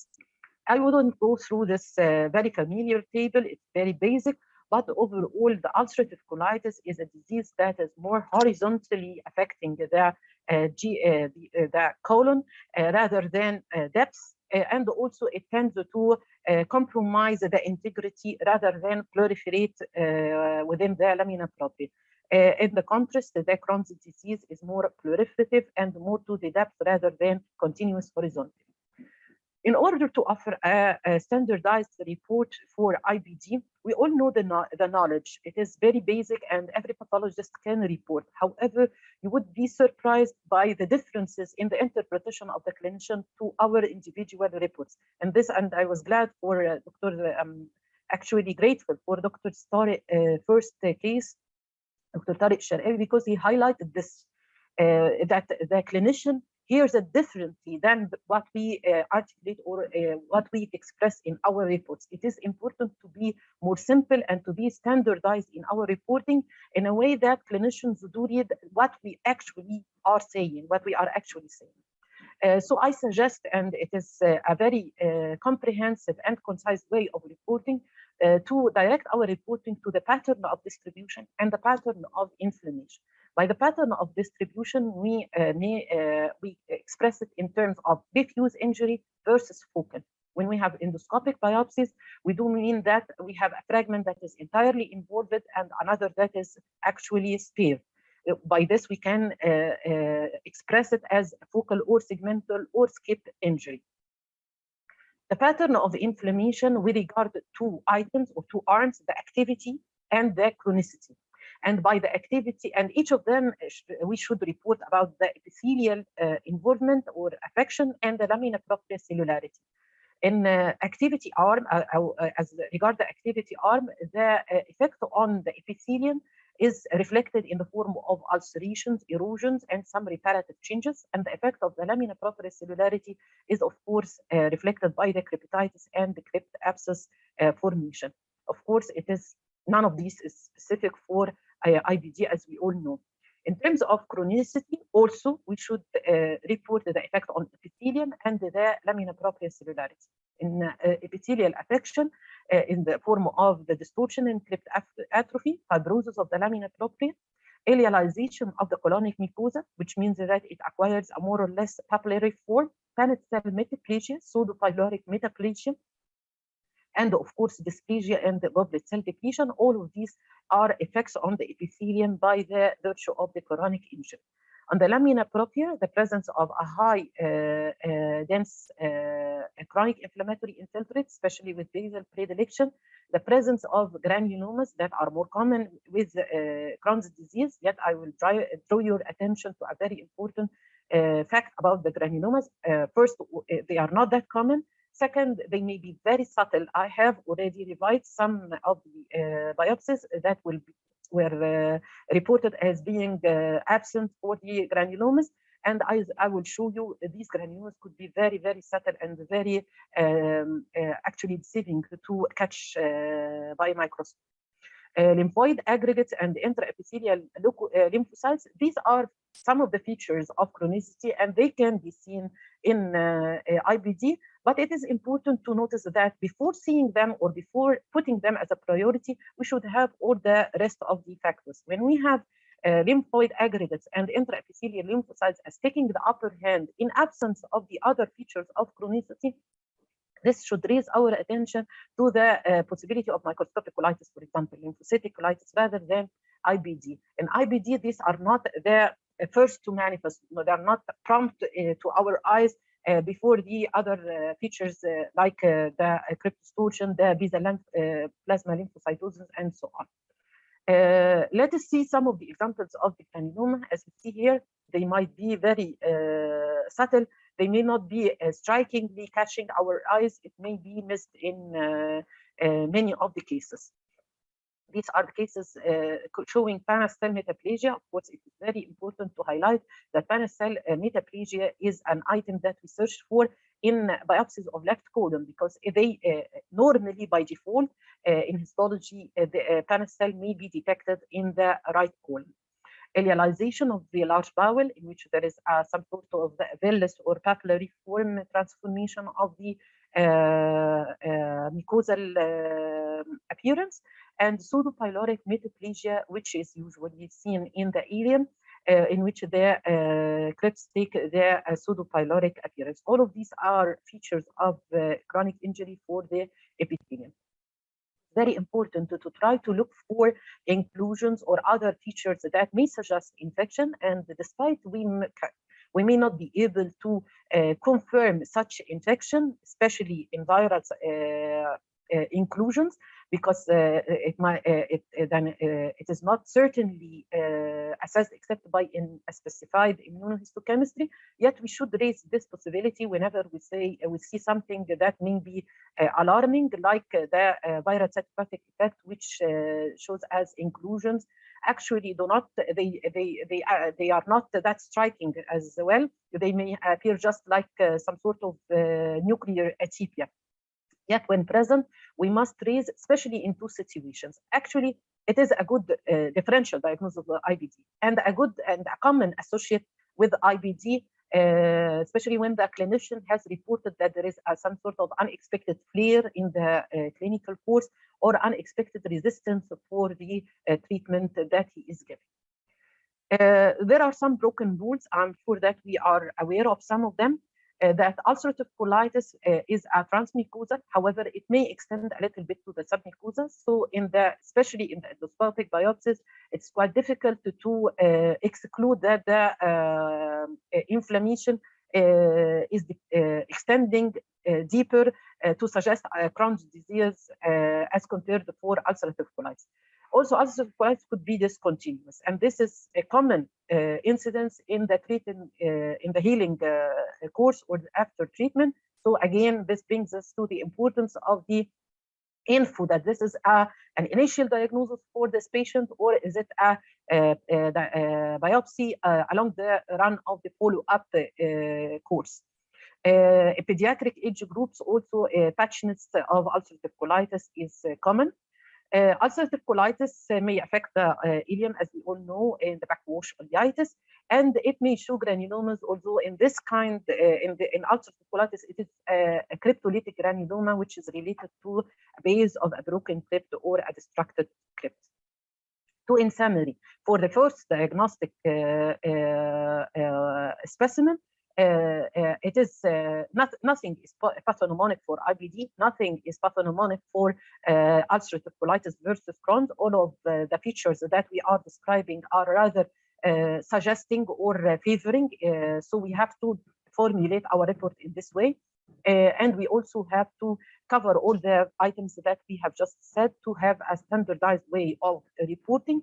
And finally, the diagnosis, as we all as pathologists know, is a clinical pathological diagnosis rather than a sole pathological diagnosis. And we have to communicate with the clinicians to know the data that can help us all to reach the final diagnosis. This takes us to the second step, or the second intervention of the pathology in the journey of the IBD patient, which is the follow-up. Until recently, till the year 2016, the endpoint for the treatment of IBD patient was to reach an endoscopic remission. But it was found that despite of an endoscopic remission with a May score of 0, still the patient may relapse and may not continue the response well along the course of treatment. So in the year 2016, there was a shift by the approved by the federal the FDA that histologic remission should be the new endpoint. In histologic remission was found to offer symptom-free, to offer less risk of relapse, less risk of hospitalization, and less risk for colon cancer. Since then, a whole circuit of histologic scores have been offered. The Riley score, the original score, and the simplified one, in the Nancy histologic index, the Roberts score, and the Nayani and Cortina score. A large panel of scores, all of which, despite being different in their parameters, yet they were reporting the basic triad of architectural distortion, acute inflammation, and chronic inflammation. And returning back to the non-standardized reporting, that we do as pathologists, this offered a plethora of confusion for the clinicians. So they gathered all the organizations, the trade organizations that were concerned with the IBD, gathered in an international consensus conference in the year 2020 in order to reach out to study the current suggested scores and to reach out a simple histologic score to assess the follow-up or to assess the possibility of histologic remission, which is the new endpoint for the IBD treatment. A publication was soon then published to reach a consensus about the so-called IBD-DCA score. The IBD-DCA score is a very simple score for the activity of IBD. It simply passes through a 3-tier assessment. The first is the distribution as being less than versus more than 50% of the affected biopsy material. Then we shift to the assessment of the chronicity, being 1 and 2, 2-tier only. One, when we are having mild lymphoplasmacytosis and cryptodistortion, and two, when we are having a marked lymphoplasmacytosis or abnormality in the crypts. And then the third tier for the activity, the presence of the mere 2 or more neutrophils in the lamina propria takes a score of 1. And when we have crypt abscess, erosions, and ulcers, and so on, when we have a score of 2. Then we formulate this DCA score in a coded report of 3 letters. And this kind of reporting was found to be very satisfactory for the practice and simple for the pathologist, and practical for the clinical side to interpret. And I should still emphasize that it was designed for the follow-up assessment rather than the first diagnosis, of course. After that, there was a validation, a publication for the validation of this scoring system, but there was some limits or restrictions or some sorts of caveats that they raised, is that this should not replace the pathology reporting, the descriptive pathology reporting, which we suggested and we recommend that it should be in the standardized way that we have just displayed together. Also, they said that the data concerning the Crohn's disease are not yet validated, like in ulcerative colitis. So they recommended that we use this DCA score, yet it is not still a prerequisite or established for all pathologists to use. They still have the option to use it or not. By this, I finalize my talk and transfer the rest of the talk to my dear colleague, Dr. Lihan, who will refer to the very important point in IBD assessment, which is the dysplasia. Thank you very much for listening, and I hope it was concise and easy for you to follow. Thank you very much, Dr. Lobna. It was excellent presentation as usual, and we look forward for our next speaker, Dr. Riham Ahmed.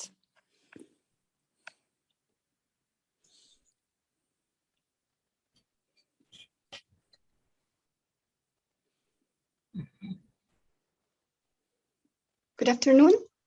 Is my voice clear? Yes. Yes, Dr. Riham, it's clear. Yes. Thank you. So I'd like to thank everyone. I had a big list of thank you for everyone who shared or supervised this event, but I'm short of time, so please excuse me if I'm going to rush a little bit or summarize what I want to say. And I'm very honored and privileged to take the talk from Dr. Lobna, my dear colleague, and to proceed to talking about dysplasia in inflammatory bowel disease.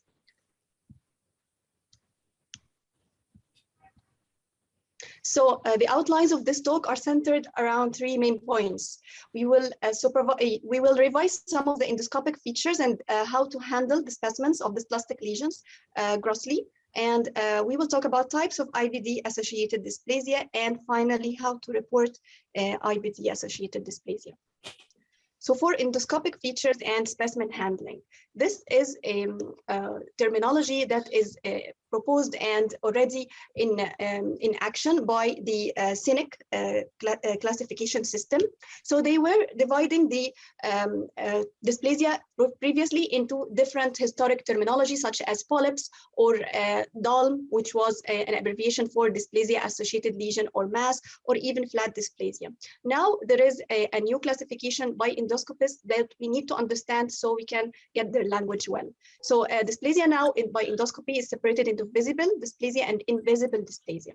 For visible dysplasia, it is separated into polypoid and non-polypoid.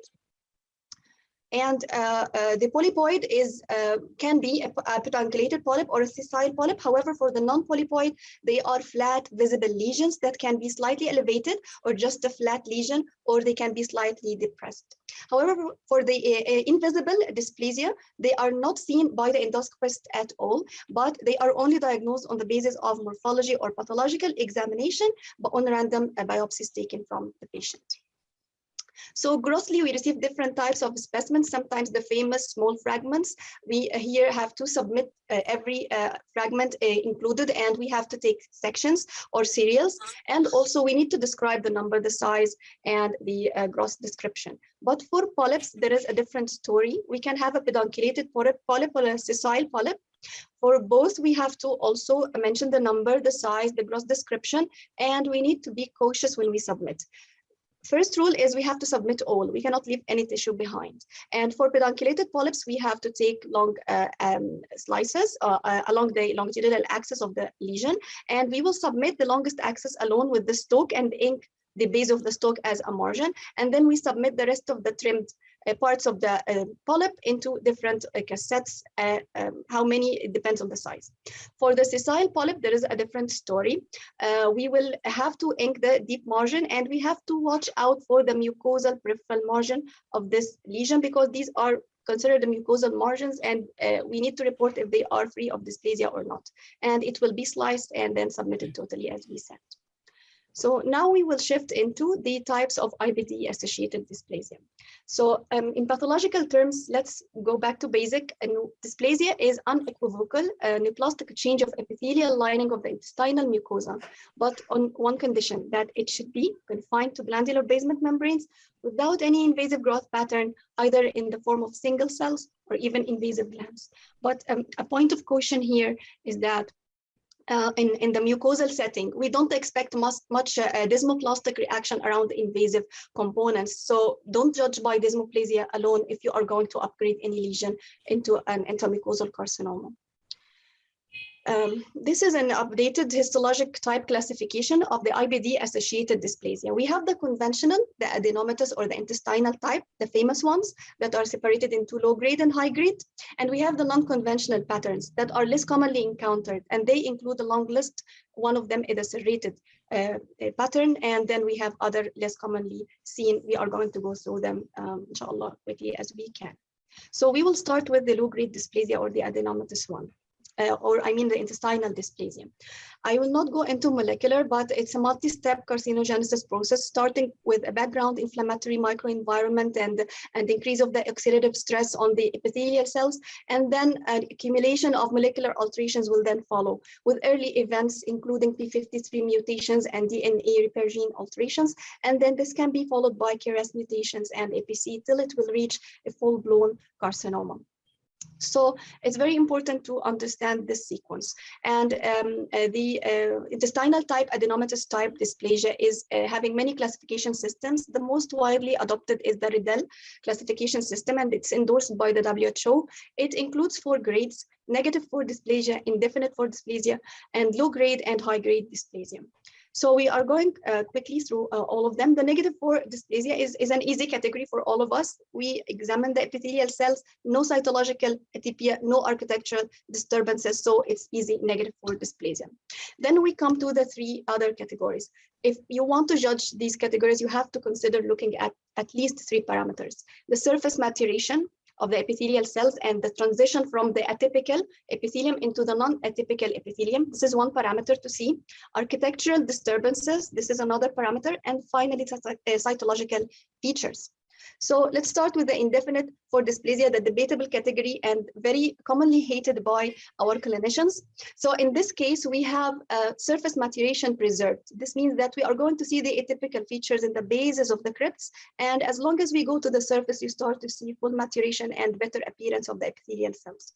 Actually, this is usually happening in the setting of the acute or active inflammatory background as a form of regenerative change. And because of this background, you will appreciate that this atypia will start to fade away as long as you go away from the inflammation in a gradual pattern. So appreciating this gradual transition, hand in hand going with the decrease of the inflammation, will help you to recognize this is a regenerative form of atypia. And you cannot here assign any dysplasia. So it will be indefinite for you. Architectural also, it will be preserved. And cytologically, we can appreciate some mild nuclear alterations like mild stratification, mild hyperchromasia. You don't accept to see any atypical mitotic figures in this condition. So for this category, which is, as we said, debatable, it's usually in the setting of severe active inflammation and tissue regeneration, or also in specimens where we have some technical artifacts that's hindering our proper assessment, like small biopsies or crushed biopsies and improperly processed biopsies.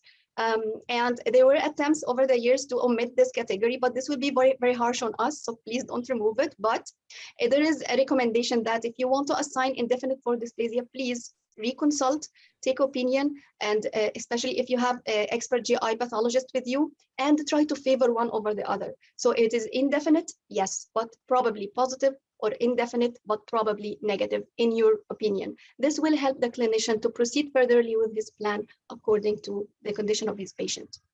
For low-grade dysplasia, the surface maturation will be completely absent. So your base of the crypt cells will be looking the same as your surface epithelial cells. You will see abrupt transition from the atypical to non-atypical epithelium. So this will help you to consider there is actual dysplasia. And architectural abnormalities are usually little. So you don't expect crypt reforming or complexities, just a crypt branching can be expected. Also, you will see mild to moderate cytological atypical features.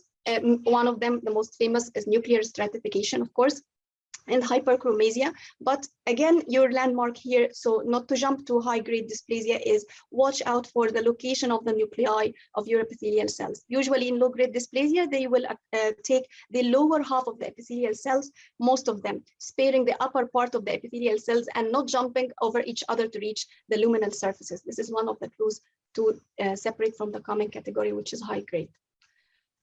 So for the high grade, of course, obviously, we will have loss of surface maturation. We will have abrupt transition between dysplastic and non-dysplastic epithelium.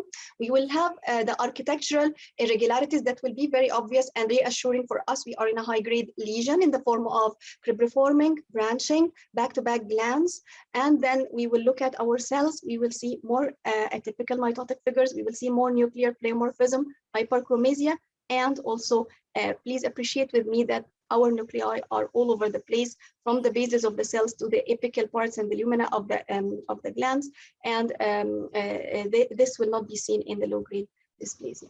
So having this overview of our 4 categories of this intestinal type dysplasia, you will see that sometimes it is really a challenge, and we have a lot of inter-observer variability, especially in the 2 middle categories, which will borderline with each other, that are the indefinite for dysplasia and the low-grade dysplasia.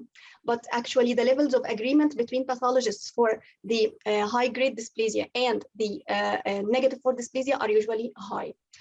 So there were a lot of attempts to do something better about this problem. So again, as we said, deeper levels can be very helpful. So you can see better our other levels of your tissue. And then a consultation and co-signing, especially with expert pathologists. And there were many suggestions about helpful adjunct immunohistochemical tools that can support your diagnosis. These immunohistochemical markers are not recommended to be used in routine, and there is no consensus around their use. They should be restricted into very limited cases. One of them is the P53. It is obviously, as we said in the molecular pathogenesis, it's an early event of dysplasia. So in the dysplastic epithelium, you expect to see mutant pattern of P53 in the form of strong diffuse expression or the null pattern. This is in comparison to your other crypts here that is normal or having low-grade dysplasia. In this crypt, there is a wild-type expression of P53. So it can be a helpful tool, but again, no consensus. And also there is some overlap between the categories when we started to examine the P53. The utility also of Ki67 is debatable. Sometimes it's helpful because of its pattern of expression. As long as you are in a non-atypical or a regenerative atypical lesion, you are going to expect to see your Ki high at the basis of the crypt and reduced while you go up to your surface. So this will give you an idea or reassure you that you are not dealing with a dysplastic lesion. But in cases of dysplasia, usually the Ki67 will take full thickness expression, positive staining of the epithelial cells, because they are all dysplastic and no surface maturation. This actually mirrors what we said in the histology. But again, no consensus, no cutoffs, and a lot of overlap between categories. So caution should be taken. And again, the use of those markers should be limited to certain cases. Now we shift to the non-conventional dysplasia, starting with the serrated lesions. So I'm not going to talk a lot about the serrated lesions, but just to be aware that in ulcerative colitis, it's not always the classic type of dysplasia. We have other non-familiar forms. One of them is serration or serrated lesions. So to appreciate serrations, you look at the lumina of your crypts. So if you start to see those sawtooth appearances, and especially with dysplastic lesion, you start to see a lot of crypt distortion, you are dealing with a serrated lesion. And this is the famous WHO 2019 table that is discussing the features of different serrated lesions. We are concerned today with the serrated lesions with dysplasia. So for the sessile serrated lesion with dysplasia, the SSLD, this condition will be more commonly seen on the right side of the colon. This is if you are talking about it in a separate context than ulcerative colitis, but with ulcerative colitis can happen anywhere, or any other, or even Crohn's disease. Here, your clue is you have irregular distribution of the crypts. Of course, luminal serrations, as you can see here in the photos. Extension of serrations to the bases of the crypt is very important, and dilatation of the crypts extending to base. Our landmark here also is the appearance of the bases of the crypts. As long as they are going in a horizontal way, taking L shape, T shape, or even boot shape, you are dealing with your correct lesion. Another issue here that is very important, how much serration you want to expect in your lesion to call it a serrated lesion.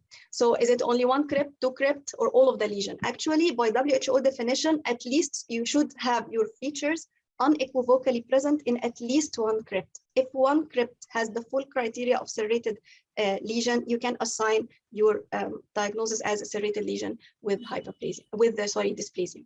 So the dysplasia seen in these cases will be of two types, maybe of the intestinal type that we already mentioned, and also there is another type of dysplasia which is called the serrated type. Here you see your nuclei rounded, atypical with prominent nucleoli, but your clue here is hyper-eosinophilic mucin depleted cytoplasm and frequent mitosis. For traditional serrated adenoma, this is less commonly encountered with the IBD setting, and it's actually most of the time a polypoidal lesion with villiform exophytic architecture. And again, you have your serrations, but this traditional serrated adenoma is the serrations are mainly slit-like or very narrow serrations as compared to previous lesion. Again, you can see your dysplastic adenomatous-looking nuclei or serrated type dysplasia here. Again, hyper-eosinophilic cytoplasm is a clue, and the presence of ectopic crypts also is a clue here with very occasional goblet cells. So the message here from the serrated lesions is you can find them with your IBD, don't worry. This is not a camouflage or something that is a trick. And again, you don't have to find this serration in the whole lesion. One or two crypts are enough to assign the category. Now moving on to the other much rarely seen types of dysplasia, the hypermucinous type. Actually, this is a lesion that is usually non-polypoidal, but with tubulovillous or tubular architecture, or villous even architecture. You don't see much serrations here, but what will strike your eye is the presence of increased mucin secretion. You have to see the mucin secretion or the tall mucinous cells in at least more than 50% of your lesion to call it this type of hyperplasia. The nuclei also are tricky here. They are mildly atypical. You don't see much atypia. And sometimes even when you go up to the surface, they have less atypia. So this is, for example, a photo of a case with a hypermucinous dysplasia in the setting of IBD, and it is associated with mucinous carcinoma here underneath. So again, this is a lesion to consider and to put in mind when assessing the IBD specimens. So again, the other one, which is having a diagnostic challenge, is the crypt cell dysplasia. One of the items that we just mentioned to differentiate between dysplasia true and regenerative atypia is the distribution being only in the bases of the crypts. Now they didn't leave this alone. Now you have another type of dysplasia that it can be also happening in the bases of the crypts, but there are criteria to diagnose that. First of all, these lesions are usually invisible and flat. This is number one. Number two, the dysplasia is usually limited to the lower part and sparing the luminal surfaces, and it should require, by definition, pseudo stratification of nuclei. You cannot have it when you don't have stratification of your nuclei. We can accept some loss of goblet cells or Paneth cell differentiation here, but the main feature that will reassure you is that if you have any active inflammation in the background or within your epithelial cells, this diagnosis cannot happen and you are going to exclude it. So only you will consider the crypt cell dysplasia when you don't have active inflammation and you have pseudostratified nuclei in your bases of the crypts. And this is for this type of dysplasia. Other much rare forms of dysplasia in the setting of IBD are dysplasias with Banach cell differentiation. Here you have a lot of Banach cells. This is usually polypoid lesions. And again, there is an attempt to quantify the amount of Banach cell to call it or to assign it with this diagnosis that you can see them, these hypereosinophilic granular cells in at least 2 contiguous crypts, in at least also 2 different foci of your lesion, and it should not be looking like your background mucosa at all. In that case, you can assign a case as dysplasia with a Banach cell differentiation. And finally, the goblet cell depleted or deficient dysplasia. This is actually looking very similar to our intestinal low-grade dysplasia, but some points of differences are it's actually usually a flat invisible lesion, and it's never coming in a polypoid fashion. And it is usually of intestinal type epithelium, but the criteria here is complete or almost absent goblet cells completely from the lesion. This is actually, it's like a synonym or another term for the low-grade dysplasia, but when you have it, when you have completely no goblet cells and it is flat invisible, you can give it this type of dysplasia. Again, you can accept the presence of Banach cells, but in limited amounts. So after exploring these more recently recognized types of dysplasia, we go immediately for a reporting of the IBD-associated dysplasia. So now I'm having my biopsy and I'm examining it. I made all the precautions in handling. I revised my endoscopy report. I made serial sections. I consulted my colleague. Now I have to sign it out. First of all, I have to mention, is it present, absent, or indefinite? This is number 1 in my report. And this is shouldn't only be mentioned in collectively, but we have to be very specific.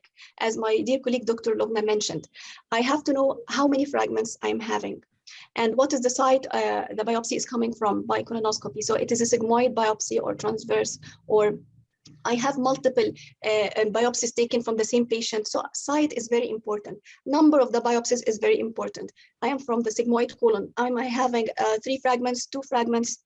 What is the extent of dysplasia in my fragments? Are they entirely dysplastic, or I have only 2 crypts, 3 crypts? This is very important, and it will reflect you are the eye of the clinician, so you have to give him this information, especially if the lesion is invisible by endoscopy. This will make him understand the extent of undistribution of dysplasia in his patient. So this is very important to, so not only it is low-grade dysplasia or high-grade dysplasia, it is also the number of biopsies involved, the site of the biopsies, and extent of involvement of every biopsy. Of course, without saying, again, margin assessment is very critical in the polyps. One point here I didn't mention when we were talking about the adenomatous dysplasia or the intestinal type, how much high grade we should be expecting to call a lesion high grade and upgrade from the low grade. There is no consensus about that, but most of the authors and most of the resources say that as long as you have high grade, it is high grade. So it doesn't matter if we say that it is low grade dysplasia focally mounting in a tiny one single gland or crypt into high grade dysplasia. It doesn't matter as long as the word high grade dysplasia is in the report. This is high grade dysplasia and this is going to happen. The type of dysplasia, again, as we said, is very important. We will say it's adenomatous or intestinal type dysplasia and mention the grade, or if we are having a non-conventional type, we will have also to report it and to talk to our clinician about it so that they understand what we are talking about.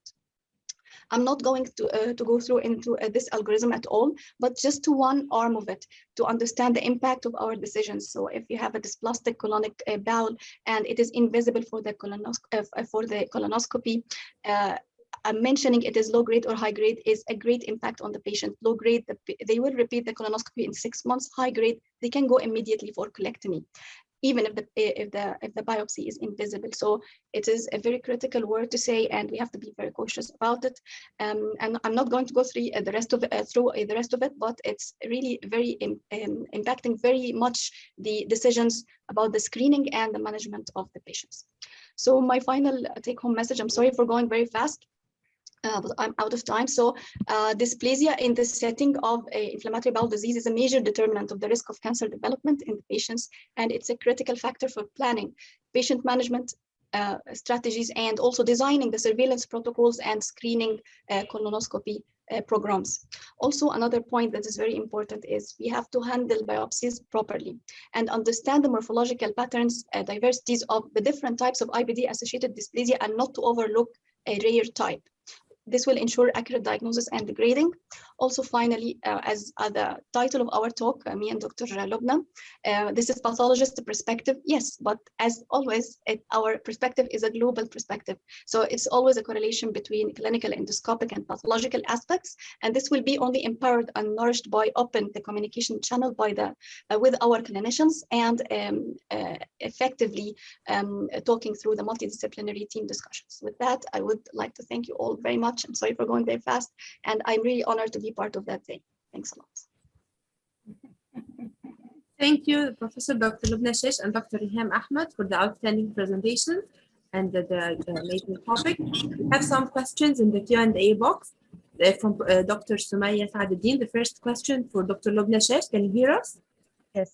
Yes, Dr. Lubna, please. Dr. Sumaya is asking, if it is the first time to diagnose IBD, do you do grading or only in the settled cases? We do grading. هي الايديا بس ان هو الجريدنج في الفيرست دايجنوستس المفروض ان هو هيرفلكت السيفيريتي بس اوف ذا ديزيز، هيدي امبريشن تمام وكل حاجه، بس هم بيبقوا اكسبكتنج مور الايديا، يعني هم السيلينج بتاعهم بس ان انت تاساين على فكره ان احنا فعلا في اي بي دي ار وي شور، ولا احنا في سيتنج تاني، والديسكريبشن معانا سواء هنا او هنا. الفكره ان السكورز دي هي كلها، حتى اللي هم ناياني وكورسيني ونانسي وكل دون كان ديفلوبد اصلا في ريسيرش ورك بتاع التريتمنت، وكان الغرض منه ان هو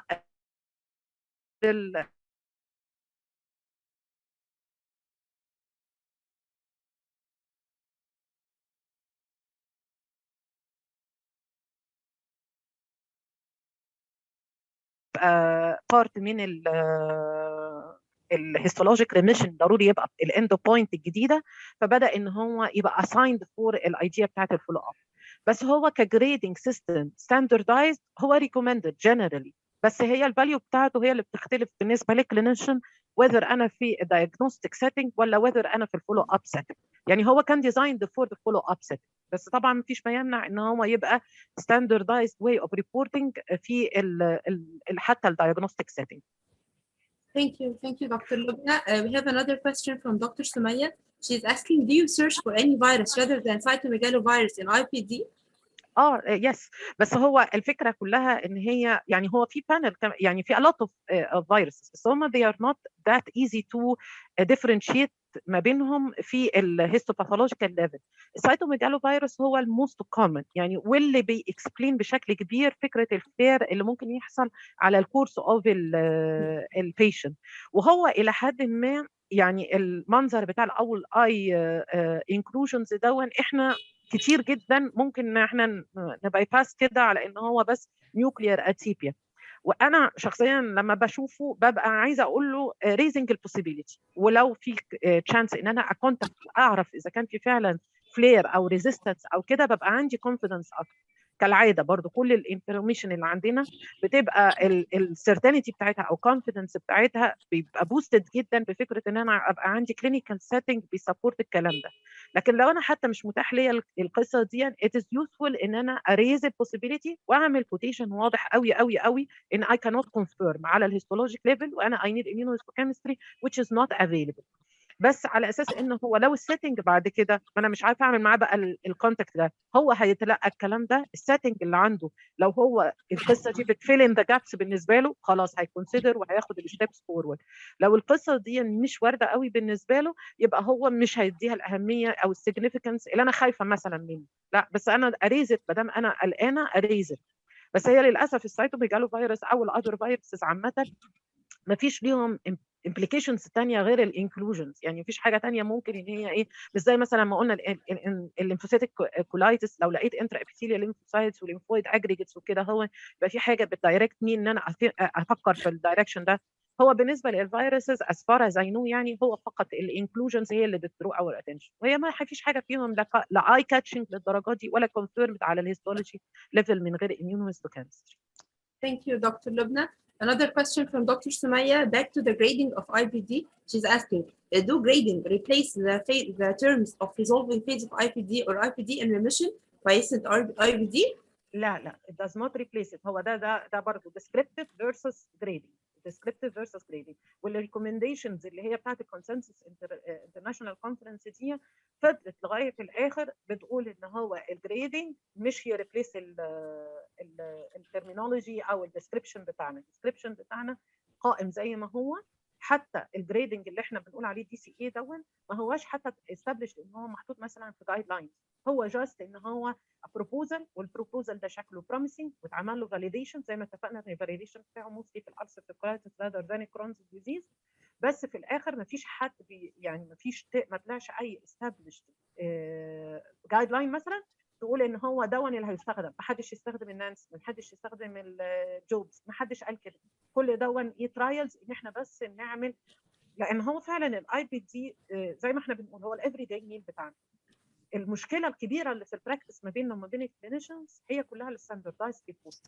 ما حدش فينا ما بيعرفش يلاقي الفايندنجز دي مش حاجه عايزه يعني ممكن الديسبليزيا اللي قالتها ريهام اتكلمت فيها هي فعلا حاجه لا وي نيد اكسبيرينس فيها تو بيلد اكسبيرينس بعد كده هو. لكن اكشولي بقيه الفايندنجز اللي هي بتاعت الدايجنوزس او الجريدنج دي كلنا نعرفها، كلنا از باثولوجيست نعرفها. هي الايديا بس ان هاو تو فورميليت ويتقري الكلام من الكلينيشنز بنفس الواقع عليه، لان هو فعلا ممكن يروح في حته ثانيه خالص زي الكيس اللي هي بتتكلم عليها دكتور طارق، يروح في حته ثانيه خالص مجرد انه لقى الترم قراه بطريقه على قد التفكير بتاعه او على قد البرسبكتيف بتاعته ودته في حته ثانيه خالص. بس فهي لا مش هيريبليس يعني تو يعني سمرايز او تو راب الانسر بتاعي، لا يا دكتور سمية هو مش هيريبليس، هو سايد تو سايد. دكتورة رنا بعد اذنكم انا عايزه اقول كومنت لو سمحتوا. اتفضلي دكتور سناء. طبعا المايك معاك، اتفضلي. الاول الحقيقه بحب اشكر دكتوره لبنى ودكتوره ريهام على التو توكس الجمال بتوعكم. بس الحقيقه انا ليا شويه كومنتس مهمه جدا، لان انا ممبر للاي بي دي ام دي تي من حوالي 15 سنه يعني، فانا شفت الحقيقه يعني ما يقرب يعني بدون مبالغه الاف او من الحالات الاي بي دي سواء ألسرز او كرونز. شويه كم ملحوظه كده مهمين جدا وغايه الاهميه الحقيقه. اولا الالسرتيف تقريبا 6 times common as الكرونز، فهو اللي يهمنا قوي لانه كمان بيعمل البليدنج بالريكتم. فهو للاسف يعني في الريجستري بتاعتنا اللي احنا عملناها في عين شمس وقارنا بين من 2001 ل 2005 ب 2005 ل 2010 لقينا في الخمس سنين التانيين الكولوريكتال كانسر اتضاعف 3 مرات. فده معناه يعني طبعا سببه الاويرنس وسببه الانترودكشن اوف اندوسكوبي بقت دلوقتي في كل مكان بعد ما كانت بتبقى في اماكن معينه، فزود الاعداد اللي بيشخص الكولوريكتال كانسر. زي ما الدكتوره ريهام دلوقتي قالت ان هو بيبقى بيحصل عليه ديسبليجيا، وبالتالي معظم حالات الكولوريكتال كانسر عندنا معظمها تقريبا more than 90%، مفيش طبعا دراسه اتعملت بس it seems like ان هو on top of ulcerative colitis rather than on top of adenomas. طيب ليه الالسر سبلايس بيبروسيد انتو كولوريكتال كانسر؟ لاني للاسف بيحصل برضو ميس دايجنوزس. كتير قوي قوي قوي حالات بشوفها وبتجيني كتير جدا جدا بتشخص كرونيك كولايتس، اكتف كولايتس، نون سبيسيفيك كولايتس. طبعا الحالات دي هي دي بالذات لما يبقى العيان عنده بليدنج بالريكتم، فمش معقول عيان عنده بليدنج بالريكتم واكتب له نون سبيسيفيك كولايتس او اكتب له كلام نون سبيسيفيك. لازم على الاقل احط possibility of ulcerative colitis، يعني مش هقول اشخص ulcerative colitis. كتير قوي باثولوجيست يقول لك لا انا ما اقدرش اشخص ulcerative colitis الا اذا شفت كريبت ابسس او كريبتايتس. طب ما هو لو هو في كويسنت ستيج مش هيبقى فيه لا كريبتايتس ولا كريبت ابسس. فانا لما الاقي الانفلاميشنز بالوصف اللي هو الدكتوره لبنى وصفته ومفيش كريبت ابسس ولا كريبتايتس والعيان عنده بليدنج بالريكتم، لازم اقول له يا جماعه this is suggestive of ulcerative colitis. لان عشان كده هو لما بنقول احنا كلام ما بنلفتش نظره الاي بي دي، هو بيسيب العيان ويفتكرها بقى بايلز ولا يفتكرها اي حاجه ثانيه للبليدنج يعني، ويروح العيان بروسيد لديسبليجيا اند كانسر. this is a very very important point. لما نلاقي في severe inflammation والله ولا حتى severe ده ساعات بيبقى mild inflammation في الكولون في عيان بالذات عنده bleeding بالrectum, don't wait to see cryptitis or crypta abscess to diagnose ulcerations. حطوا له البوسيبيليتي put it under strict follow up ويعملوا بقى الكال بروتكتيف ويشوفوا الانفستيجيشنز بتاعته عشان العيان نوت لوست. دي اول نقطه. النقطه الثانيه اللي هي الميكروسكوبيك لايتس، يعني برضو نقطه مهمه. الانترا ابيثيليال ليمفوسايتس بتبقى موجوده حتى في النورمال، موجوده في اذر كونديشنز ثانيه زي السيلياك ديزيز فالميكروسكوبيك لايتس له كرايتيريا مهمه جدا عشان تشخصه. لازم يبقى فيه تراياد مهم جدا.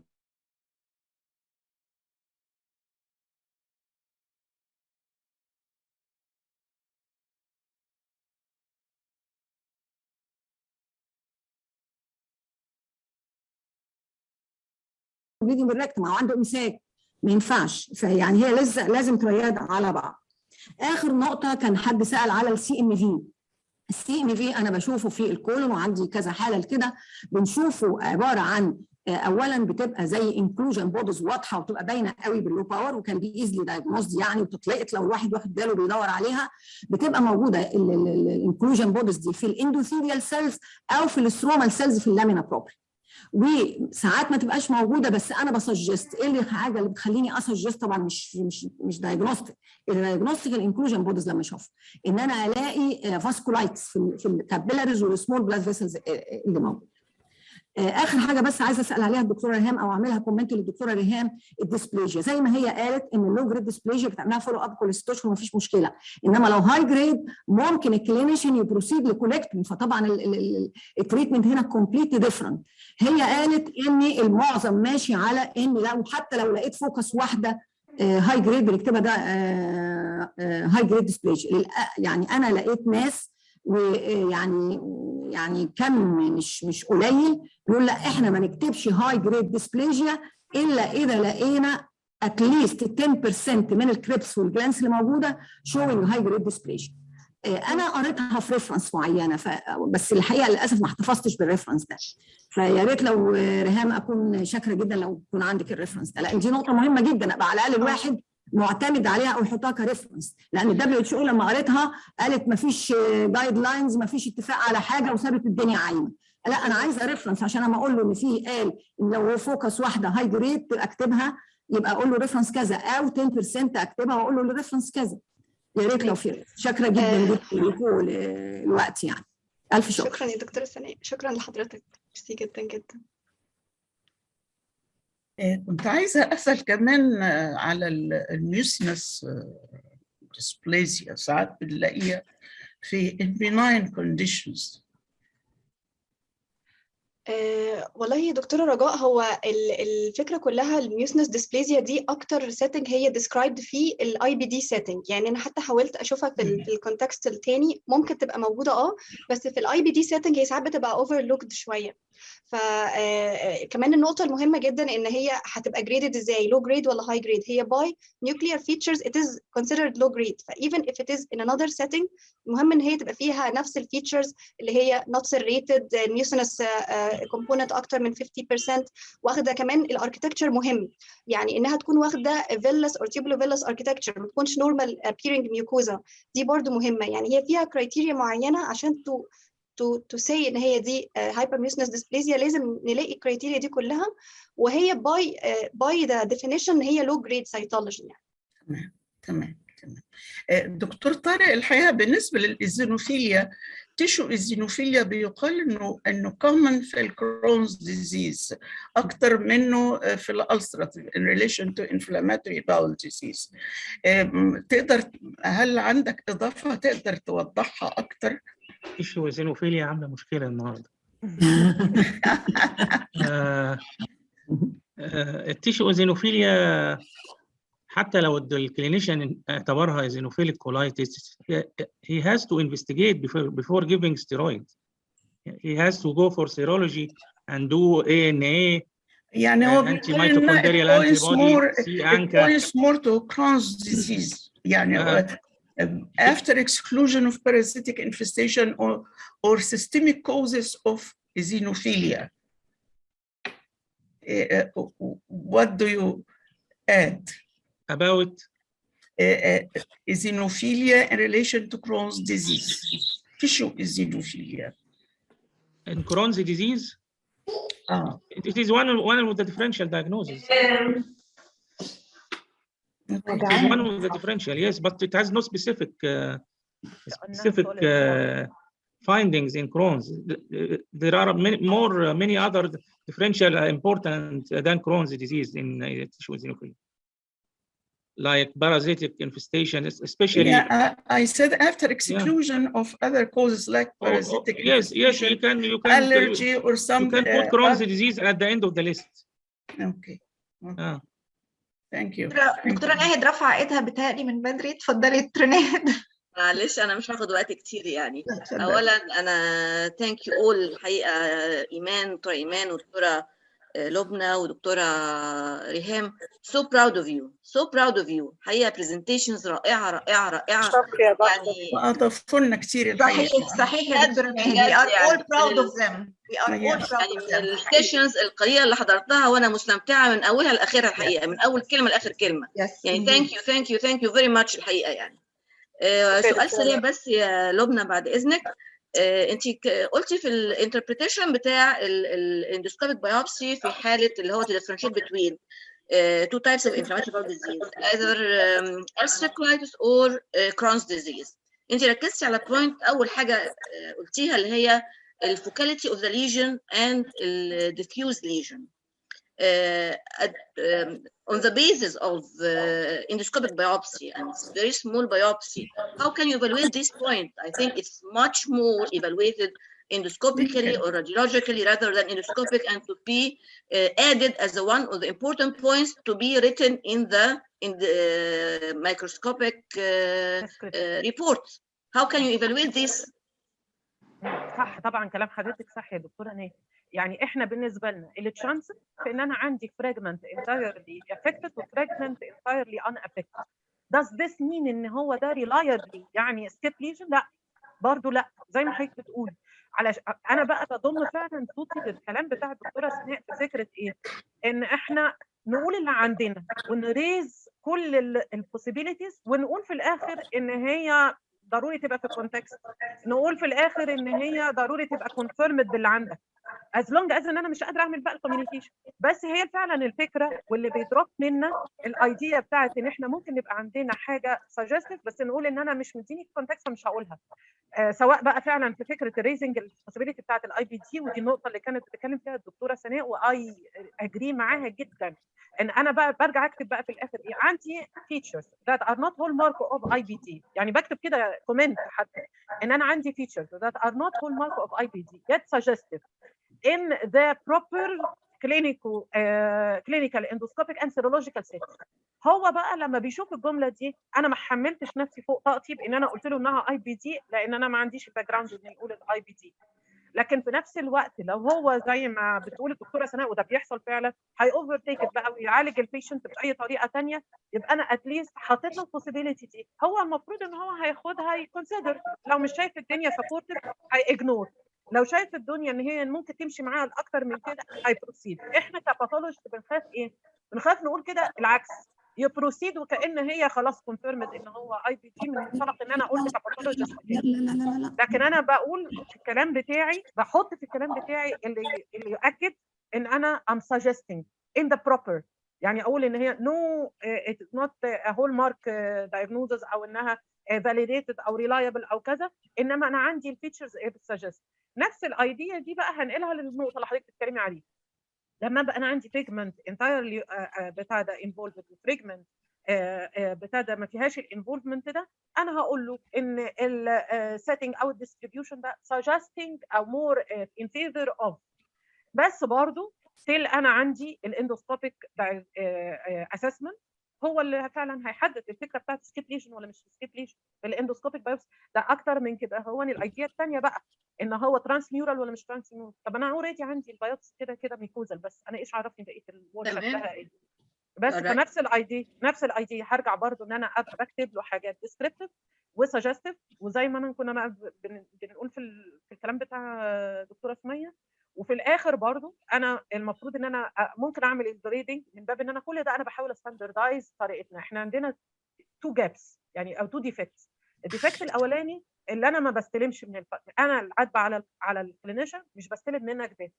الديفكت الثاني هو عاتب عليا ان انا مش بديله ستاندردايزد ريبورتنج. انا والدكتوره ناهد والدكتوره فاتن وريهام والدكتوره سناء وسميه ممكن نكون شايفين نفس الفايندنج متفقين عليها كلنا ونكتب ريبورتس احنا كباثولوجيست قاريينها انها نفس الداتا تقريبا. هو ككلينيشن ياخد كل واحد منهم ويتعامل معاه على انه ديزيز مختلف.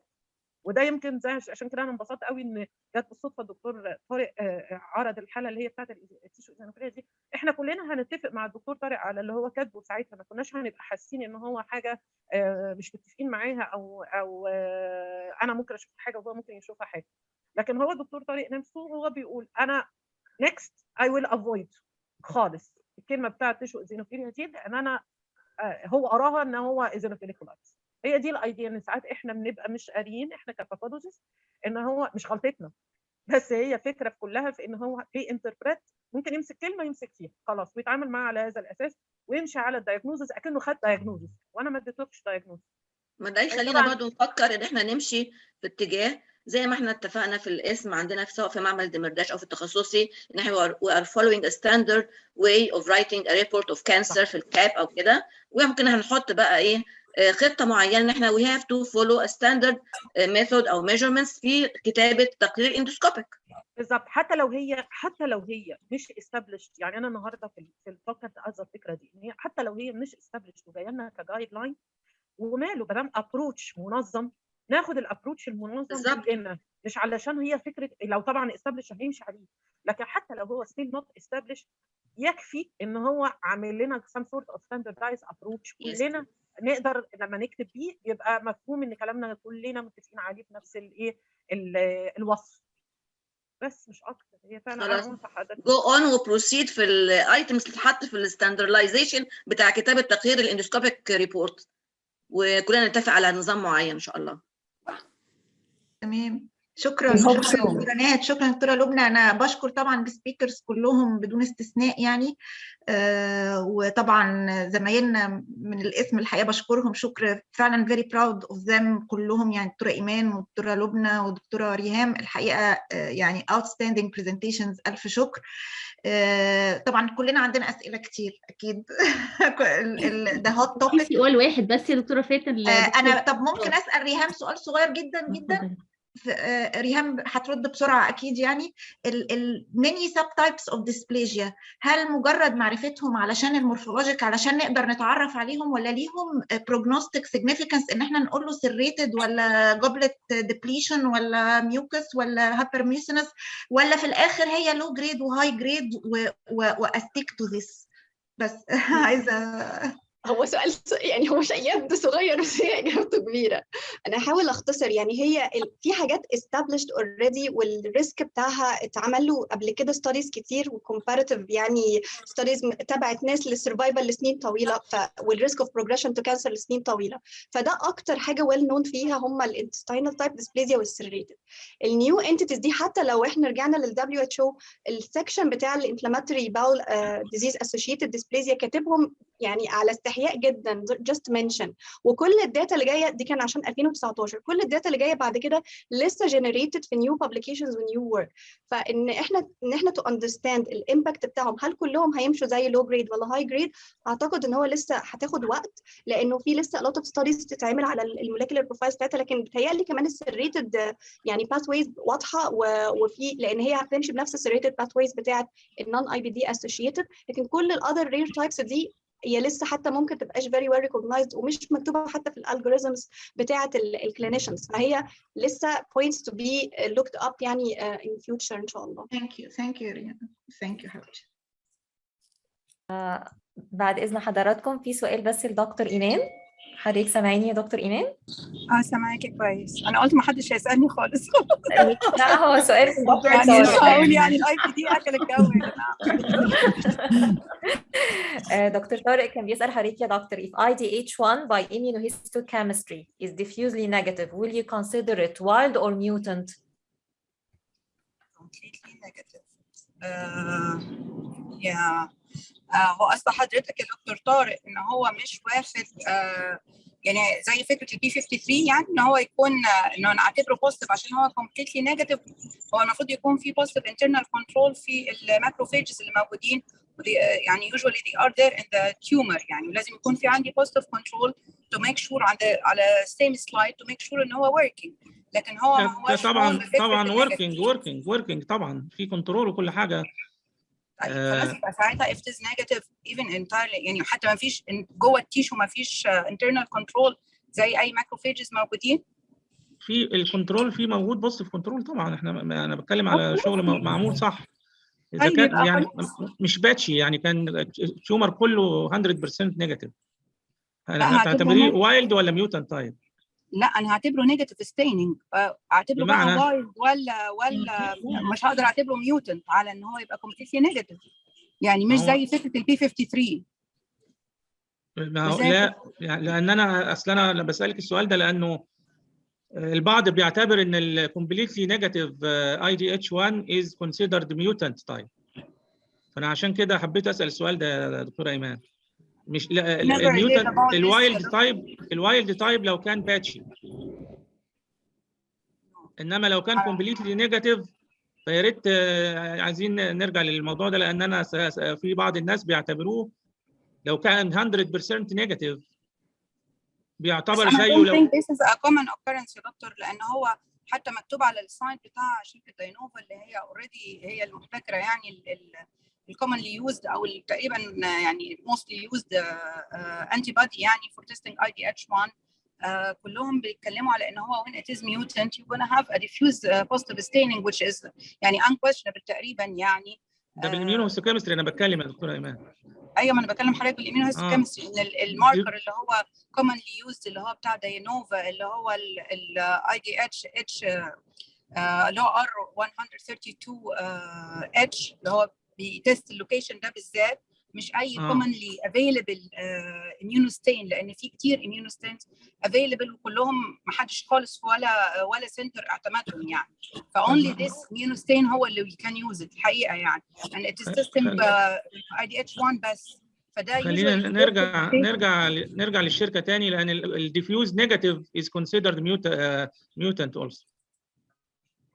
ده حضرتك بتستخدم شيء بتاع شركه داينوفا اللي هو الكلون H09؟ لا محتاج ارجع عندي للمعمل اشوفه. I mean هو this is the only clone اللي هو الحقيقه قامت عليه كلاسيفيكيشن اصلا. هو خارج من يعني اللاب اللي هو اوريدي عمله هو اللاب بتاع الدي كي اف زي اللي هي الستانس يعني فور اللي هي دويتش سنتر اوف تيومرز اللي كنت اقول لحضرتك عليه ان هو ده اللي بيعمل كل brain tumors molecular testing في جيرماني وهم دول اللي هم دي انفنت الكلون ده. وهو الحقيقه هو ده اللي قامت عليه كلاسيفيكيشن هو ده اللي يوز. اي حاجه ثانيه بقى موجوده في الماركت يعني I will not trust خالص اصلا الريزلتس بتاعتها. طب خليني اراجع اللاب عندي وهرد عليك. الديفيوز نيجاتيف is considered mutant برضه. ده بالنسبه للي عندنا يعني. فانا قلت اسالك عشان كده. اصل احنا كان في يعني احتمال ان احنا نشتري واحد من شركه في كندا بتبيع other clones وكلهم they keep comparing it with Dainova 1 لانه طبعا برضه it's very silly ان هو يبقى شركه واحده هي الديستريبيوترز بتوعها هم اللي متحكمين في يعني في يعني كل الموليكيولر كلاسيفيكيشن قايمه على الاي دي اتش وما فيش غير شركه واحده بالديستريبيوترز بتوعها هم اللي مسؤولين عنها. بس اكشولي في ديستريبيوتر موجود في السعوديه يعني لداينوفا يعني. هشوفها وارد عليكي برضه. اوكي يا دكتور. اوكي شكرا جزيلا. العفو يا دكتور. بشكر حضراتكم جدا جدا جدا على يعني اليوم الجميل ده اللي الوقت يعني عدى من غير ما نحس بيه فعلا. نشكرك يا نهال. نشكرك يا دكتور نهال وشكرا جزيلا. انبسطت جدا في اليوم ده. الف شكر الف شكر شكرا دكتور طارق وشكرا يا دكتوره ريهام ودكتوره ايمان دكتوره لبنى يعني so proud of you بصراحه يعني. وميرسي خالص الدكتوره امل ودكتور محمد والمودريتورز الجمال. لا هو احنا كمان عايزين نقول ان التوكس اللي هي بتاعت الدكتوره لبنى والدكتوره ريهام في الحقيقه يعني لازم يعني كل جنريشنز مشرفه بصراحه. كلهم لازم يقعدوا معاهم ويعرفوا كل البراكتيكال بوينتس الجميله اللي قالوها الحقيقة يعني هايلة. طبعا إيمان كمان كانت توك هايلة، بس يمكن كان فيها كلاسيفيكيشنز أكتر من البراكتيكال بوينتس اللي اتقالت مع الاي بي دي، وده طبعا بيقول لنا قد ايه الام دي تي مفيدة في كل السيستمز بتاعت الباثولوجي والكلينيكال، عشان خاطر يبقى في يعني تعاون ما بيننا وبين الكلينيشنز عشان نتكلم لغة واحدة و they understand us and we understand them، وما يحصلش اللخبطة اللي بتحصل من إن كل واحد يفهم كلامنا بطريقة مختلفة يعني. we standardize ourselves and we communicate together يعني in a professional manner.